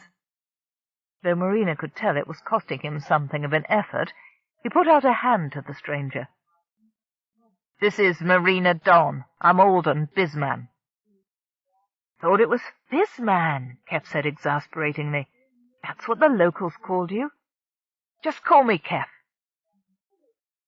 He was so damn cheerful, Marina thought she might like to strangle him herself. Then he turned the intense blue gaze on her, and she felt her cheeks flame with red. He was very, very attractive. He looked her up and down with a quick, insouciant flick of those eyes. She should have been offended, but instead she threw back her hair and raised her chin in defiance. He gave her a grin of approval. "Damn so Leary can't say their damn B's," Bisman said. "When are you moving on?" "When I've finished doing business," Keff said. He straightened up and looked Bisman in the eye. He might have been several inches shorter than the raider, but Marina, with the eye of long experience, thought he'd be a match for him. The way Keff stood so naturally on the balls of his feet instead of flat on the soles suggested he lived on armed combat. Formidable, attractive, and smack in the middle of the Mélange's patch. She had to remember that. He was an intruder. He represented the outside world. It spelled the end of the Thalieri's sheltered existence, and she couldn't have that. "What kind of goods do you have here?" Marina asked. "Oh, see for yourself. I sell a lot of things. I do a rather good line on state-of-the-art spaceship parts, right out of the heart of the CW," Keff said. Marina exchanged a glance with Bisman and saw the light of greed in his eyes. And small wonder, too, with that array on the ground. "Looks like you have a whole spaceship spread out here," Bisman said conversationally. Keff laughed again, but a little nervously. "When you pick things up here and there, they accumulate," he said. "Good guess," Carialle said, auditing the conversation from 400 meters away. "Good thing he hasn't got the Criddy's skill for abstract puzzle-solving, or he'd see for sure. I'm glad your new design doesn't look like the old ship's, Narrowleg, or these folks would have spotted the resemblance in an instant. Can't have that." Narrowleg sat on the console in front of the biggest screen tank. In Carialle's protective atmosphere, he and the others were able to move around, free of their travel globes. They watched the screens around the main cabin that were not obscured by the shipbuilder's person. "I do not like having my ship all to pieces on the ground," he said, wringing his big hands together as on the screen Marina kicked some of the components. "Do not touch that silly human," he wailed shrilly. "That is a delicate power regulator." "This stuff is junk," the woman said, turning over a brand-new engine accelerator valve, still covered with protective lubricant. "I'll give you 50 credits for it, no more." "No, thank you," the unseen Keff said blithely, his hand taking the component away from her and setting it delicately on top of a servo, who spirited it away. "It's worth a lot more than that." "Oh, yes? How do you expect me to make a profit on it if I pay you more?" Marina asked. The woman turned to watch the robot whisk the accelerator valve to the end of a row and set it down on a rickety folding table. "Aren't we greedy?" Carialle commented. "I don't expect you to make a profit on it. I expect me to make a profit on it," Keff's voice said. "I expect you to use it. I prefer to serve the end user. If you don't want it, someone else will." She shrugged. "It's junk. Who else would?" Narrowleg's black eyes bulged until Carialle thought they would pop. "How dare she denigrate the components of my ship? They are perfect. I rejected 8 to the power of 6 of that valve before choosing that one. It was the product of 10 to the power of 16 calculations and designs." His voice rose into almost inaudible registers. "It's a bargaining ploy," Big Eyes said, floating over from her perch on the round table to try to calm her father. She put a gentle hand on his shoulder, and he shook it off irately. "You exist in the rarefied waters of science too much. You should come to the bazaar and dig through the mud with me sometime. Then you would hear worse than this." "Bah!" Narrowleg was not appeased. He turned to Carialle's frog image on the near bulkhead. "What if they take some of our parts away?" "We have many spares," Gaptooth called to him. "They are all out there, mains and spares." Narrowleg gestured angrily. Big Voice was clearly amused to see his old adversary discomfited for once. With a tiny flick of his fingers, he drew just enough power from Carialle's engines to glide up from the weight bench and over where the shipbuilder was sitting. "Keff will protect your ship parts," he said. "And if he cannot?" Narrowleg demanded, glaring upward. "How do you expect to get home?" Big Voice snapped his fingers, making the gold finger stalls click. "We do not need your ship. Carialle will bring us back to Griddy." "I will if necessary," Carialle promised the anguished captain, "but your craft will be restored as soon as possible." "I am not happy," Narrowleg said. He hunched up his knees and wrapped his skinny arms around them. The small bundle shot off the console and disappeared into the lap of the crash couch behind him. "Leave him alone," Big Eyes signed, flitting away from the chair like a tadpole swimming in a pond. "It is no use communicating with him when he is like this." "He should be adaptable like me," Big Voice said aloud. From inside the huge chair came a disbelieving "Ha!" "My child looks nervous," Noonday said, speaking up timidly. "He has shown disrespect to humans, and it weighs upon his conscience." The Seath and two of her Rousseau sat in the corner out of the way of the Criddy. Noonday occupied Keff's weight bench, and the Rousseau a spare mattress pad from the cargo hold. Carialle switched her monitor away from the conversation Keff was having with the raiders and zoomed in on Thunderstorm. The Space Seath went about his shopping as he'd been told to do, but he wasn't happy. "He's doing fine," Carialle assured his parent, enlarging the view on the screen nearest the weight bench for the sake of the Theleri visitors. "He did exactly what he was supposed to make the Mélange jealous. We don't want them thinking too clearly. People blurt things out when they are angry." "Blurt?" Noonday asked, her beautiful eyes puzzled. "Speak forcefully without thinking," Carialle said slowly. "Please learn," Smallspot said proudly. He sat as close to the Theleri as they would allow him. "I teach them more standard which I know." "You're doing fine, too," Carialle assured him, privately amused. "I cannot believe the beauty of this ship, Carialle," Noonday said. "I see, but my eyes must lie. Such things as this and the Criddy ship, they are as dreams." Narrowleg was somewhat soothed by the compliments. His wrinkled green face appeared over the top of the crash couch. "Not a dream. State of the art for now," he peeped. "We move ahead, always ahead." Carialle transposed the voice to a baritone register and amplified it so Noonday and the others could listen without pain. "We are getting used to them," Noonday said to the air. Carialle could tell that she still didn't really understand a human who lived in the walls, nor one who could look like a frog at will, but followed the Criddy's example of behaving as if Carialle was there in the room with them. Shell-person existence was a facet of human experience that had never yet come their way. She wondered what the CENCOM would make of Theleri, and if they would try to withdraw the technology humans had given them to date, on the grounds that they wouldn't have evolved it yet themselves. She hoped not, but bureaucrats could be so rule-bound. Carialle herself had become completely comfortable with the Leary, having had Noonday, Thunderstorm, the Roseo, and a large number of former members of the Mélange tour through her ship during the last several days. She was convinced that none of their gaits matched the footsteps she remembered transiting what was left of her hull after her accident, not even accounting for weightlessness and grav boots. They were absolved. The question remained, who?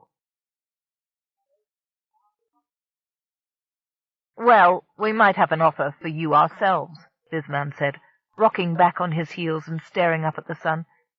"We'll take the whole line off your hands on condition that you take it and don't come back." "I can't do that," Keff said. "I have obligations to fulfill." "The circuit," Bisman said. Keff nodded. "Where's it based?" "Oh, here and there," Keff said, too casually. "Well, it won't be here," Bisman said, not at all fooled. "You have 2 days, then I want to see your tail rockets up there." He pointed toward the sky. "No can do," Keff said, looking pathetically at both leaders. Marina wasn't moved. "The lady who runs the circuit would make life miserable for me. You'll understand." And he flashed that insouciant grin once again. Marina found that they were getting nowhere with the trader. It stood to reason that a traveller who went around in a fancy ship like that, with top-shelf goods like these, on the edge of nowhere, wouldn't be easy to bluff. But was he too cocky? Bisman might get so frustrated that he would attack him right here. She could stop him, but couldn't prevent the rest of the crew piling in on a fight. At least Zonzalo and Sunset would stay out of it. She'd been very firm in her orders. For whatever reason, neither one argued. Bisman started some low-level threats on Keff, nothing overt or too nasty, and found his sallies thrown back in his face. Marina stood by, turning over the odd component or two with her toe. He had some of the damnedest things for sale. Oil paintings? She bent to examine them. A small spacescape caught her eye. She thought she recognized the subject as Dimitri DMK-504R.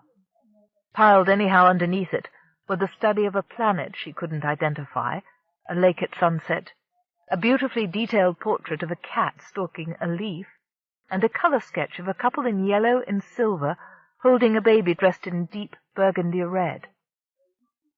"You've wandered into our patch," Bisman was saying over her head. "Did you paint these?" Marina asked, suddenly interrupting them. She nudged the pile with the side of her foot. "They're good." She was rewarded with a warm grin. "No, a friend of mine does them." "He has talent," Marina said. Thank you. I'll pass the compliment along." "Maybe you'd like to buy something?" Keff asked, with just the right air of hope. "Maybe not," Marina said, crossing her arms again. Good God, he was pushy. "Oh, then on my next stop here," he said cheerfully, not at all put off. "You folks get around here much?" "Now listen, friend," Bisman said, poking Keff in the chest to get his attention. "There won't be another stop here for you." "Really?" Keff asked. "I won't ask you in what army, because I've been watching your toughs gather around me for the last 10 minutes, and I promise you I'm just not as green as I am cabbage-looking." "What?" Marina demanded, having followed his conversation up until then.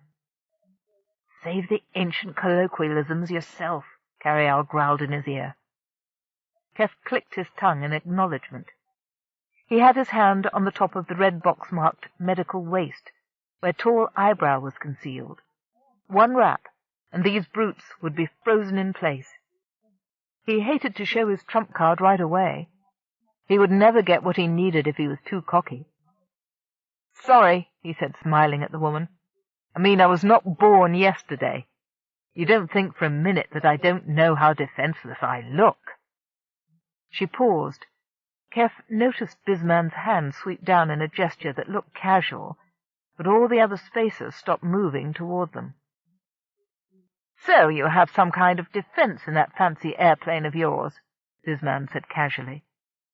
Airplane, ha, Carialle said. Look at the flying refuse heap he came in. Sure, Keff said. My employer wouldn't let me out without adequate protection. The circuit, Bisman said flatly. You've heard of us? No, I haven't. You could be a fly-by-night operation with one ship and an attitude. I've seen your kind before. Started that way yourself, did you? Keff asked, and had the satisfaction of seeing the pirate start violently. The mélange comes from an old family tradition, Bisman corrected him with a sharp look. Ah, your father, Keff translated. The present day Bisman breasted up to Keff and glared down at him. Listen, character, you gather up all your debris and you lift off of this world within 30 standard hours. My boss will get tetchy if I don't come back with a deal, Keff said, plaintively, his hands spread in appeal. Bisman crossed his arms. Out of the corner of his eye, Keff could see the crew on the move again. No, eh? Too bad, Bisman was saying.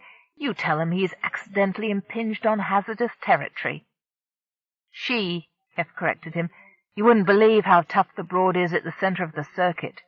Your threats would make her laugh out loud. Oh, Keff, I love it. Carialle's chuckle sounded in his ear. Tell him it's a neural synaptic network, which means we're never far away from the active arm of our organization. Keff passed on Carialle's words, and enjoyed the puzzled look on the pirates' faces as the two did mental translations. Bisman, at least, came up empty. What's this tough Broad's name? The older man asked. Carialle. Carialle what? None of your business, Keff said nonchalantly, raising his eyebrows. It is if we're going to do business with you, Bisman said. And who says you are? Keff asked. You want me off what you call your patch. Who in the frosty void do you think you are? Look, Bisman said, suddenly looking bored with him. I don't talk to underlings. I want to talk to this Carialle. Might be arranged, Keff said. I want a meeting. You can arrange it. Well, I'll see what I can do, Keff said, bending down to accept a bag of circuit boards from one of the loader robots. He glanced up at Thunderstorm and the young apprentice from the pirate ship. The older Theleri had an anxious look on his face. Fine, fine, Keff called, waving to the Sayas. I'll put the value down on a slate for you. Keep looking. You never know if you'll find something else you like. He smiled at Bisman. It may take some time to get a message through to Carialle, but I'll send one right away and tell her you want to talk with her. Face to face, Bisman said, tapping Keff painfully in the middle of his chest once for every syllable. While Keff stood there thoughtfully rubbing his chest, Bisman hustled Marina away. He grabbed Thunderstorm by a claw on the way by. Your pavilion, he hissed. Now! Thunderstorm loped unhappily behind them over the stony ground. Marina could feel the storm of fury growing, but Bisman didn't let fly until they were safely under the roof. You're avoiding me, Bisman snapped, rounding at once on the Theleri. Waving a finger under Thunderstorm's nose, he backed the Sayas up until he bumped into his own desk sling. Don't try to deny it. I've known you too long. I told you we had stuff for you. You should be buying from us and only us.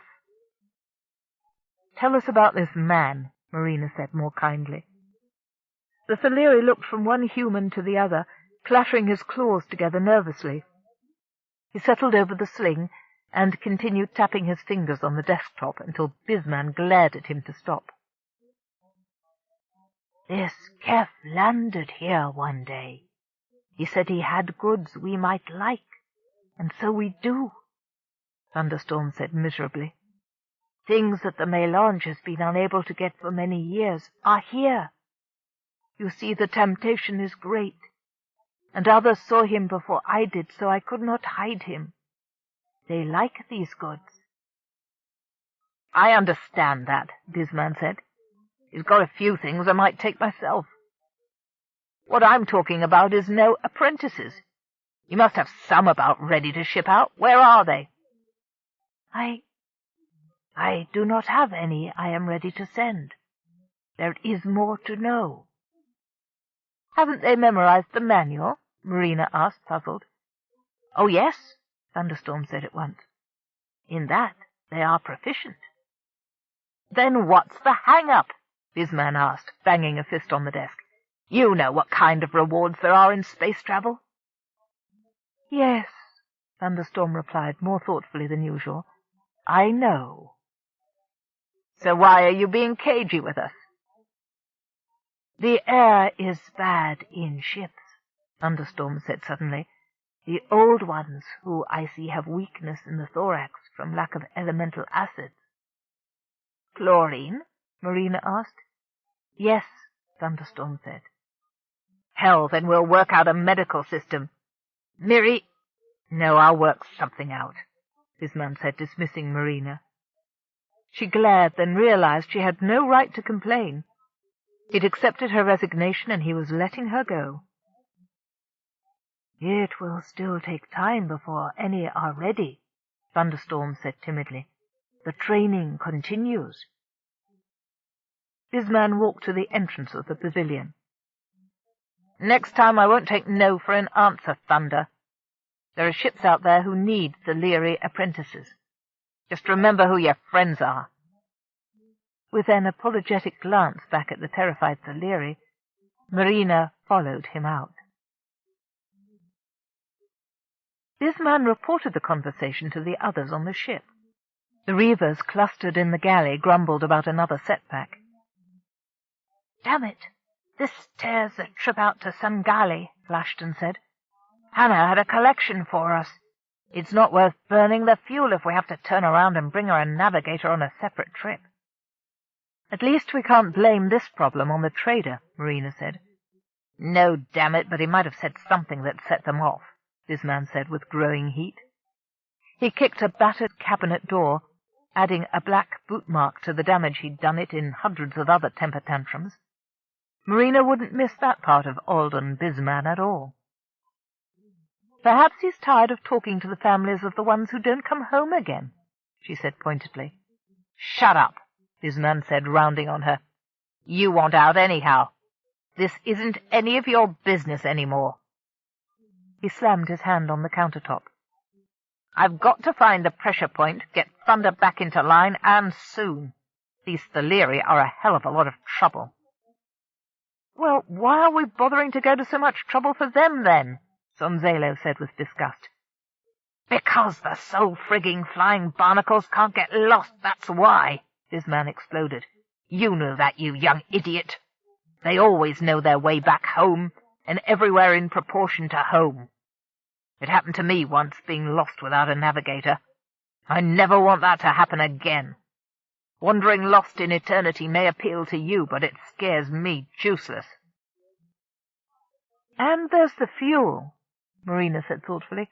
"I didn't see any Leary merchandise out on that field. Did Keff spot the refinery and offer to trade for a tank load?" "Whatever it is doesn't matter," Bisman said. "We find out what there is to know about this circuit and what defenses this Keff is packing in that pretty ship of his. He'll get a meeting set up with this Carialle, and I'll strangle him in front of her as a lesson to stay out of our way."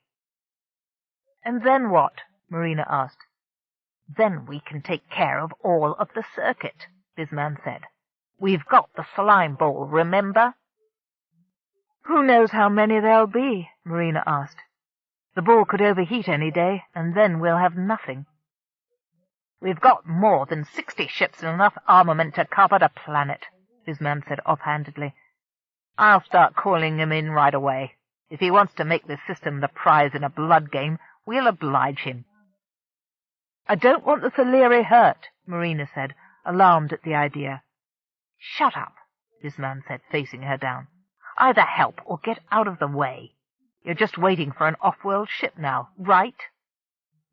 It stung, but Marina had asked for it. Right, she said. She rose and stalked out of the galley. Gonzalo got up to follow her, but his footsteps stopped at the hatchway. Marina went back to her cabin alone. "Are they gone?" Keff asked the air. "Sealed up in their wretched ship," Carialle said. "They might have a passive scan on you, but it's nothing I'm picking up.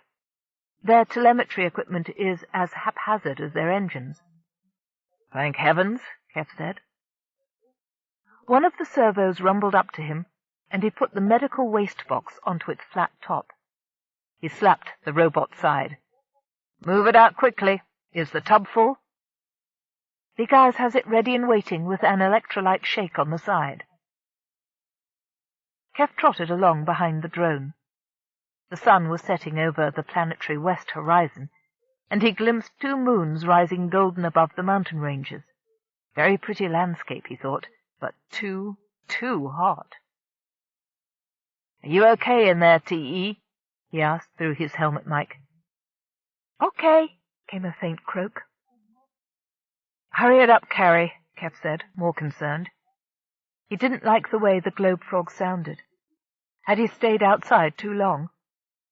The servo rumbled around the edge of the stone cliff, and out of sight at last of the pirate ship.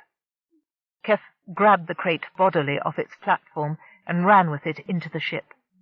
The other criddy flew around him as soon as he was past the airlock. The lid of the box flew one way, and the little globe lifted straight out. The sides of the globe were completely misted over with condensation, which broke up as the others moved it. The Frog Prince's body lay at the bottom, immersed in a few litres of water. He roused his big eyes, wrenched off the upper half of the travel globe, and sat up.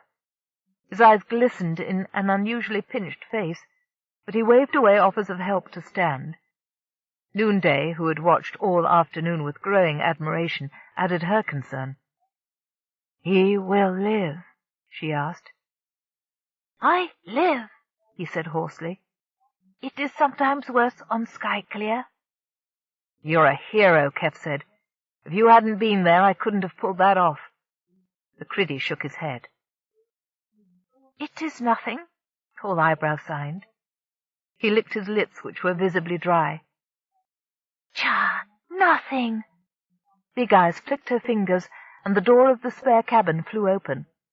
Tall Eyebrow was whisked straight out of the main cabin. Keff ran along behind into the corridor. He heard rather than saw the splash. "I am all right," Tall Eyebrow protested in criddy. "Do not blub."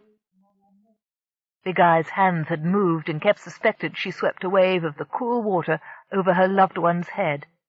He stuck his head in and saw gallons of water washing across the floor from the small bathroom. "He is a hero," Big Eyes said, with a look at Keff and the Theleri as she sailed in after him. "He does not complain." "He does what a leader should," Narrowleg said, nodding. "Daddy approves whether he admits it or not," Carialle said, in Keff's oral receiver. "I do love a love story." "Seeing him in action, you can't help but admire him," Keff agreed. "It is true," Noonday said behind them. "The criddy are most amazing folk." She gathered her wings about her, avoiding the water flying out of the door of the spare cabin. "Now that night falls, I must go back. The Roseo and I have much to discuss. You will accompany us?" "I'd better not," Keff said. "The Melange will be watching me closely now. The criddy will go, carrying a receiver so you can hear what Carialle and I say." Noonday looked up, as if she expected to see the pirates and their surveillance. "But how do I go if you are watched? They will see me." "Ah," Keff said, "the extreme cleverness of me." "Thunderstorm asked a few of your people to wait on the field. They'll come over and give you cover when we lower the hatch again. You'll be one in a crowd of your people making purchases." The Theleri were right on time. When Carialle activated the ramp again, Thunderstorm and a cluster of his apprentices fluttered over, some carrying boxes, some carrying other small items. Using core power, to the great astonishment of the locals, Narrowleg and the others unloaded the contents of the boxes and rolled their globes inside. Tall Eyebrow emerged from the bath with glistening skin. His face still looked rather peaked, but Carialle checked his vital signs and found them strong. He showed no weakness as he sealed himself into his travel globe. Big Eyes looked at him with dismay. "You should not go with us," the young female said. "You should rest." "I am going," Tall Eyebrow argued. "These people have made many sacrifices for us. This is not a risk at all. I am healthy. I must hear what is said." "You will all be well maintained," Noonday assured Big Eyes solemnly. "I will look after Tall Eyebrow myself." Big Eyes relented, but grudgingly, and allowed herself to be shut into a plumbing fixture. "We will be back soon," Narrowleg said to Keff via radio from inside his crate. Each of the Theleri took one of the containers gingerly in its claw arms and flew away with it. Shaking his head, he stepped back into the airlock, and Carialle sealed the door. "A meeting with this tough broad," Carialle said, still enjoying the sound of the phrase. Her Lady Fair image appeared on the wall, armed with morning star and shield. "You mean a holographic manifestation?" "Yes, but not like that one," Keff said, smiling. "Whatever would work to get the most information out of them. We have to be careful.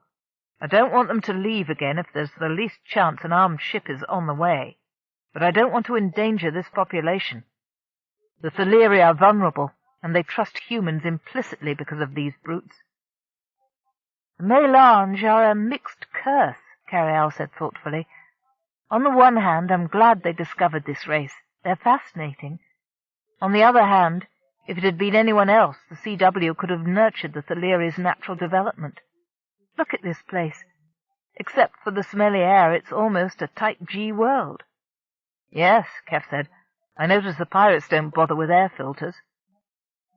Carialle caught the hopeful note in his voice. "No," she said flatly. "There is a cumulative effect on your health. The Criddy have been complaining of the residual ammonia brought into the cabin in the lungs of the Theleri visitors. You keep your suit on." "Yes, Mother," Keff sighed. Keff had a grasshopper's eye view of the proceedings in the Sayad from the camera eye carried on Gaptooth's globe. She was carried in a sack by one of Noonday's guards and released into the Sayad chamber to the horror and protest of the Roseo. She rolled at once into the angle of one of the carved beams as the Theleri glared down into the camera lens. "Why are they here?" Midnight demanded, as behind him the Criddy freed themselves from the crates and other containers. "As witnesses," Narrowleg said, flying out of a box marked Art Supplies. "And as a conduit for our good friend Keff." "But they are enemies." "They are not," Noonday said mildly, settling onto her divan cushion. She coughed and was surrounded at once by Roseo, exclaiming concern for her health. Keff felt pleased that the Sayas was held in such esteem. "You are unarmed?" Winter asked her. "All is well," she assured them. "I have spent a day in deficient atmosphere. The effects will pass quickly." With a wing finger she signalled for the doors to be secured. "Let no one in or out, and have a patrol hover about the windows on the outside. Our guests must remain hidden from view." The guards sprang out and away, spreading their wings to obey their leader's command. The Roseo settled down on their cushions, casting wary eyes on the cluster of Criddy. Thunderstorm drew their eyes away by stalking into the centre of the circle of councillors. "Before they speak," he said, "I have a speech to make of apology to our neighbours, for it is true what Keff told you. I will speak in standard where I can, for the sake of our listeners."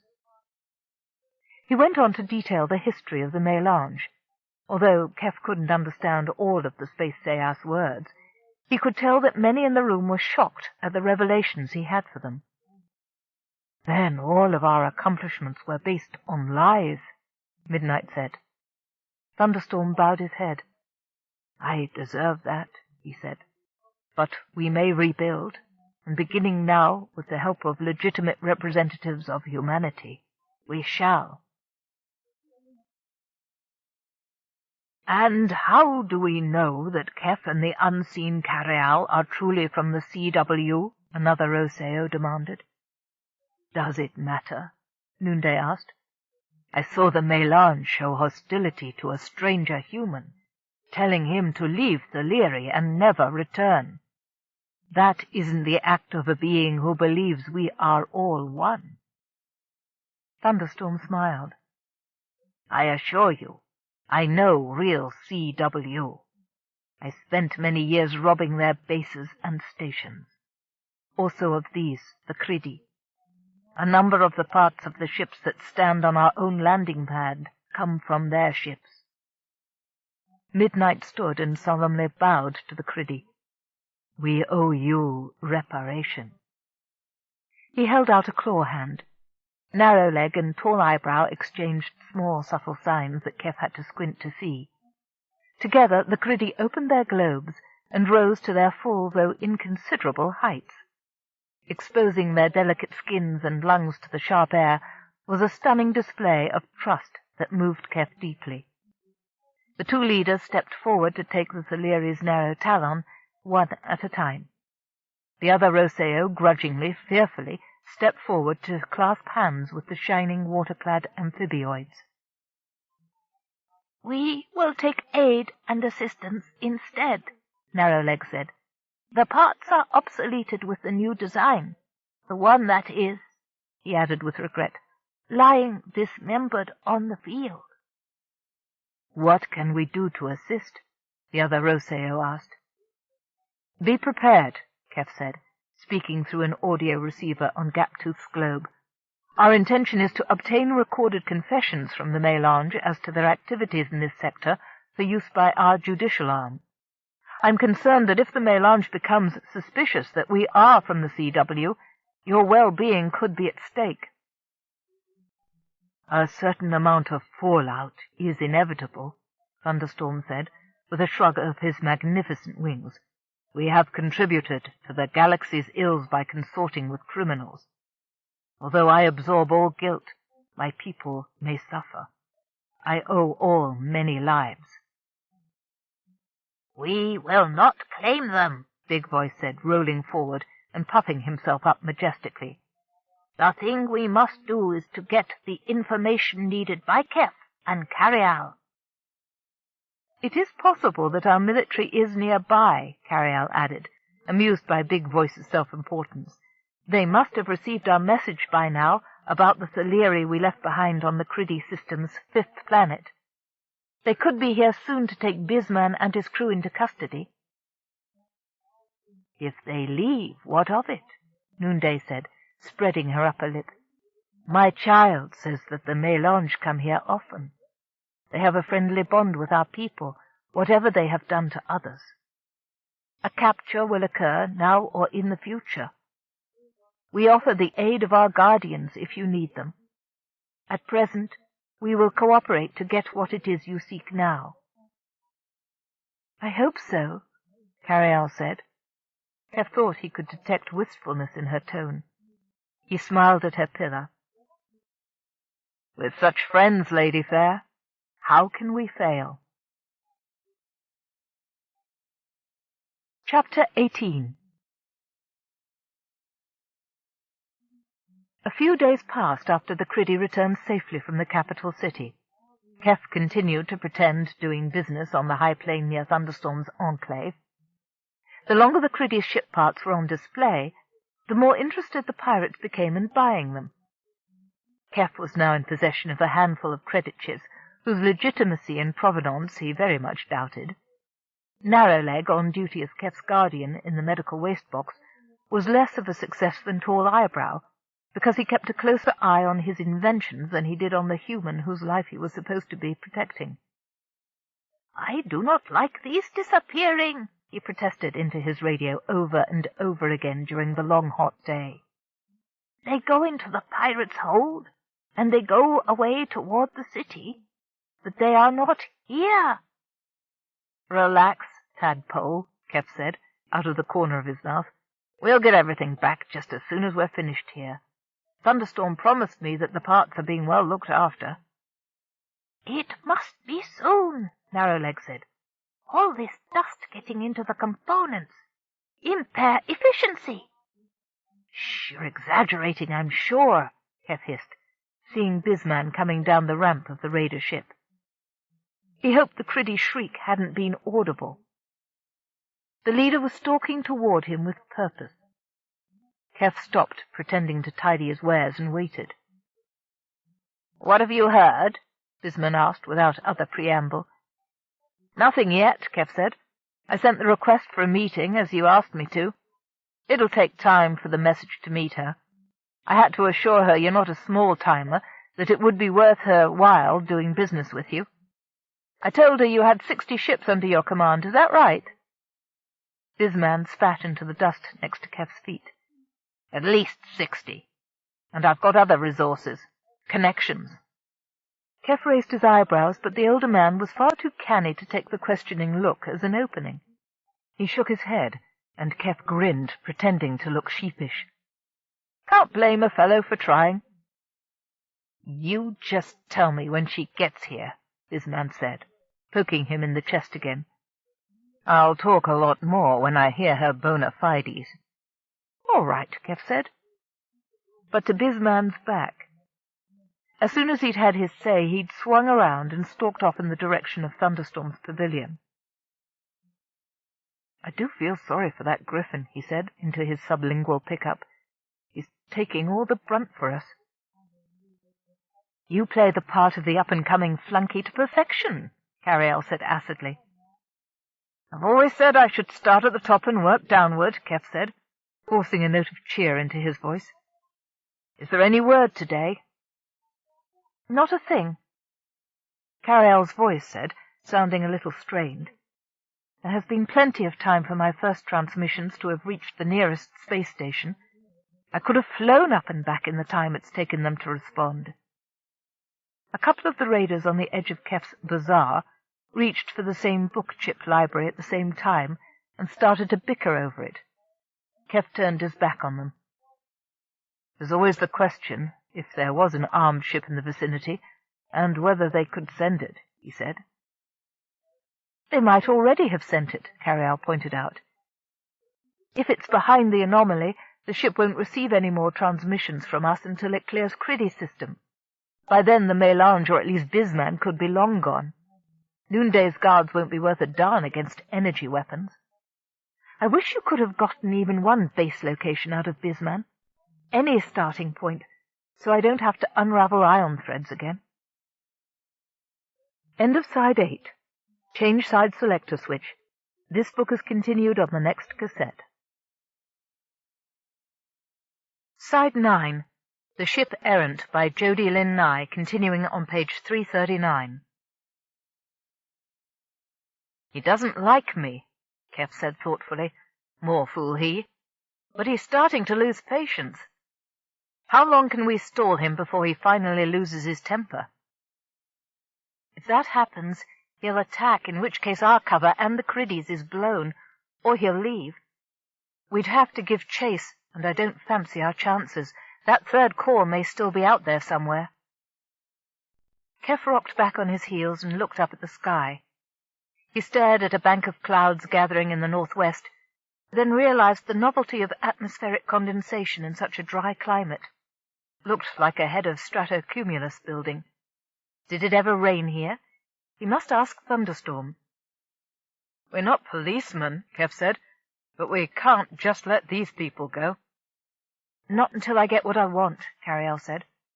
Once the CW forces land here, that possibility is gone, and we're stewed too.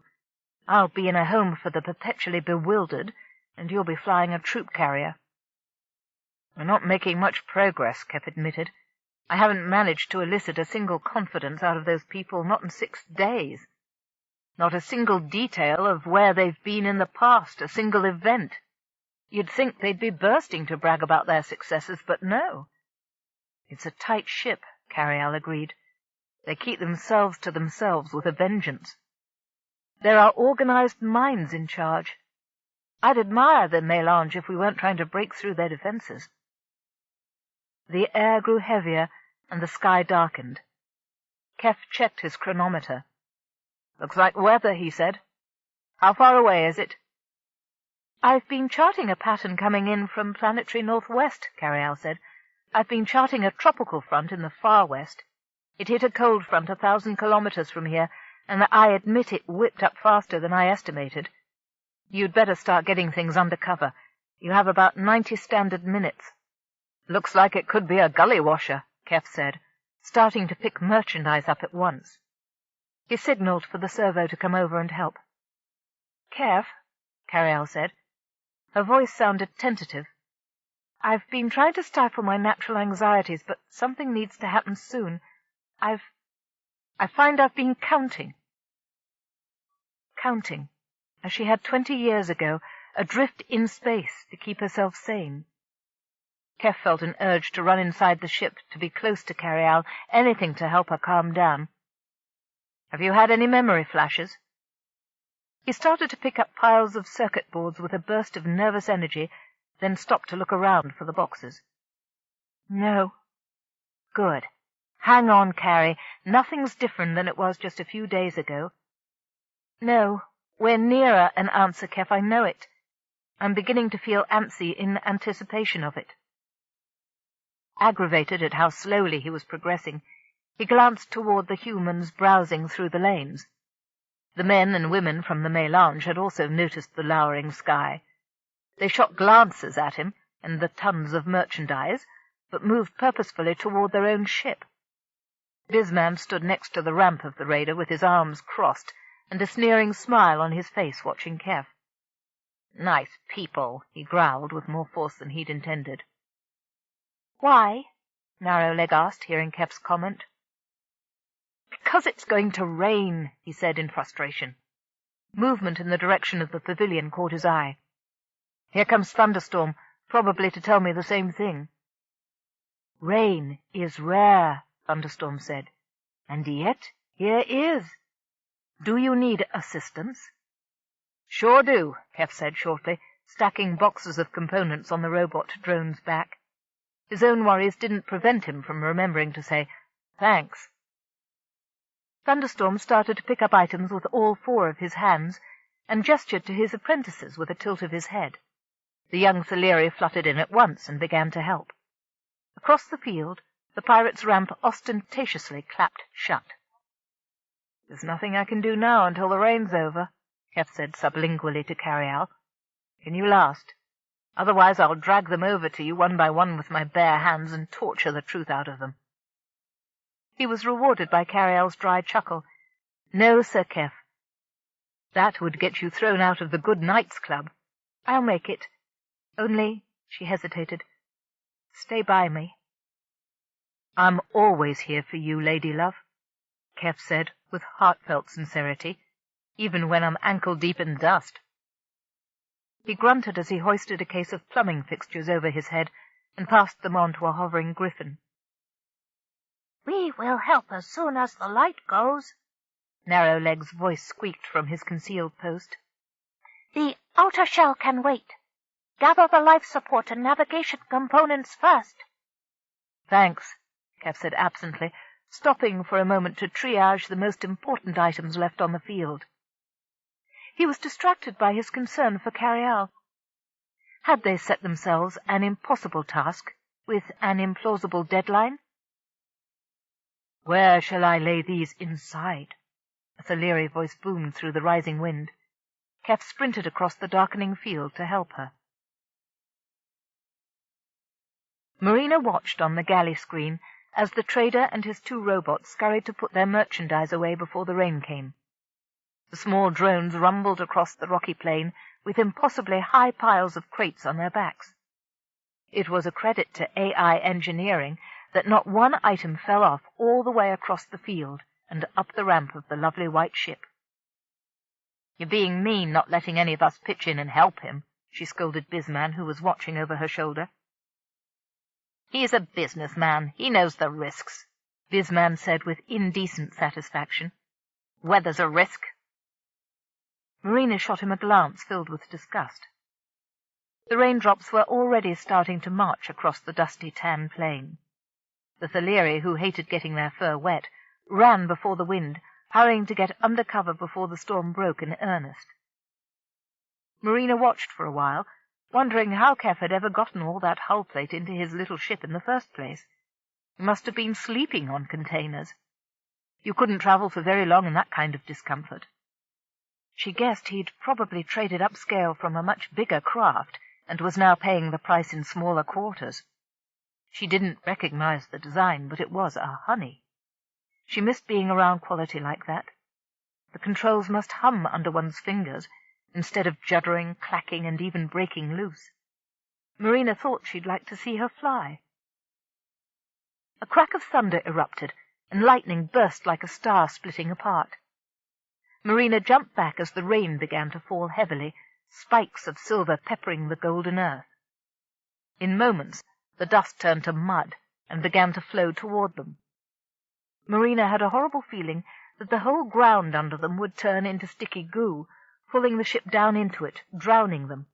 She hated rain. "It's a young typhoon," Glashton said idly, with a glance at the screen. He poured himself a cup of coffee. "Nice to be under cover." "I wish it would stop," she said, turning away. "Why? It's just started." Bisman looked at her scornfully. "Nice to get a bit of change. This never happens in space."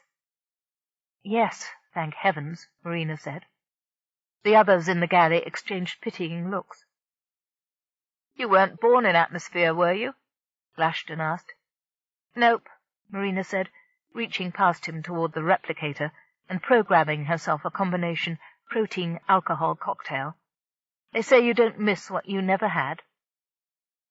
"Like what?" Javoya, the chief engineer, jeered. She and Marina had really never hit it off. Now that Marina was leaving, the woman had been venting all her saved-up spite. "Like common sense," Marina said coldly, "but then you wouldn't know, would you?" Zonzalo and all the others gawked. Part of Marina said she was stupid for opening her mouth, but the other part admitted she was human, too. Grabbing a tool out of her belt, the engineer took a threatening step forward. Marina found she didn't really care if the woman cut her throat right there, but the other crew members moved between them and made the engineer sit down. Ostentatiously, Marina took another swig of her drink.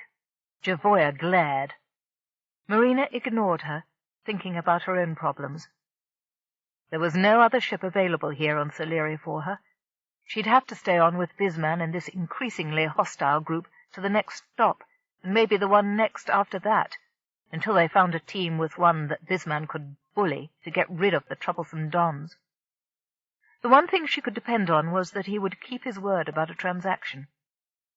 Eventually, the engineer tired of her aggressive pose and threw the spanner down on the table.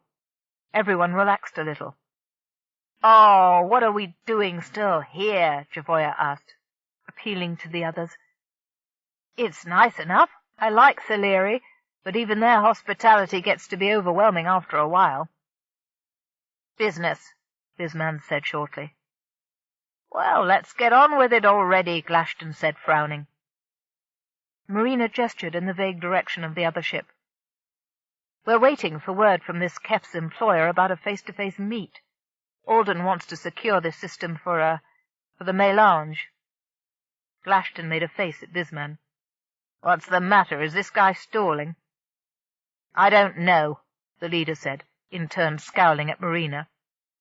She finished her drink, even the awful coffee-tasting dregs which seemed to be at the bottom of every beverage lately. Everything on the ship was breaking down. A burst of thunder shook the ship.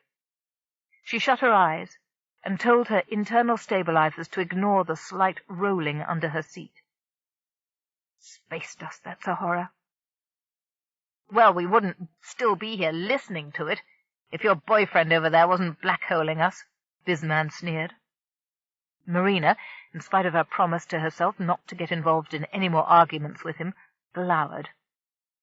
He returned the fierce stare with interest. You don't want to be with us, madam. Maybe you should go ask Blue Eyes in his new ship to give you a boost off-world. That reminded everybody of Marina's upcoming departure. Suddenly, between the rain and the unfriendly glares, the fierce planetary weather felt less threatening. Maybe I'll go and see if I can't find out what's holding up the transmission, she said. Very casually, so it didn't look as if she was retreating, Marina tossed her cup overhand into the disposer and walked down the corridor. As if they were physical touches, she could feel every eye on her back as she left. If you're going, see if you can dicker for the whole load of parts, Bisman called. Phew, Keff said, jumping back out of the way as Carialle closed the cargo bay hatch. As if there wasn't enough in there with our own things and your core. It is intact, Narrowlegs said, fussing over the mass of machinery like a mother hen inspecting her chicks. That is what matters. Oh, days lying in all that dust. We have it all safely held in place and dry, Tall Eyebrow said. He closed his small black eyes for a moment. All is stable. It fits together as neatly as if of a single piece. The criddy flew or glided nimbly out of Keff's way as he slogged back toward the airlock. Carefully, he removed his environment suit, folding the outside in to keep most of the dust from scattering around the ship. Under the plastic hood, his curls were plastered to his skull with sweat. It's a good thing those pirates can't see in there, Keff said to Carialle, pointing down through the floor toward the cargo hold. They'd wonder how I got the whole shop in here in the first place. Most of the hull and the engine casings are still outside. I'm exhausted. The human staggered back into the main cabin and flopped into his crash couch with a sigh. All of his muscles felt as if they were coming unraveled. All that weight training has been good for you, Carialle said, manifesting her ladyfair image on the wall. Keff was too out of breath to make a suitable rejoinder. He made a quick one-handed gesture in Criddy that he knew had a slightly rude meaning. The amphibioids tittered. A faint vibration ran through the body of the ship. Keff glanced up. Thunder, almost directly above us, Carialle said.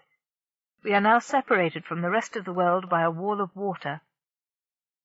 Rain, Big Eyes signed dreamily, as Carialle directed her cameras to different views outside.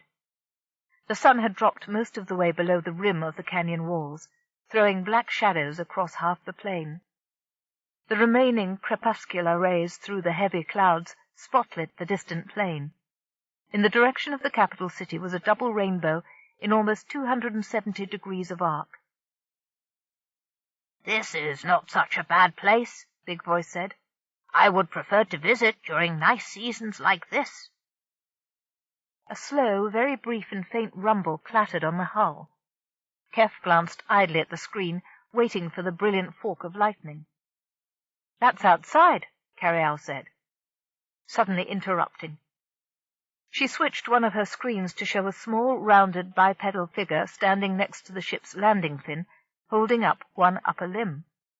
One of the pirates she's knocking with a rock. Keff peered much closer and signaled for magnification. It's Marina Dawn. Wonder what she wants. I don't know, Carialle said. Let her in. Perhaps one at a time you can get some information out of them about where they were 20 years ago. Not a bad notion, Keff said. Will it be dangerous to allow her access? Tall Eyebrow asked.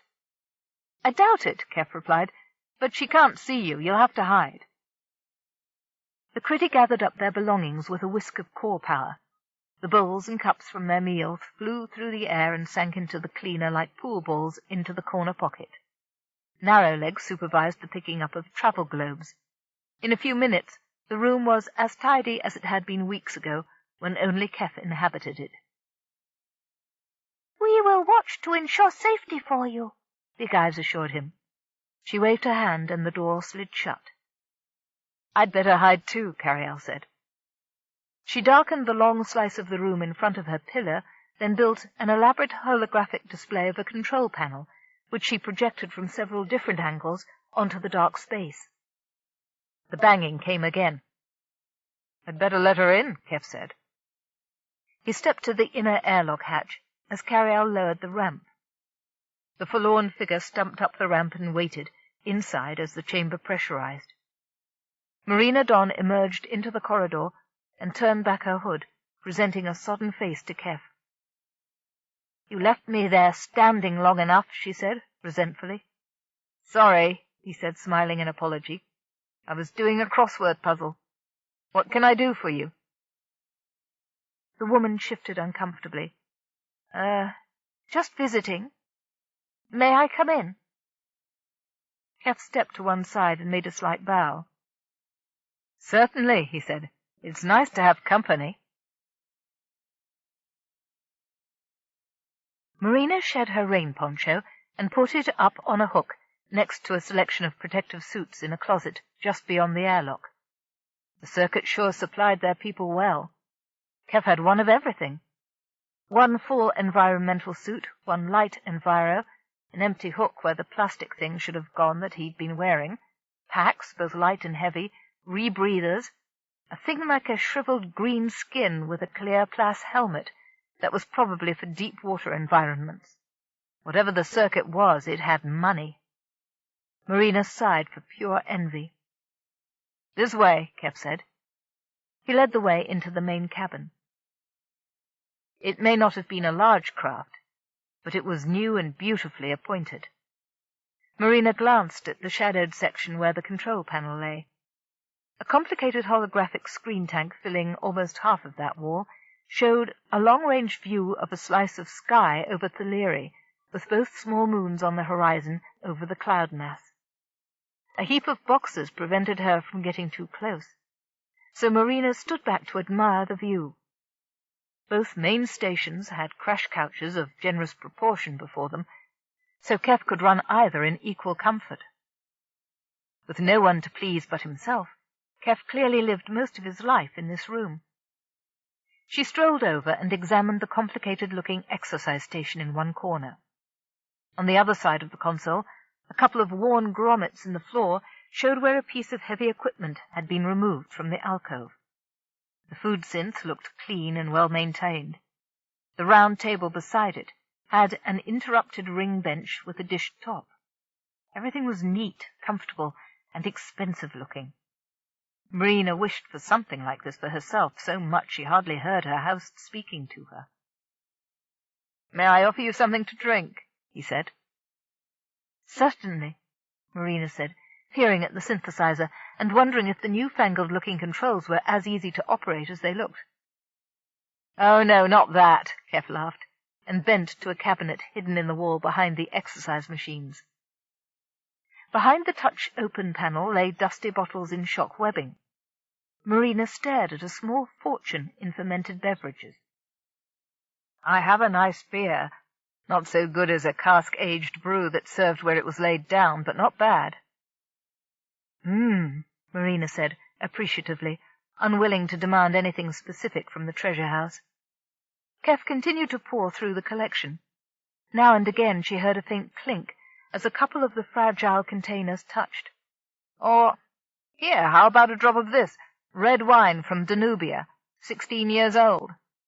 "No, wait," he said, after a pause, during which he stared at the wall thoughtfully. He withdrew his selection. "This is better. 6-year-old Frusti." "My God," Marina said, staring as he produced a glass cylinder with a square paper label. The glass was dark, but the fluid within was darker yet.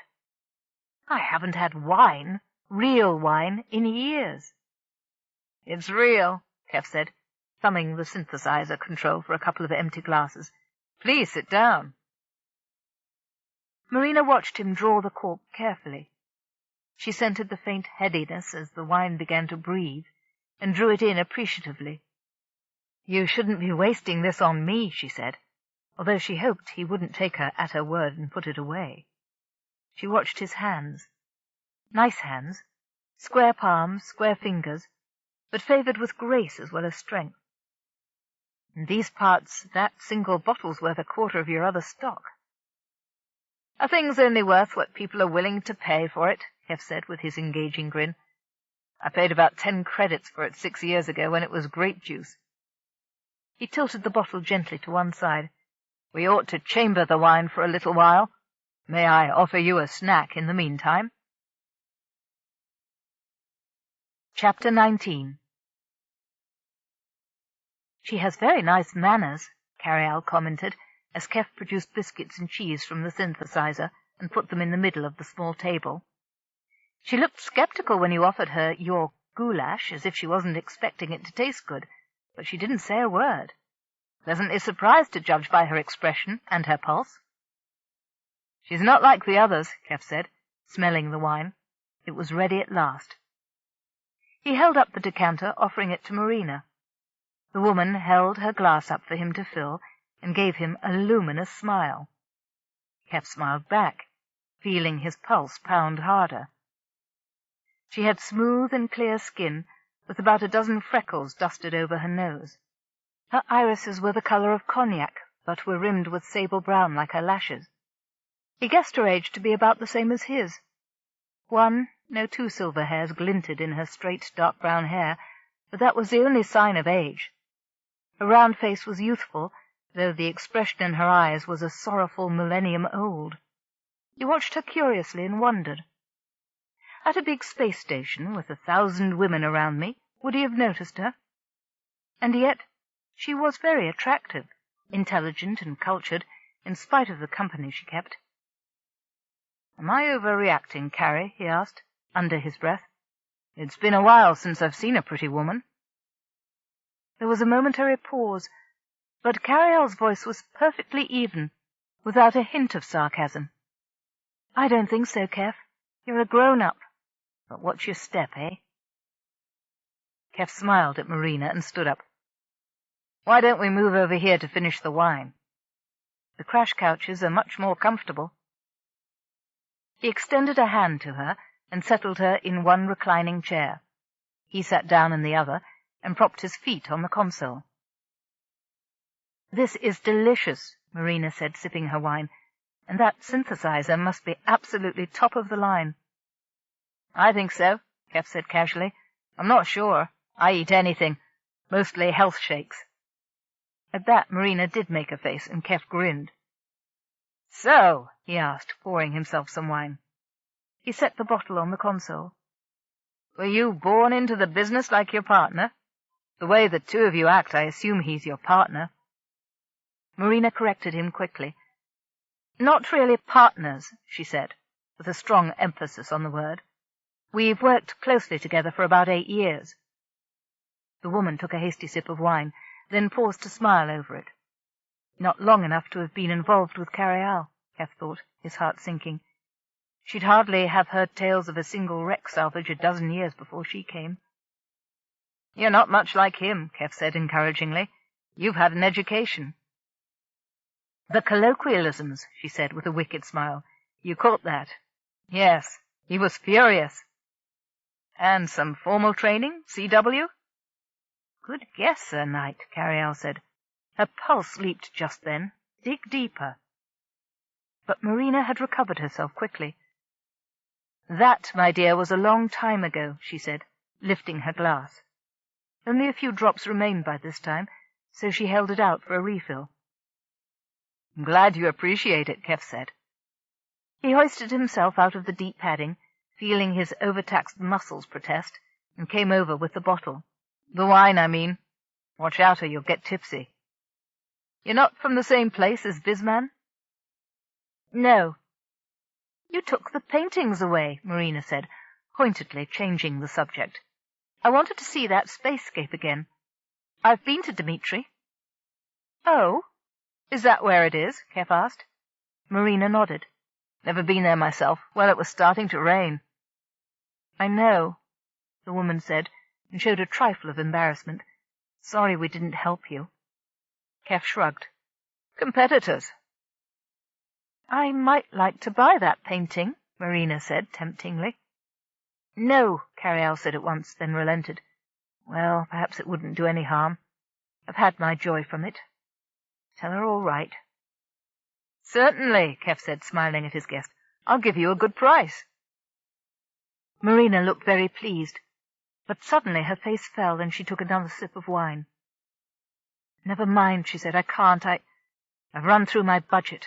I bought something expensive. Ah, Keff said, wondering what had suddenly troubled her so deeply. She was staring at a spot on the wall. Keff glanced over his shoulder and wondered if she had seen through the holographic display. No, it was still intact. If anything, Carialle had enhanced the details to make it look even more solid. He cleared his throat, determined to lighten the mood. He went back to his own couch and stretched out luxuriously. Say, aren't you afraid I might take advantage of your lowered resistance to send a message to your mélange? Send away, Marina said, watching him with an amused glint in her eyes. Couldn't be any worse than what's already happened to me. Oh? Confession's good for the soul, Keff said, encouragingly. Her mind snapped back to whatever had been occupying it, and she stared at nothing again. Do I still have a soul? She asked. Keff opened his mouth and shut it. The wine had affected her more strongly than he'd guessed. Thunder rumbled, and Keff glanced at the external monitor for the flash of lightning. The storm must be directly overhead. The woman shivered. I hate rain, she said. I hate weather. I hate being stuck on a planet. I think I'm only happy out in space. If I had to stay planet-bound for the rest of my life, I'd kill myself. I know what you mean, Keff said sincerely. There's nothing like it. Yes. I don't want to do anything else, she said. It's nice enough here, but I want to get out there again. Her eyes tilted up toward the ceiling and the unseen reaches of space. She's a born spacer, Carialle said. Just a little drunk, I think, but a born spacer. Don't you ever get lonely traveling by yourself? Marina asked. Not at all, Keff said, sweeping a hand around. I have. He glanced at where Carialle's pillow should have been visible, and wasn't. I have all this, he finished. It's beautiful, she said, never noticing his hesitation. You make me wish I had a setup like it. Aren't you happy where you are? Are you mad? She asked with a pitying scowl. If it wasn't for the Thaleri, well... What about the Thaleri? Keff asked quickly. Marina looked at him hard. Are you from Central Worlds? She asked. Reformed, Keff said, with a pious expression that made her laugh, but she was still serious. They're a kind, innocent people. I don't want them exploited. Do you understand me? Isn't that what you're doing? Keff asked, very gently.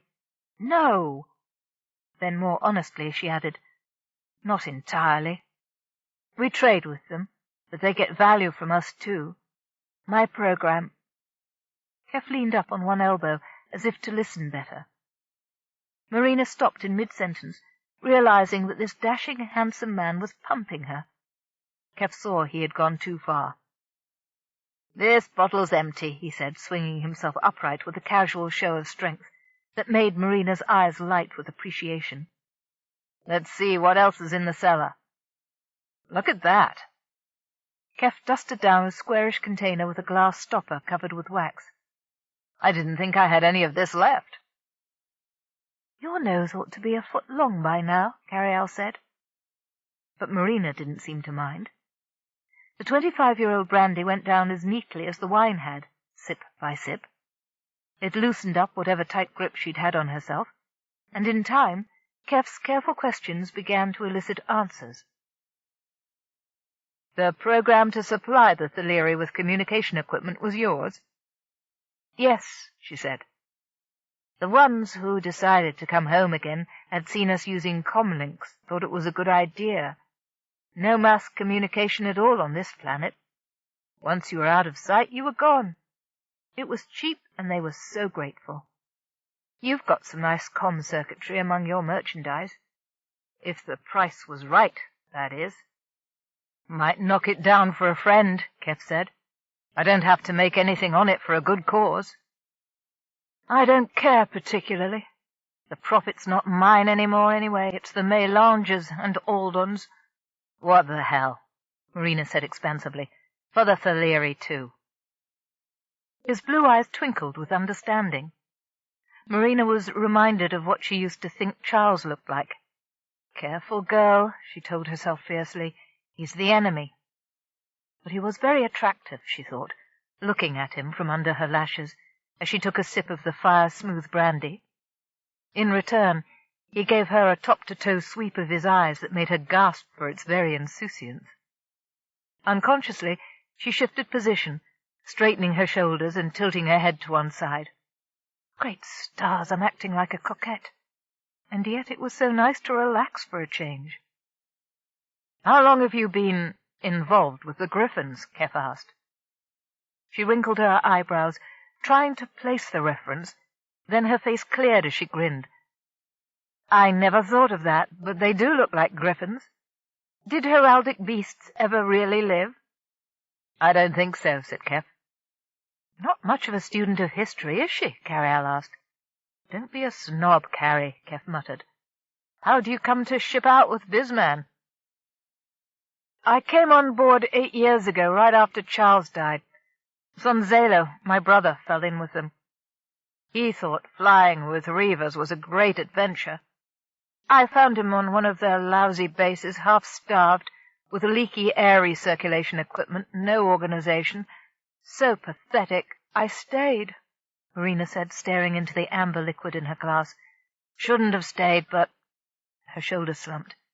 But I had nowhere to go, nowhere to take him to.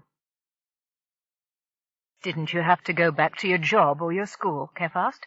You know your way round ships, I can tell. A valuable employee like you. Lost my position, Marina said, more shortly than she'd intended. I've been an idiot, but the Theleri have been wonderful. They're grateful for everything we do. I've had to force Bisman not to lead them into using polluting machinery. They've got plenty of physical strength and simple machines to take care of motive force needs. Plus, damn it, they can fly. No travel problems. The electronics just help with communications. She's really thought this out, Carialle said. Here's the organizing mind. I'd give anything if she wasn't involved in a pirate ring, Keff murmured under his breath. Marina wasn't really paying attention. What did you say? Very well thought out, Keff said hastily. You've done good work. You thought of everything. You must be some organizer. I think there's room in this for both of our groups. I can't say the circuit won't cut into your parts business, but I'm willing to take it to the lady over the ethical framework you've built. She looked grateful and annoyed at the same time. We'll want a cut, she said. We've got expenses, overhead. So have we, Keff said, nonchalantly playing the game. We'll negotiate it, Marina said, compromising. Well, Alden will. I don't suppose there's room in your organization for a good planner? Keff looked surprised. Thinking of moving on? I have to, she said. Being forced out? No, I just can't stand it any longer. The deaths and all. Now that everything's at about subsistence level, Alden is getting uncontrollable. I never condone death. I've always tried to prevent it. I hate death. Can't take any more of it in my life. How mysterious for someone in her profession, Carialle said. Are you going back to what you did before? Were you a pilot? More than that, Marina said, then thought about it. Well, and less. The whole accident came back to her as it did in her nightmares. She had a final, horrible vision of the dock crew trying to spray down the burning ship, the pillar in the control room slagging into molten metal. All the skin on her hands and face were burned, as she tried to fight her way back aboard to save him if she could. They held her back. They kept her out. Charles! She let out a cry that brought Keff to his feet in surprise, then fell into heartbroken sobbing. Keff hurried over and sat down next to her on the moulded chair's arm. She was beating her fist on her knee. He captured the hand and held it tightly between his own hands. "I'm sorry," she said, looking up with tears sheeting down her cheeks. "I'm sorry." "What's the matter?" Keff asked, squeezing her hand. "Why couldn't you have gotten another berth with someone else?" "Never anyone else like Charles," she sobbed, turning her face into his tunic front. Keff was so nice and sympathetic, but he wasn't Charles. Charles remained dead. "Go on, tell me about it," Keff said. He felt for a handkerchief and ended up handing her the napkin that was tucked between her hip and the seat cushion. In between sobs, Marina managed to tell the story of the accident. "I guess my supervisor was right." "No, I know he was. I was insubordinate, and I should have stayed in therapy, but my brother was in danger. Why couldn't they have understood that?" Keff's heart melted with sympathy. Over the top of her head he looked automatically toward Carialle's pillar. He wrapped his arms around the woman and held her tightly. "Keff, she was a Brawn," Carialle said. "What was the brain's name? Charles? Yes, I remember it. You ought to as well. Charles CM702. M must have stood for Marina. It was a freak accident. Combination of a hazardous cargo, an accident on the loading dock, and bad handling by the ground crew. If they hadn't been at a space station, the Brawn would have died too. The last thing that Charles did before his shell melted down was to order one of his servo robots to pull the Brawn out of the burning wreckage. There was hardly anything left for the authorities to identify. Now I know why I didn't recognize her name. It's Marina Velasquez Donegal. She and her brother must have shortened it when they adopted nom de guerre." "I have heard of the accident," Keff said out loud. "I knew a brain ship had died. Never heard what happened to the Brawn." "Ah," Marina said bitterly into his sleeve. "Exactly." Keff glanced toward Carialle's pillar. "They let her down too," Carialle said, just as bitterly in Keff's ear. "For all they say we're a valuable, respected resource, the bureaucrats still treat us like animated furniture, shells and soft skins alike, damn them." "Horrible. We have to help her." "We can't," Carialle said flatly. "She's been the only moral influence these people have had," Keff said. "It could have been far worse if she hadn't been here." "But why was she here at all? Why didn't she take her brother and go?" "You heard her," Keff whispered urgently. "She was needy. She'd had a mental breakdown, and she had to get over it by herself. You know what that feels like." "I certainly do," Carialle said, every memory of her own accident coming back to her. "But what would our word do for her? Shorten her prison sentence? But no, she wouldn't last in a prison. She said she would rather die than be ground-bound. I think she means it. We should separate her from these people anyhow." "We'll have to think of something," Keff said frustratedly. He realized Marina had been talking. "Wanted help, just a little help," Marina was saying, a little incoherently. "They figured I'd ask for it when I needed it. But how would I know when? I was just trying to survive, feeling it was my fault when I knew it wasn't. Hot, white explosives. No time. Charles saved my life." "Shh, I know," Keff said. He was torn between worrying about Carialle's mental state and the growing concern for a fellow Brawn. Marina seemed as if she had been waiting for somebody to talk to for a long time.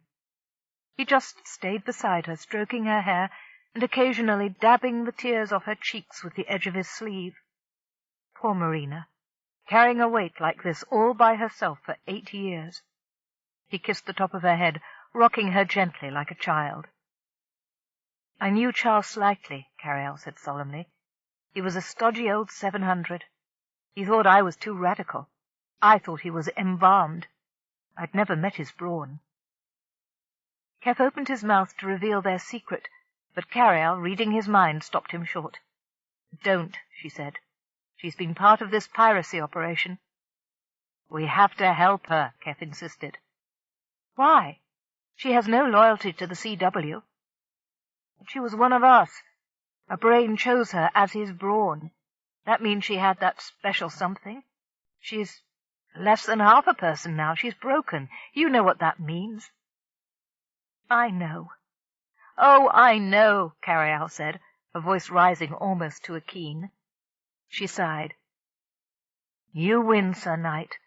I'll try to think of something we can do for her, some way to help." Thunder crashed, loudly enough to be heard through the noise insulation. Keff felt Marina tremble in his arms. He stood up and held out a hand to her. She looked up at him, her caramel eyes drowned with tears, and put her hand in his. "Perhaps you'd better stay the night," Keff said. Chapter 20. He awoke looking up at the ceiling. The shifting of a soft weight on his shoulder made him look down. In her sleep, Marina cuddled her head just a little cozier against his chest. He tightened the arm around her, fitting his wrist warmly into her opulently curved torso. One of her hands opened on his chest, the fingertips playing delicately on his skin. He remembered the touch of those small but strong hands along his back and smiled. Two lonely people had found an oasis of peace together for a moment. He was content, and hoped she felt the same. "Keff, I know you're awake." Carialle's voice came softly through his oral implant. "Just barely," he said sublingually. "What's up?" He glanced down at Marina. "I've checked her sleep pattern. She's in deep delta. Good morning. The rain stopped just before dawn. I've got a ship on extreme long-range sensors. I've sent a hail out on standard frequency. The cavalry's on its way." "Hurrah!" Keff said quietly, wishing he could cheer. "About time." "The Criddy want to get out and around for a while. They're rather bored with being cooped up. And I can't run the water refresher if you're supposed to be alone." He said. "Tell them I'll go take a real shower, and they can bathe as long as they like." He edged himself out of the bunk carefully, lifting Marina's head from his shoulder onto the pillow. He left the coverlet tucked around her where his arm had been. She let out a small sigh. "Probably hasn't felt this safe in ages," Keff said quietly to Carialle. He walked silently toward his bathroom. Carialle must condone his sympathy for Marina. She was perfectly capable of making the humidity or temperature controls in his private quarters go squiffy out of pettiness, but the air was warm on his naked skin, and even the floor had been heated to a comfortable 18 degrees centigrade. Keff passed up the sonic cleaner for the shower fixture. He fitted the standards into the depressions in the deck, snapped the extendable envelope out into a rectangular booth 2 meters high and 1 meter square, and twisted the water spigots onto full. Jets of water shot out of the metal disc at the top, hammering at the booth floor and sides. An answering rush of water across the corridor told him the Criddy had heard his cue. As soon as the water warmed up to a comfortable temperature, he climbed into the booth and sealed it around him. He stood under the shower for a good 25 minutes, until his fingers turned into pale prunes. "Are they finished, Carrie?" Keff asked, as loudly as he dared. His voice sounded curiously dead in the heavy plastic tent. "They are," Carialle chuckled. "Narrowleg said they wouldn't have had to do this in stages if you hadn't put their swimming pool in the storeroom." With a thankful sigh, Keff spun the controls off.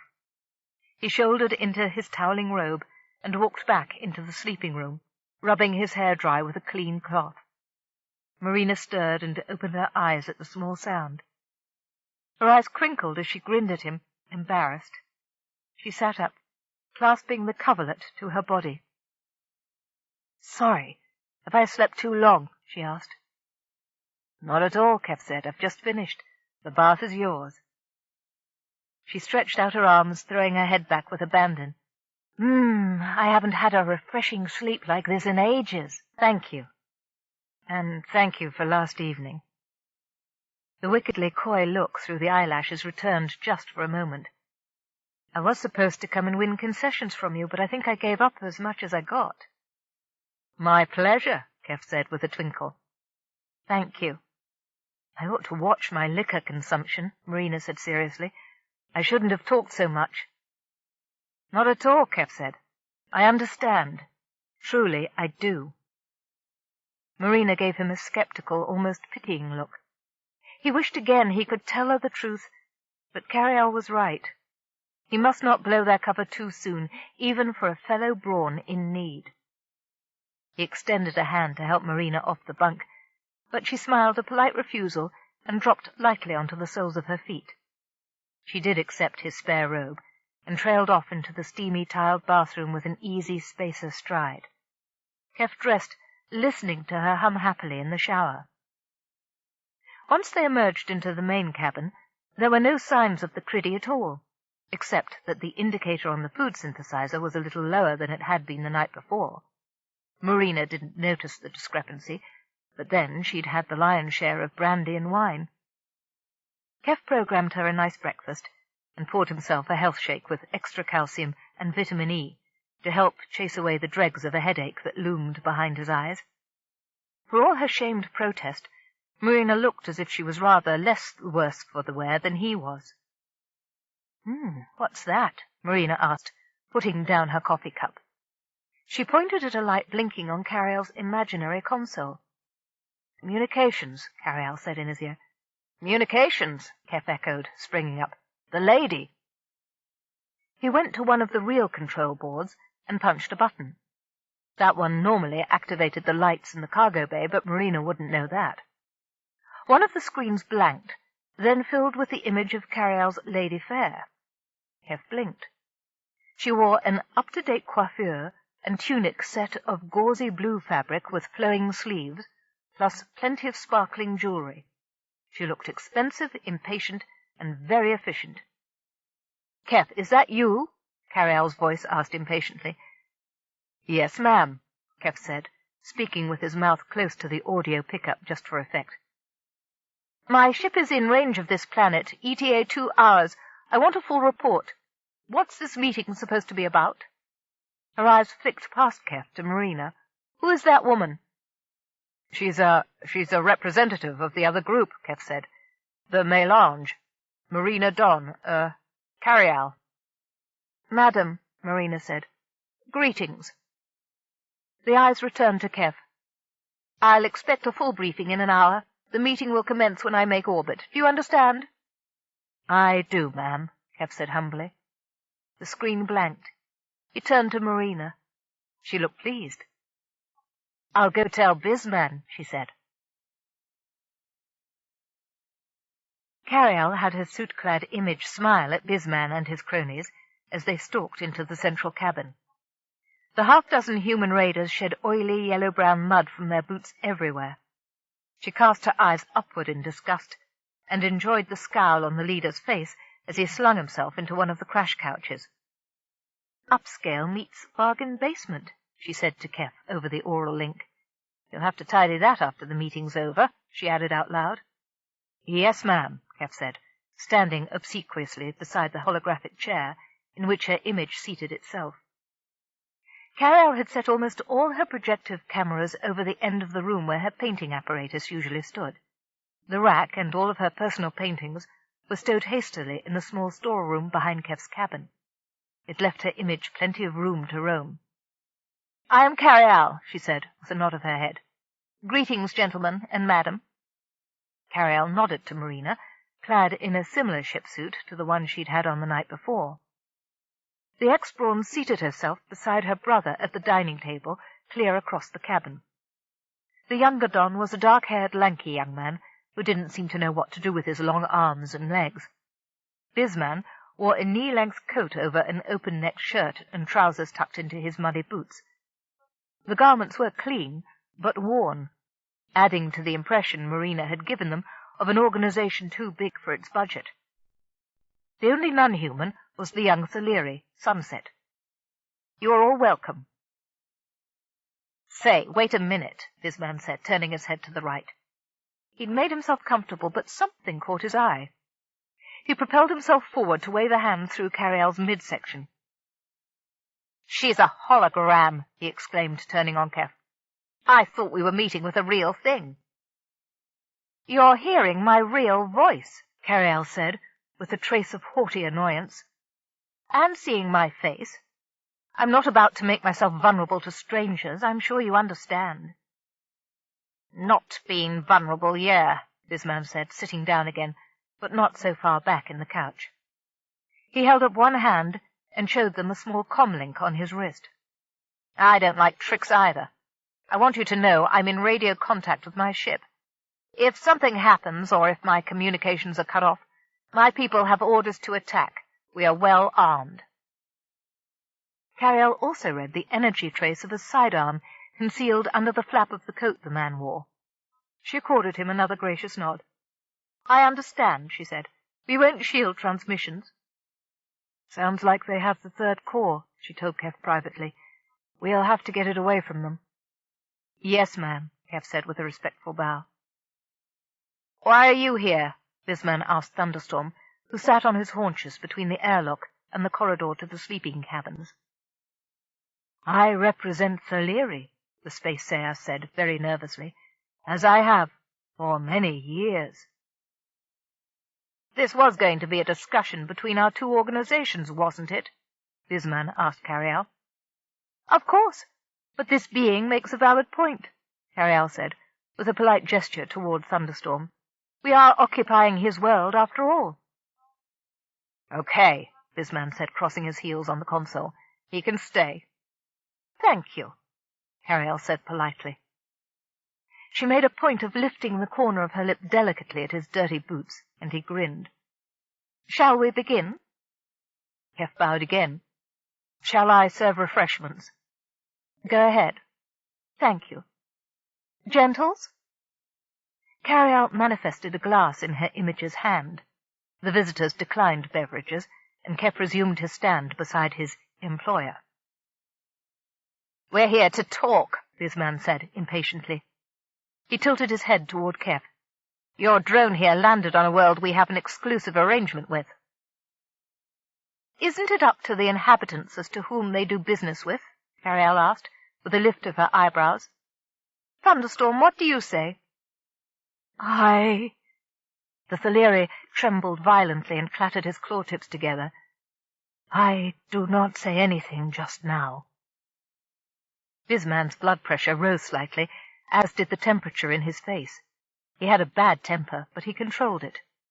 His associates were watching their leader closely.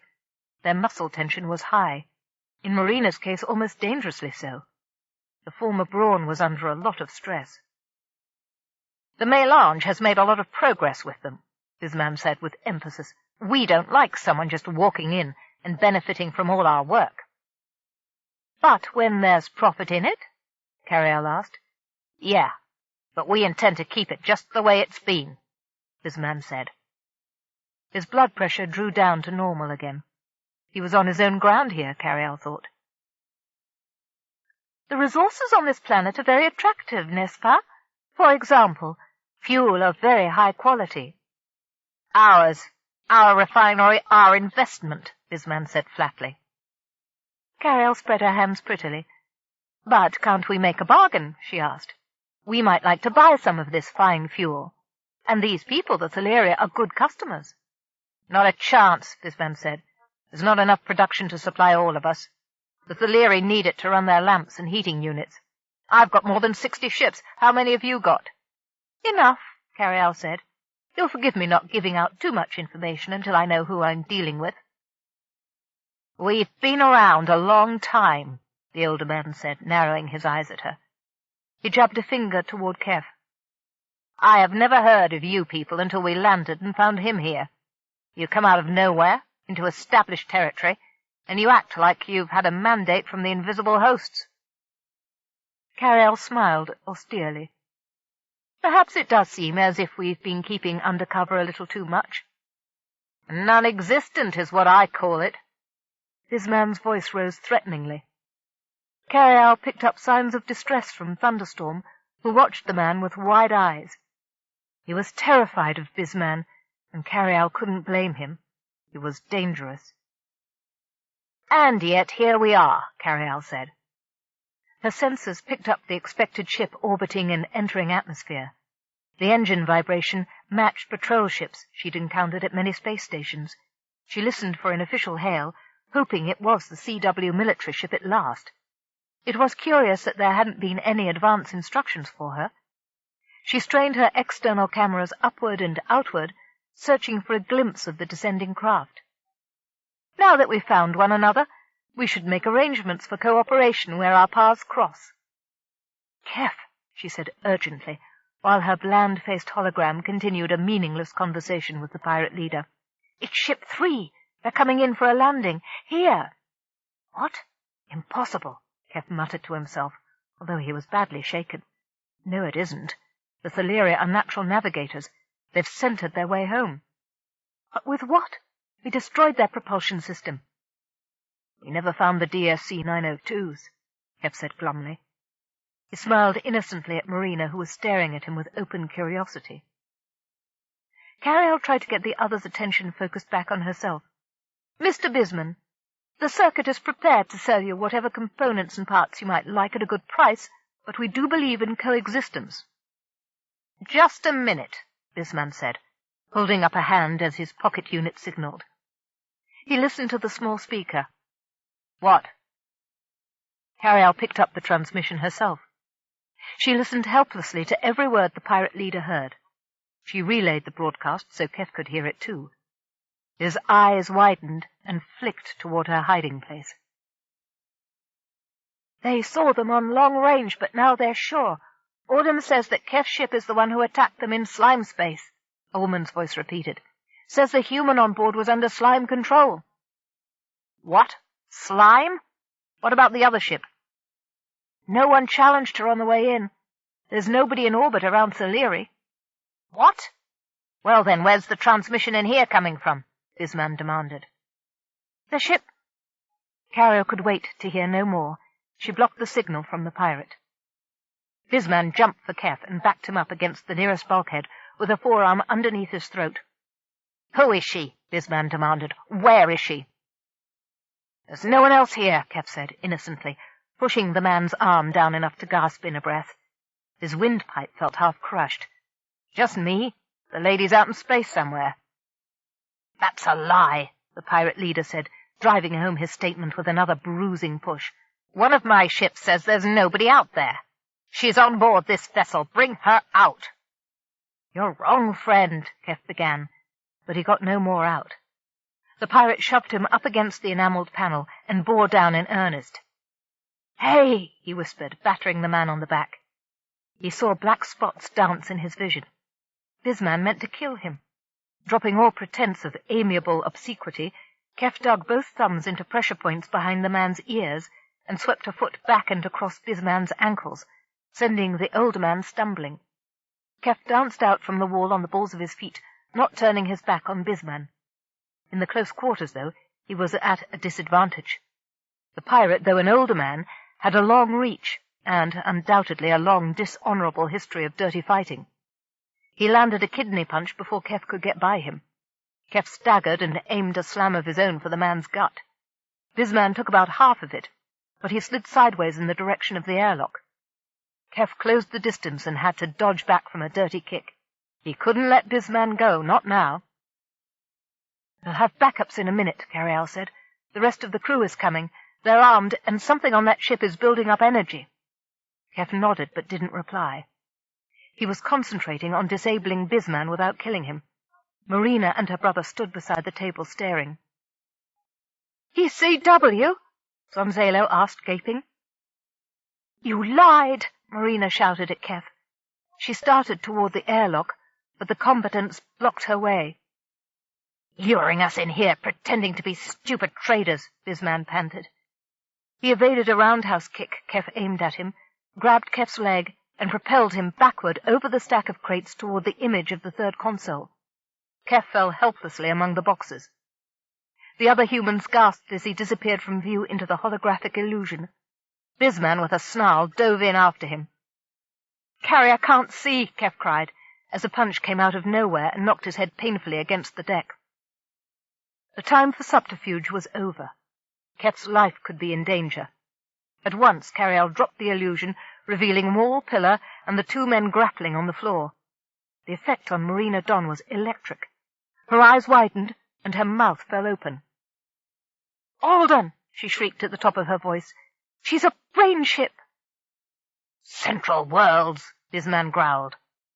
With a sudden burst of strength, he yanked her hand free, chopped the smaller man in the throat, and scrambled to his feet. He spun and grabbed Thunderstorm, who had been trying to creep unobtrusively toward the airlock. "You damned traitor!" the pirate snarled. "You were in on this!" He yanked the Theleri back on his haunches and drew his sidearm, shoving it under Thunderstorm's throat. "Help them," Carialle said to Tall Eyebrow and the listening Criddy, activating the door of the spare cabin. "Now!" Like a barrage of soap bubbles, the Criddy poured out of the spare room and surrounded the pirates. "Slime!" Zonzalo gasped, flattening himself against the wall, as Gaptooth and Smallspot confronted him. Sunset, the young Theleri, clutched Marina around the waist and hid behind her, his golden eyes all pupil, while Big Voice, Widefoot, and Big Eyes edged them backward. "Stand back," Bisman said, looking up steadily at the floating globes. "I want out of here now. I want my people out, too. One by one. If we don't, this damn traitor dies. Now." "We freeze him!" Smallspot cried, flinging himself forward to save his friend. "No!" Carialle saw the tiny movement of Bisman's finger closing just as Smallspot's whammy took effect. She sensed the power build-up, an inexorable burst only temporarily halted. "Small motor control reaction," she said over all her speakers. The hologram of the lady vanished, making the human pirates jump. "He's pulled the trigger. If we don't let him go, the gun will fire anyhow in a moment. If we don't try to contain the blast using core power, it will explode right here in the cabin. If we do, both Bisman and Thunderstorm will die. Sooner or later I will run out of fuel, then the core won't be able to contain the blast to just the two of them." "Can he hear us?" Keff asked. "Yes," said Narrowleg, hovering in front of the pirate leader's face, watching his pupils. "Bisman will let you go," Keff said, edging into Bisman's view with his hands out from his sides. "I'm unarmed, and the Criddy will do what I say. Just let Thunderstorm go. You and your people are free." He jerked his head toward the airlock. Carialle slid open both doors and lowered the ramp. Zonzalo and the other crew dashed out of the door without hesitation. "You're free to go. No one will stop you. T.E. ready to pull his hand back?" "I am ready," the Frog Prince said, his face grim. "Okay," Keff said to Smallspot. "Let him go." The burst of power released 5 milliseconds after Tall Eyebrow jerked the human's hand back and away from Thunderstorm's neck. Carialle winced as the bolt burned through her ceiling plates and into a fiber-optic conduit. She set a small part of her consciousness to rerouting the functions the severed fibers controlled. She'd have time to repair the ducting later. The Theleri stood dazed, the fact that he was alive and unharmed not yet registering in his mind. Like lightning, Bisman ran a few steps, turned, put a bolt straight into Thunderstorm's chest. Sunset fell beside the body of his mentor, crying out shrilly at the black burned streak in the center of the golden fur.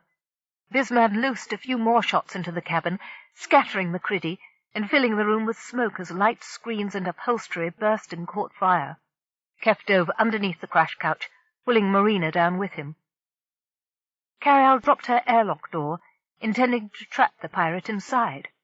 Bisman saw the lights activate and scowled, but he didn't stop running.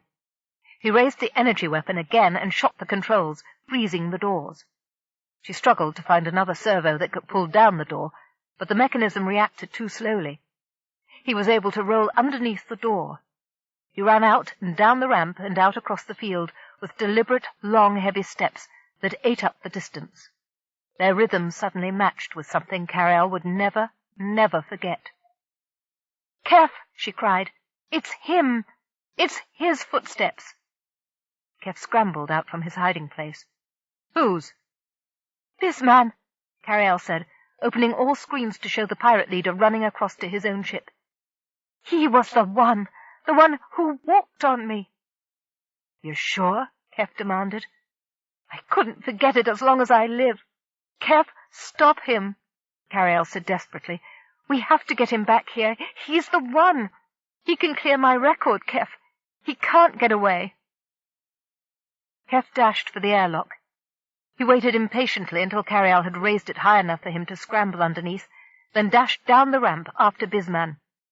"Do something about Thunderstorm, for pity's sake," he shouted. Carialle tried to pull herself together.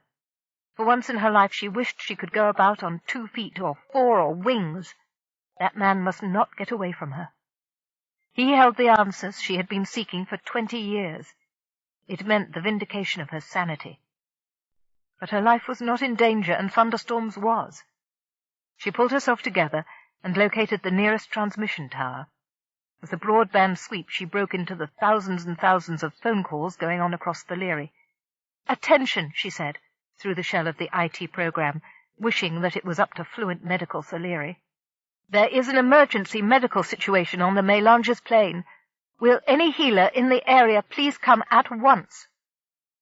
Hubbub erupted on the open lines as thousands of Leary broke into speech all at once, wanting to know more. She repeated her message, shut down the transmission, and returned her attention to the inside of her cabin. "And thus is mass communication born," she said, ironically. "His heart beats," Big Voice said. He sat on the Thalery's left, his globe in 2 pieces behind him. "I do not know what else to do, but I can keep that doing." "I am making him breathe," Small Spot said, clasping one of the Thalery's claw hands in his own. "Come, friend. Inhale, exhale. Inhale, exhale. Am I doing too fast?" "I don't think so," Carialle said. "He's in pain. I wish I could tell you what nerves to deaden or what drugs to use, but I don't dare interfere. We might cause permanent damage." "Don't touch him," Sunset cried, trying to scatter the amphibioids away from his mentor's body. He ran at them, flailing his wings. The Criddy gently pushed him back, mildly using core power. The wound was serious, but it didn't go all the way through the Thalery's body, for which Carialle was grateful. It didn't take long for her message to have an effect. On her screen, Carialle saw a very large Thalery with a pouch around its neck sail over the plain. Carialle flashed her running lights to attract the Griffin's attention. The creature changed direction on a wingtip and landed on the ramp. It galloped on all 4s up into the ship. "I was called," it said. "I heal. How to help?" It saw Thunderstorm and hurried toward him with concerned horn calls. It spilled herbs, vials, and tools out of its pouch onto the deck and went to work. Another Thalery and another appeared behind the first. I too, I am called. I will help." "Help is here," Big Voice said, leaning close to Thunderstorm's face. "I told you we did not want your life." Thunderstorm fluttered his eyelids and wingtips feebly, acknowledging the irony of his old enemies working to save him from the wounds of his allies. Keff ran, keeping his knees up with an effort. His feet grew more caked with mud at every step. The previous night's rain had made the field a mire. Tall Eyebrow had sailed ahead in his globe, then realized Keff wasn't keeping up with him. He and Big Eye swept back and pulled him out of the mud with a mighty pop. Keff checked to make sure he hadn't left his boots behind, then turned all his attention forward. The red ship fired slugs and energy beams at the approaching human and his companions. With a single sweep of his fingers, Narrowleg created a barrier of core power between them. The missiles ricocheted all over the landscape. A gout of mud kicked up with a bang, almost right in Keff's face. Hot steam hissed where the energy bolt sizzled into the mud. Keff hoped fervently that Big Voice and the others were protecting Carialle from attack. Ahead of them, Bisman reached the ramp and hurtled up it in a few long strides. The heavy metal door began to slide downward. "They closed the hatch," Narrowleg signed, meters ahead of Keff. "What to do?" "Hold it open! Hold the ship!" Keff shouted in Criddy at the top of his lungs. The ammoniated air made him hoarse. "Don't let them launch! Carialle needs them alive, awake!" "We understand," Gaptooth and Widefoot signed. They stretched out their skinny arms as best they could in the confines of the plastic bubbles. The rising ramp halted in mid-arc and jerked hard a few times. The airlock hatch, manipulated by Longhand, reversed direction and began to inch upward. "Good," Keff said, urging his small force forward. "Carrie, we have them." "Get him," Carialle said, speaking so rapidly he had to listen closely to understand. "You have to bring him to me. He's my proof for Maxwell Corey. That bastard must listen. This is the man. He will talk. He must talk. It wasn't aliens. It was a human being, one who should have known better. He knew a brain pillar when he saw one. He must have known." "Almost there, Carrie," Keff said, willing her to hang on. Only a few hundred meters to go to the red ship. He heard the screech of tortured servos fighting against the pull of core power. The ramp had opened almost all the way. He heard shouting from inside the ship, saw men and women in ship suits fighting to lower the airlock doors by hand. Suddenly, he and the Criddy were all swept straight through the air into the side of the pirate ship. Keff slammed face first into the hull and slid, dazed, down to the ground. The travel globe split apart, leaving the Criddy dry, gasping, and shocked in the hot, ammonia-laden air. There was no doubt about it. The pirates had the third core in their ship, and they knew how to use it. More Thaliri healers, landing on the plain in answer to Carialle's call, swooped in and helped pick the small aliens out of the mud. 2 hovering griffins lifted Keff free of the ship's side and set him on his feet. "It burns! It burns!" Gaptooth shrieked, batting at her skin with her hands. "The air is hot!" The Thaliri, though they understood the small beings were distressed, couldn't understand the language. They fluttered around uncertainly. The Criddy had to help themselves. Tall Eyebrow, with big eyes, swept up in his arms, cried out to the others, "Pick up globes! Purify air!" Narrowleg, recovering his wits in a flash, started clapping travel globes together around his crew with waves of his finger stalls. In a moment, all the Criddy were rallying. "Are you all right?" Keff wheezed. His ribs were sore and bruised. One of his eyes felt as if it was swelling shut. "We have no water," Narrowleg signed swiftly, "but it is only for a short time." "Right," Keff said, turning around. "Let's get them." Just as he spoke, the pirate ship lit engines. The distraction had been long enough. Bisman managed to launch. The ship rose swiftly, diminishing to a fiery dot in the sky. "Oh, no!" More Thaliri winged their way over the plain.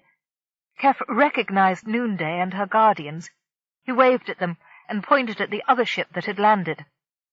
"More pirates!" Keff had time to shout as he turned toward Carialle. This time, Tall Eyebrow lifted Keff off his feet even before he gave the signal. The wind rushed into his face as they flew back to the ship. "Ready to lift as soon as you're on board," Carialle said in his oral pickup. "That one has the last core," Narrowleg shouted, his high voice audible even over the sound of Carialle's rockets igniting. "I know, we'll stop him," Keff said. "Have you got enough fuel for a pursuit, Carrie?" he asked. "Just enough," Carialle said grimly, "if we don't have to use much more core power ourselves." The Criddy and Keff swooped in through the door. The Criddy froze their globes to the walls, and Keff grabbed the nearest permanent fixture as the airlock slammed shut and Carialle applied full thrust. He was shoved almost all the way to the floor by sheer force, and the roar of the engines threatened to shake his grip. "Care! Care!" Big Voice shrieked. He and half a dozen healers threw their arms across Thunderstorm's body. Their stentorian voices rose in protest, and the patient moaned. Healing impedimenta went flying in every direction, clattering into the bulkheads. "Sorry," Carialle said over general audio, not taking the time to manifest her frog image on the wall. "It's going to be a rough ride. Criddy, brace everyone and everything that's rolling around loose." "We hear!" the shrill voices responded. The external view screen swiftly turned from golden to blue to black as Carialle burst out of atmosphere. As soon as he could move again after the initial push, Keff handed himself toward the crash couch and flung himself into its depths. He started to strap in when a small human hand reached up and clutched the side of the chair. Keff sat up and yanked Marina Don onto his lap. It was a tight fit, but there was just room for both of them. He pulled the straps over her hip and locked them down. She and Keff were pressed almost face to face. "Oh, please," she said. Her soft brown eyes filled with tears. She appealed to Carialle's pillar. "My brother is on that ship. Alden will kill him. Zonna's my only family. Alden was going to let us leave after we landed here." "If you can speak to him, do it," Carialle said, concentrating on following the pirate's path precisely. "Not one extra centimetre must come between them. I don't want him dead. I want to talk to him." "If I help, will you let us go?" Marina asked. She looked at Carialle's pillar and back to Keff, who shook his head sadly. "They'll put me in prison. I couldn't stand it." "I can't," Keff said helplessly. The desperate look on her face tore at his heart. "All we can do is try to save lives," Carialle said crisply. "Talk to him. What's the frequency?" "Reasonable." Bisman's fierce grimace filled the whole screen. "Reasonable to land and let a CW flunky pick through my brain. They bought you last night, didn't they? You and that sawed-off muscle man." Marina had no time for pride. She could see Zonzalo behind Alden. The boy looked absolutely terrified. She had to do whatever it took to get him to land without harming her brother. He could call her whatever names he wanted to. She clasped her hands. "Please, Alden. Carialle swears she means you no harm. You have some information she wants. Maybe she'll trade you a favor for it." "No promises," Carialle cut in.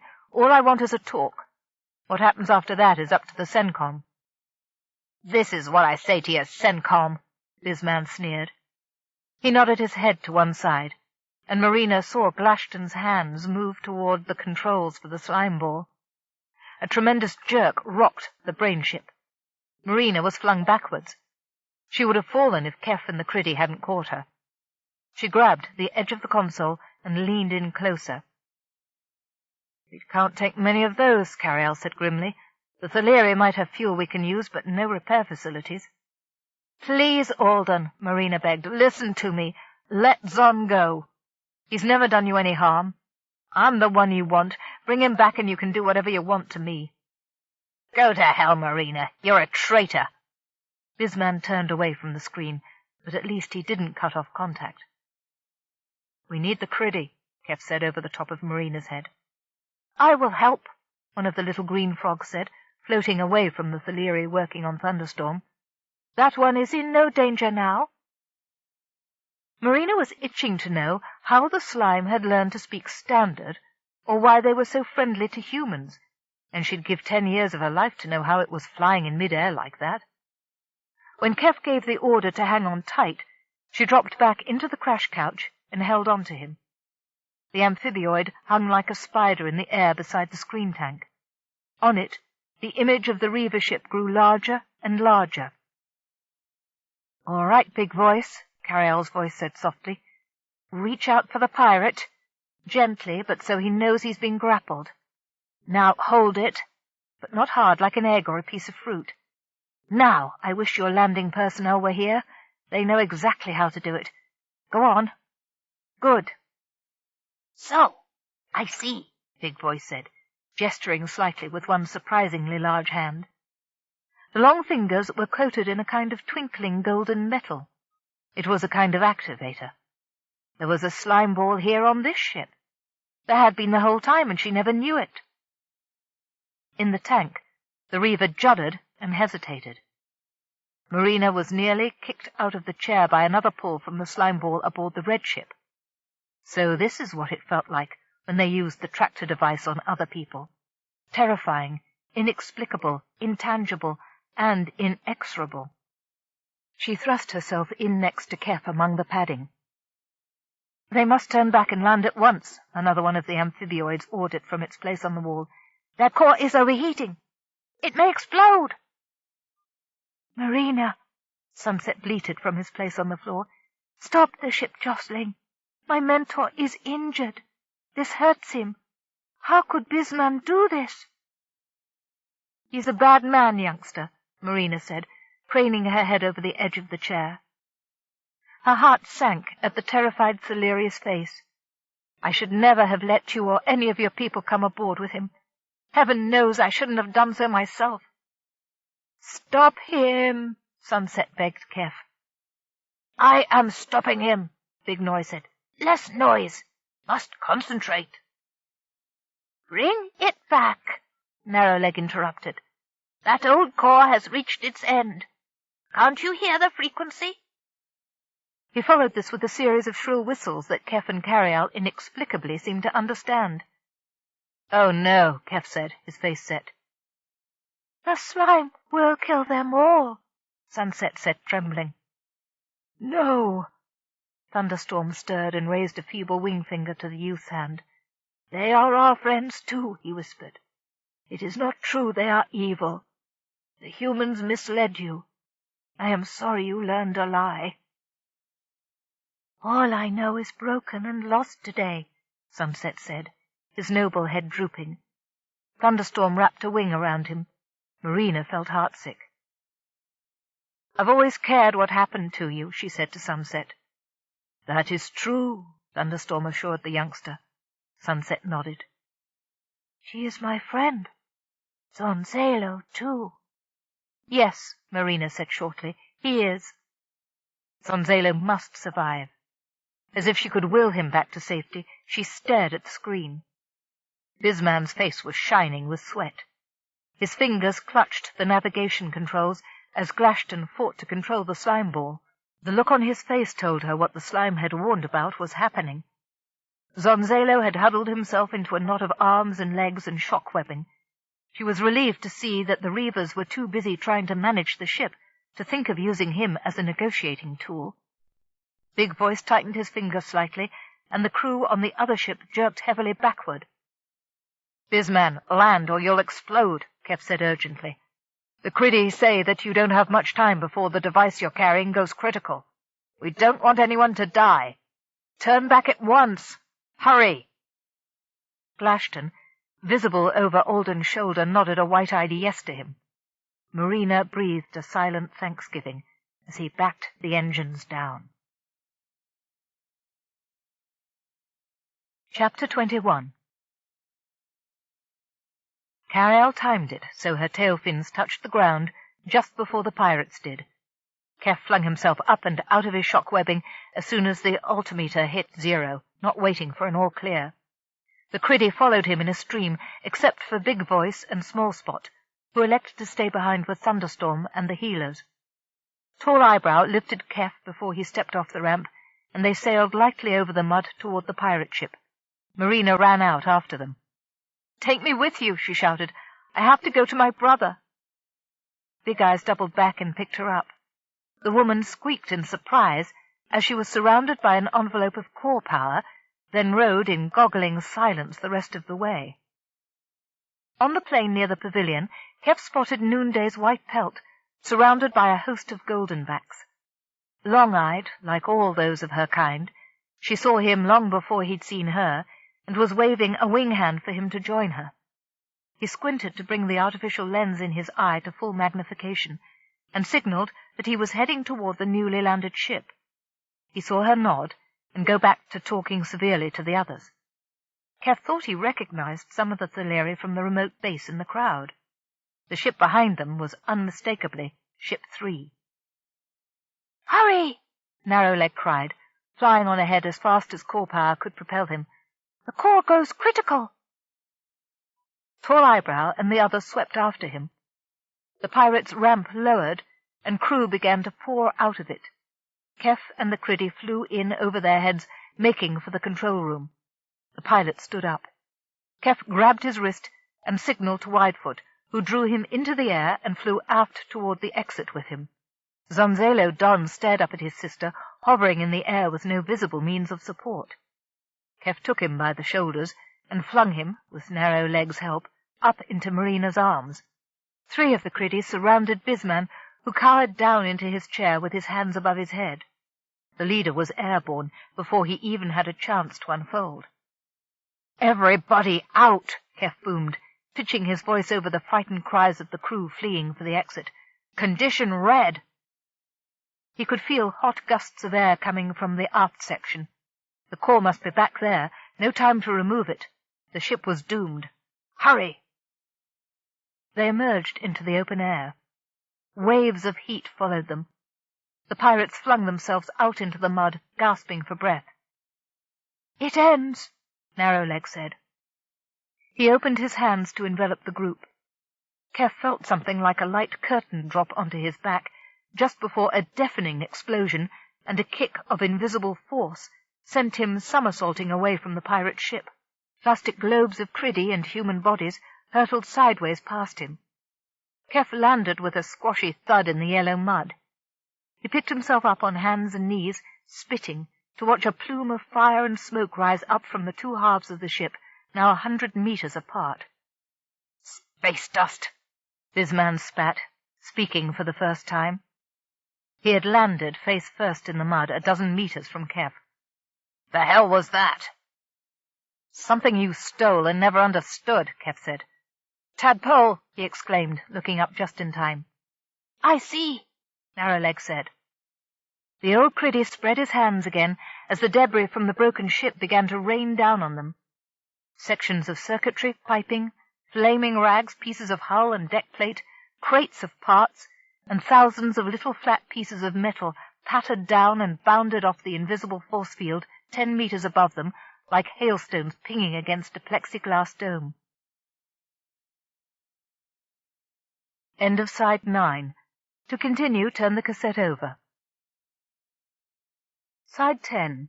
The Ship Errant by Jody Lynn Nye, continuing on page 386. The debris splattered down into the mud around them, peppering the landscape.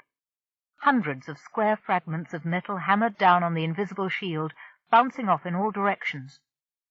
Keff realized with a feeling of shock that he recognized what they were. As soon as Narrowleg signaled the all clear, Keff crawled out over the mud, picking through them, searching for one in particular. Suddenly he spotted the one he was looking for. He pounced on it and put it in his pocket. He turned to his allies and their cowering captives. "Now, let's go back and see Carialle." Thunderstorm had been settled in Keff's chair like an eagle on its nest, and Noonday occupied the other, so Keff had to stand in the midst of the huge crowd that filled the main cabin. A dozen Tholeri guardians, sitting up on their haunches, with their bronze polearms ready, surrounded all 10 pirates from the hidden base, and most of the crew of the now-destroyed raider. The rest were outside, with more of the Sayas's guard. Carialle gazed from a dozen camera eyes at Alden Bisman, whom Keff had made to stand in front of her pillar. She felt as if she was hammering on a prison door, almost out into the sunshine, if only he would talk. The key was in this obstinate man's mind. He stood with his hands behind him, as if on parade rest, staring straight ahead of him, looking at nothing. "You were in this vicinity 20 years ago, weren't you?" Carialle asked, zooming in on his face with her closest camera eye.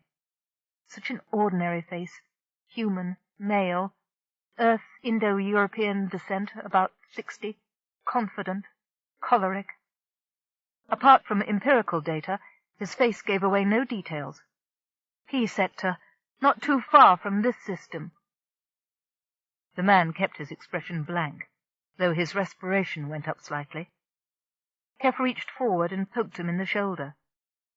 "Tell the lady," Keff said, as Bisman turned his head to glare. "She went to a lot of trouble to have you taken alive. The criddy would cheerfully have split your ship apart in space and left you to die in vacuum. Talk." "Yeah," Bisman said at last. His narrow face was coming out in spectacular bruises, whether from the rough landing or Keff's fists, Carialle could not be sure. "I was there.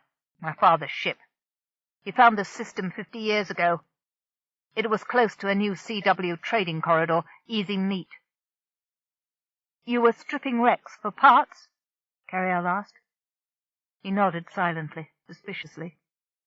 She almost trembled to ask the next question. "Do you remember one in P-sector that had been destroyed by an explosion in its fuel tanks? It was a Central Worlds exploration scout. 20 years ago. Think. You spent about 2 hours at it. You walked up and back on the hull 4 times, 230 steps in all. She saw him start, as if she had read his mind. I don't have to think, this man said tight-lipped. Yes, I remember one like that. It was hard to tell if anything good was left, it was in such bad shape. Half the tail was missing. All of the control section was slag. Would you swear to that? Carialle asked at once. If I had to. His eyes narrowed suspiciously. Why? Did you know, Carialle asked, feeling her nerves prickle, and ordered them under control, that you were stripping a brain ship, a live brain ship, my ship? This man's cheeks paled and hollowed as his mouth dropped open. His eyes went wide. I'd never— He choked on the last word and tried again. He looked up straight into her camera eye. Madam, I would never hurt one of you, never. What kind of character do you think I am? Did you know? Carialle asked. You've killed a lot of people, Marina asked, shocked, staring at the man. Why stop at that? You dumb Brawn, this man said, whirling to point a finger at her through the crowd of upright Theleri. You fool! Think of how many people you've bilked out of their savings, Madame Don. You're going to prison, too. You don't get any points for virtue. Marina was pale, too, but she confronted him bravely. You can say a lot of things, Alden, but you can never accuse me of murder. Did you do it? No, I didn't know, he said, turning back to Carialle's pillar. It wasn't intentional, madam. I'd never have left a living being in space like that. You don't. Space is law. If I'd had any idea, if there'd been a sign of life, we monitored for transmissions. There was a beacon going, but what about it? You must have been nearly dead, ma'am. I didn't bomb you. I know, Carialle said. It was sabotage. They did their job thoroughly, this man said fervently. It was a fused lump. I can't believe you were alive in that. Oh, I was. I could hear you. You laughed. I've been hating you for 20 years, Carialle said, wondering why you didn't help me get out of there. I didn't know, this man said, his cool poise shattered.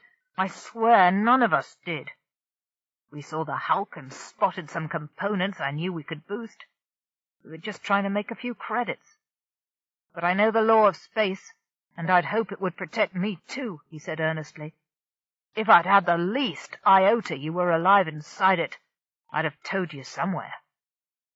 Somewhere? Keff asked, shoving his face into the man's and making him back up a pace. Like that illegal base at the edge of the Criddy system, for example, so you could finish your salvage? This man faced Keff down with a snarl. We heard nothing, Brawn. That ship was dead, dead, dead so far as I was concerned. If you'd seen how it looked, ma'am, compacted, down-like, you would think so, too. There were damaged capacitors firing off now and again, nearly blinding us, or burning through our gloves, backup batteries imploding up and down the hulk. I'd have put any residual warmth down to those.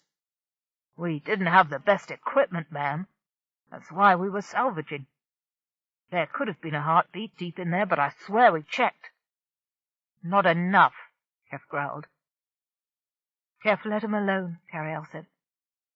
I believe you. The prison door opened, and she saw sunlight beyond it. She felt immeasurably better. Thank you for the truth, she sighed. I only wish I had some solid proof to add to your statement. I have some, Keff said, pulling the scrap of metal out of his tunic pocket. I found it in the field when it was raining ship parts. He held it up to the nearest camera eye. Carialle zoomed in on it, but she didn't need magnification.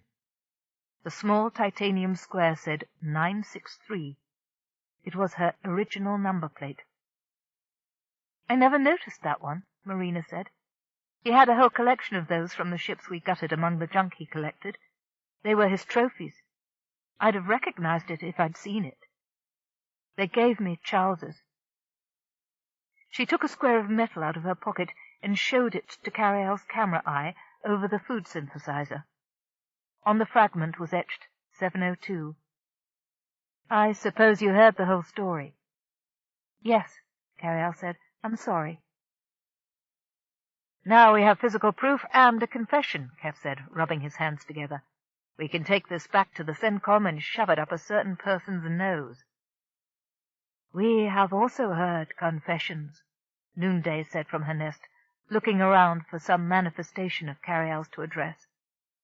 Carialle produced the Lady Fair image on the nearest screen over the console and had it meet the Sayas's golden gaze. "We have those who have shamed us before you now. What will you have us do with them?"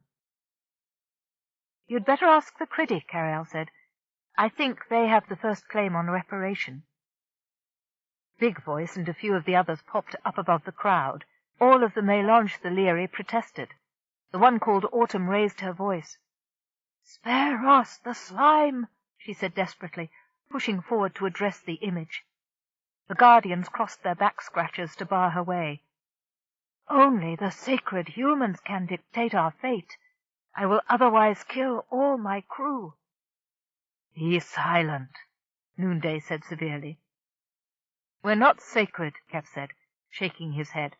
"And by the way, I don't think we're your beings of legend. Do you know, Carrie, a little idea occurred to me. Noonday, let me suggest something to you. Your legend concerns four-limbed wingless creatures from the stars who are supposed to help you winged ones to fly in the void. Is that right?" "It is our most beloved story," Noonday said, nodding her great head. "How old is it?" Keff asked. "How old? Told for 1,600 of our years." "Narrowleg," Keff asked, turning to the Criddy captain. "When did the Criddy explore this system and reject it as a possibility for settlement?" Narrowleg's eyes twinkled, and he bobbed up and down near the ceiling. The rest of the Criddy looked curious, but he made a few quick hand signals, and they laughed merrily. "It is possible," he said. 1,600 revolutions times .88768 equals 1,420 revolutions. Yes. It could have been Criddy explorers." "No," Autumn said, aghast, gaping at the Criddy. "You assume that all these many years we have revered the wrong species." "I think that's exactly what you have done," Keff said, rocking back on his heels in satisfaction. "The legend doesn't say how big the beings were, does it?" "No," Noonday said, peering at him. "It does not." "Then it could have been, couldn't it?" Carialle asked, projecting an image of a bipedal being on the wall beside the silhouette of a Theleri. She made the biped in human proportions, then shrank it to half its original height. "It's more likely they landed here than a stray human ship. They're virtually next door." "I am disgraced," Autumn said, dropping her gaze to the floor. The rest of the Theleri turned to stare at Bisman and the human crew. "It's not our fault nobody measured your visitors," Bisman said testily. "Look, we've done a lot for you. Telephone, gaslights, spaceships." "You have done much ill, too," Noonday said firmly. "If my child had not admitted the wrongs, if more had been more open about their experiences, we would have rejected you long ago." She addressed Carialle.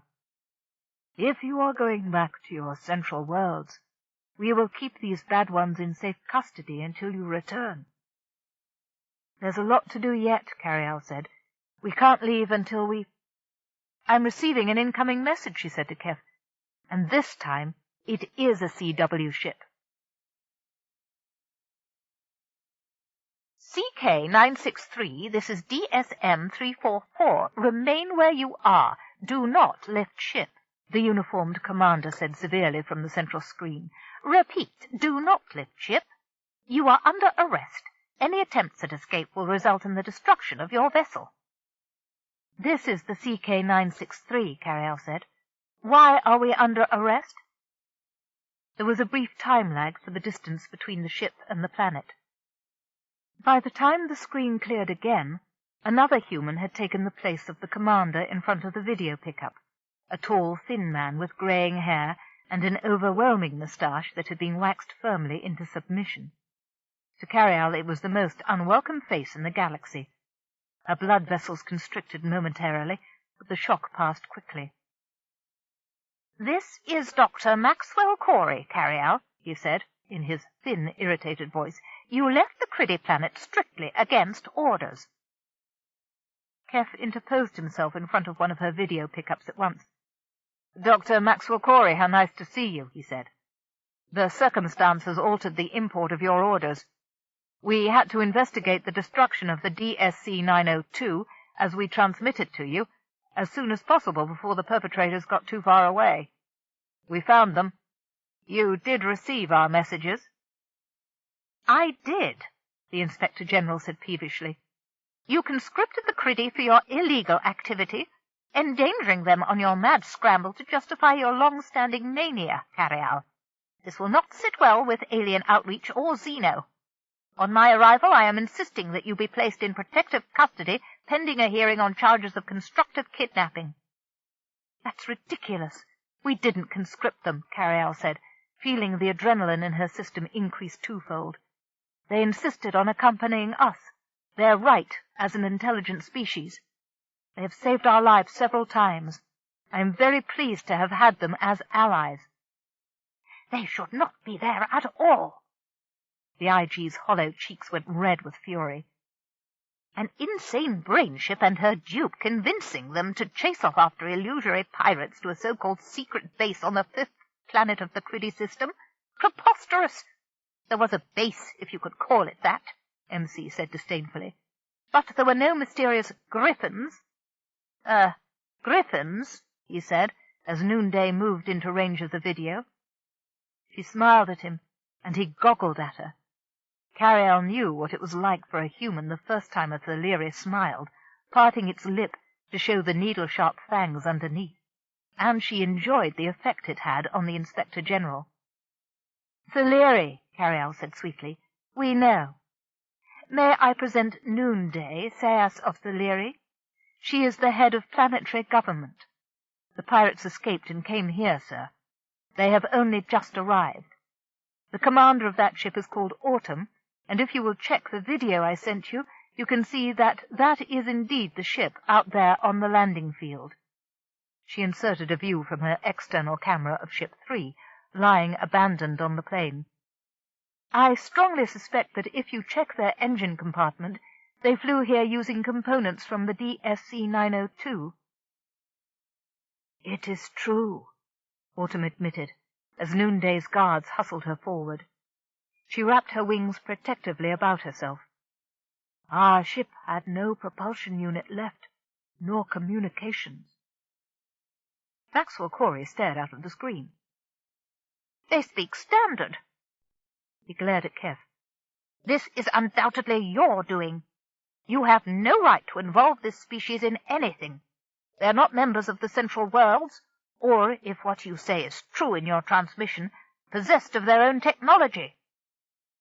"Breaking the Prime Directive again," Carialle said pertly. "Not guilty on that count either, sir. They spoke standard when we arrived. That's part of the rest of the story we have to tell you." "I am glad to encounter you, sir," the Sayas said warmly, opening sincere striped eyes at the Inspector General. "We wish to apply for membership in the Central Worlds. We wish to be one with all of the blessed humans." I'm not really the one you should speak to about membership," Maxwell Corey admitted, staring at the golden-eyed beast. Blessed humans?" "Then who? We are most eager. We would like to be full members." "I'm afraid that's impossible. You lack the necessary technology," the Inspector General said. "If the report the CK-963 sent me is accurate, all that you possess is stolen or derelict." "We are sorry about that," Noonday said, dipping her head slightly. "What you say has recently come to my attention. We're willing to make reparation as we can, but we still wish to fly in space." I don't see how. MC looked bemused. Fait accompli, Carialle said cheerfully. They have already been in space numerous times. Plus they have a viable culture and society. They should be at least given ISS status. The rest will follow. We will help them gain access to space, Big Voice piped up, floating close enough to Keff to be included on his camera. Carialle opened up the focus so the IG could see all of the Criddy. As we began to do many revolutions ago, we will continue. It is only right that we fulfill the promise made so long ago, if such a thing is permitted among the Central Worlds. Behind him, Narrowleg and the others nodded energetic agreement. Noonday was very touched. She knelt down onto her belly before the plump counsellor. We accept your offer most gratefully, blessed Criddy. Yes, Big Voice said, enjoying himself. We shall be good patrons to you, and you shall be good customers to us. Marina stood feeling dazed as the conference went on. Autumn and the others were alive. Relief fought in her belly with worry. What would happen to her and her brother now that the Central World's authority was coming? She felt something tap at her knee. She looked down to see one of Keff's, no, Carialle's drone robots beside her.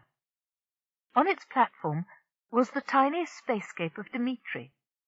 She looked up at the wall. An image appeared, the head of the female executive that Carialle had feigned to fool Bisman. It mouthed a single word. Go. Marina dithered for a moment, but only a moment. Everyone's attention was centered on the image of the Inspector General. She grabbed Gonzalo's arm and began to edge toward the airlock. Sunset glanced up as she sidled behind him. She beckoned hopefully to him, and he nodded, sliding silently backward, away from his spot next to Thunderstorm. The servo made way for them between the guards around the perimeter of the room.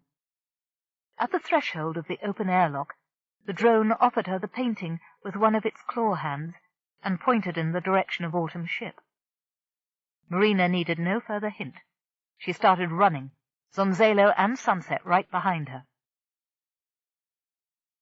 And in the meantime, Carialle continued, we've started you off by breaking up a well-established pirate ring with a 50-year history of theft and murderous raids. That ought to be good for a bonus. MC turned a fishy eye on Bisman. I want to strike a bargain, Bisman said through gritted teeth. I want legal representation. You have nothing we want, Maxwell Corey said haughtily. Oh, yes, Bisman asked. I can give you names, starting with one of your own ex-Brawns. How about that, eh? He scanned the crowd of Theleri, Criddy, and humans. She's the real brain behind the operation. He turned around, searching. Where's Marina Don? He demanded. Gone, Keff said, pretending to look astonished. She must have slipped out in all the confusion. Her brother's gone too, Bisman said angrily. They can't get far. There's no ship. He turned to look at Autumn. Not much fuel, but it flies, Autumn said. But there is no navigation equipment aboard for humans to use. They have Sunset, Thunderstorm said softly. The Inspector General rounded on Keff. You've let a criminal escape. Not me, Keff said, in all innocence. I've been standing right here the whole time. Thunderstorm rumbled a phrase in his own language. Carialle whispered the translation into Keff's ear. My old friend, you have done a good thing. Keff smiled. Tall Eyebrow stepped forward and addressed the angry human on the screen. Think what you do. If you arrest Keff and Carialle, you will jeopardize the fragile alliance between the Criddy and the Central Worlds. If so, we would certainly insist on every human being removed from Skyclear, which you call Ozran. We could show in a galactic tribunal it was originally a Criddy colony of extreme long standing. I, Tall Eyebrow, he indicated his name in the Ozranian sign language, speak as the senior representative. What? MC demanded. Big Voice pushed in close to the camera eye. And no access will become possible to our core technology, the plump councillor insisted. Such things are to our friends only. We like Keff and Carialle, yet you withdrew. What is word, Keff? Portfolio, Keff said, with an angelic expression. Portfolio, Big Voice said. A pity indeed where so much is in common. We would have traded happily for good spacecraft. But no alliance, no ships, no cause. He shook his head, imitating the human expression of regret, a gesture that was not lost on Maxwell Corey. But that was part of the agreement sent by the diplomatic service to Criddy, the Inspector General said, looking from Brawn to Pillar to Criddy with desperation in his eyes. Which they were not able to sign, Carialle pointed out. We delayed having the documents ratified because you sent in another team, and they were killed by the mélange. My dear Carialle, MC said in amazement, you were withdrawn from the mission because you had a paranoid episode. Your actions were what held diplomacy hostage, not the destruction of the other ship. I did not have a paranoid episode, Carialle said coldly. I had an anxiety attack, brought on by proximity to the location where I once had a near-fatal accident. It is your interpretation of my reaction that caused you to assume paranoia and to send another ship. You are ultimately responsible for the unnecessary death of the crew of the shuttle. Ah, yes, Maxwell Corey said, maddeningly tenting his fingers together on his narrow belly. Now we come to it. Your phantom aliens, your salvage wreckers. Carialle played the data tape of Bisman's admission on the transmission frequency and waited. Maxwell Corey ignored it at first, staring instead straight at his camera eye. Within moments, Carialle observed him leaning closer to the screen. A scan sneaked through the sideband of the bandwidth told her he was manifesting anxiety, with increased levels of adrenaline in his system. He spoke at last. Yes, well, you could have extorted such a statement from him. Bisman, Keff called, is it true? The pirate leader looked up. Yes, he said through his teeth. Do you see? Carialle said. And Keff found my old number plate among his effects. Keff displayed it to the video pickup. This is very interesting, MC said, tapping his fingertips together nervously. Very interesting indeed. Indeed, Carialle echoed icily. Then you will find it no surprise to hear that I am bringing a second formal complaint against you. Date-coded messages have already gone out to Sprim and MM, as well as my legal counsel, regarding the programming you inserted into my message beacon system. You overstepped reasonable bounds, and I intend to have you taken to task for it. My dear Carialle, it was for your own good, the IG protested. You've had time to absorb the information, Carialle said. Am I sane? This is official. I am time-coding your reply. Am I? Evidence suggests that the answer might conceivably be yes, the IG said, after a very long pause and a study of the ceiling. But the evidence only came to light at this juncture, that is to say now. I was acting on the information of the time. You could have imperiled many people, including yourself. When your own psychologist said I wasn't a threat, Carialle said. When we finish this mission, I'll have something to say to the CENTCOM personally. I assume we are to complete the mission to the Criddy. Yes, yes, MC said, defeated. His shoulders sagged. You're reinstated. You are the best team for the job. I've always had the utmost faith in you.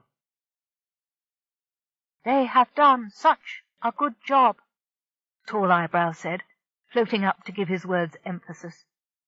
You must tell it to those of CENTCOM, and teaching us so much about space travel, including such delightful games as Myths and Legends, such an important cultural gift. The Inspector General sputtered, but he managed to hold his tongue. I will be down presently. We'll talk about the details of your mission then. I have much to consider before we land. Maxwell Corey out." Keff felt a smirk at the corners of his mouth as the screen blanked. "Bravo, Carrie," he said, applauding her. "And bravo, T.E. Thank you for rubbing salt in the wound." "It is not salt," Tall Eyebrow said, puzzled. "It is truth." At a gesture from the Sayas's wing finger, the Sayas's guardians assembled the prisoners, both human and Thaleri, and marched out, leaving only the Criddy, Thunderstorm, and Noonday. "The healing really begins now," Carialle said to Keff, who stood close beside her pillar. "You won't dare to persecute me again." "Which way did she go, Carrie?" Keff asked softly. "I don't know," Carialle said. "I've blanked it out of my memory. But if I were her, I'd run for the balance point.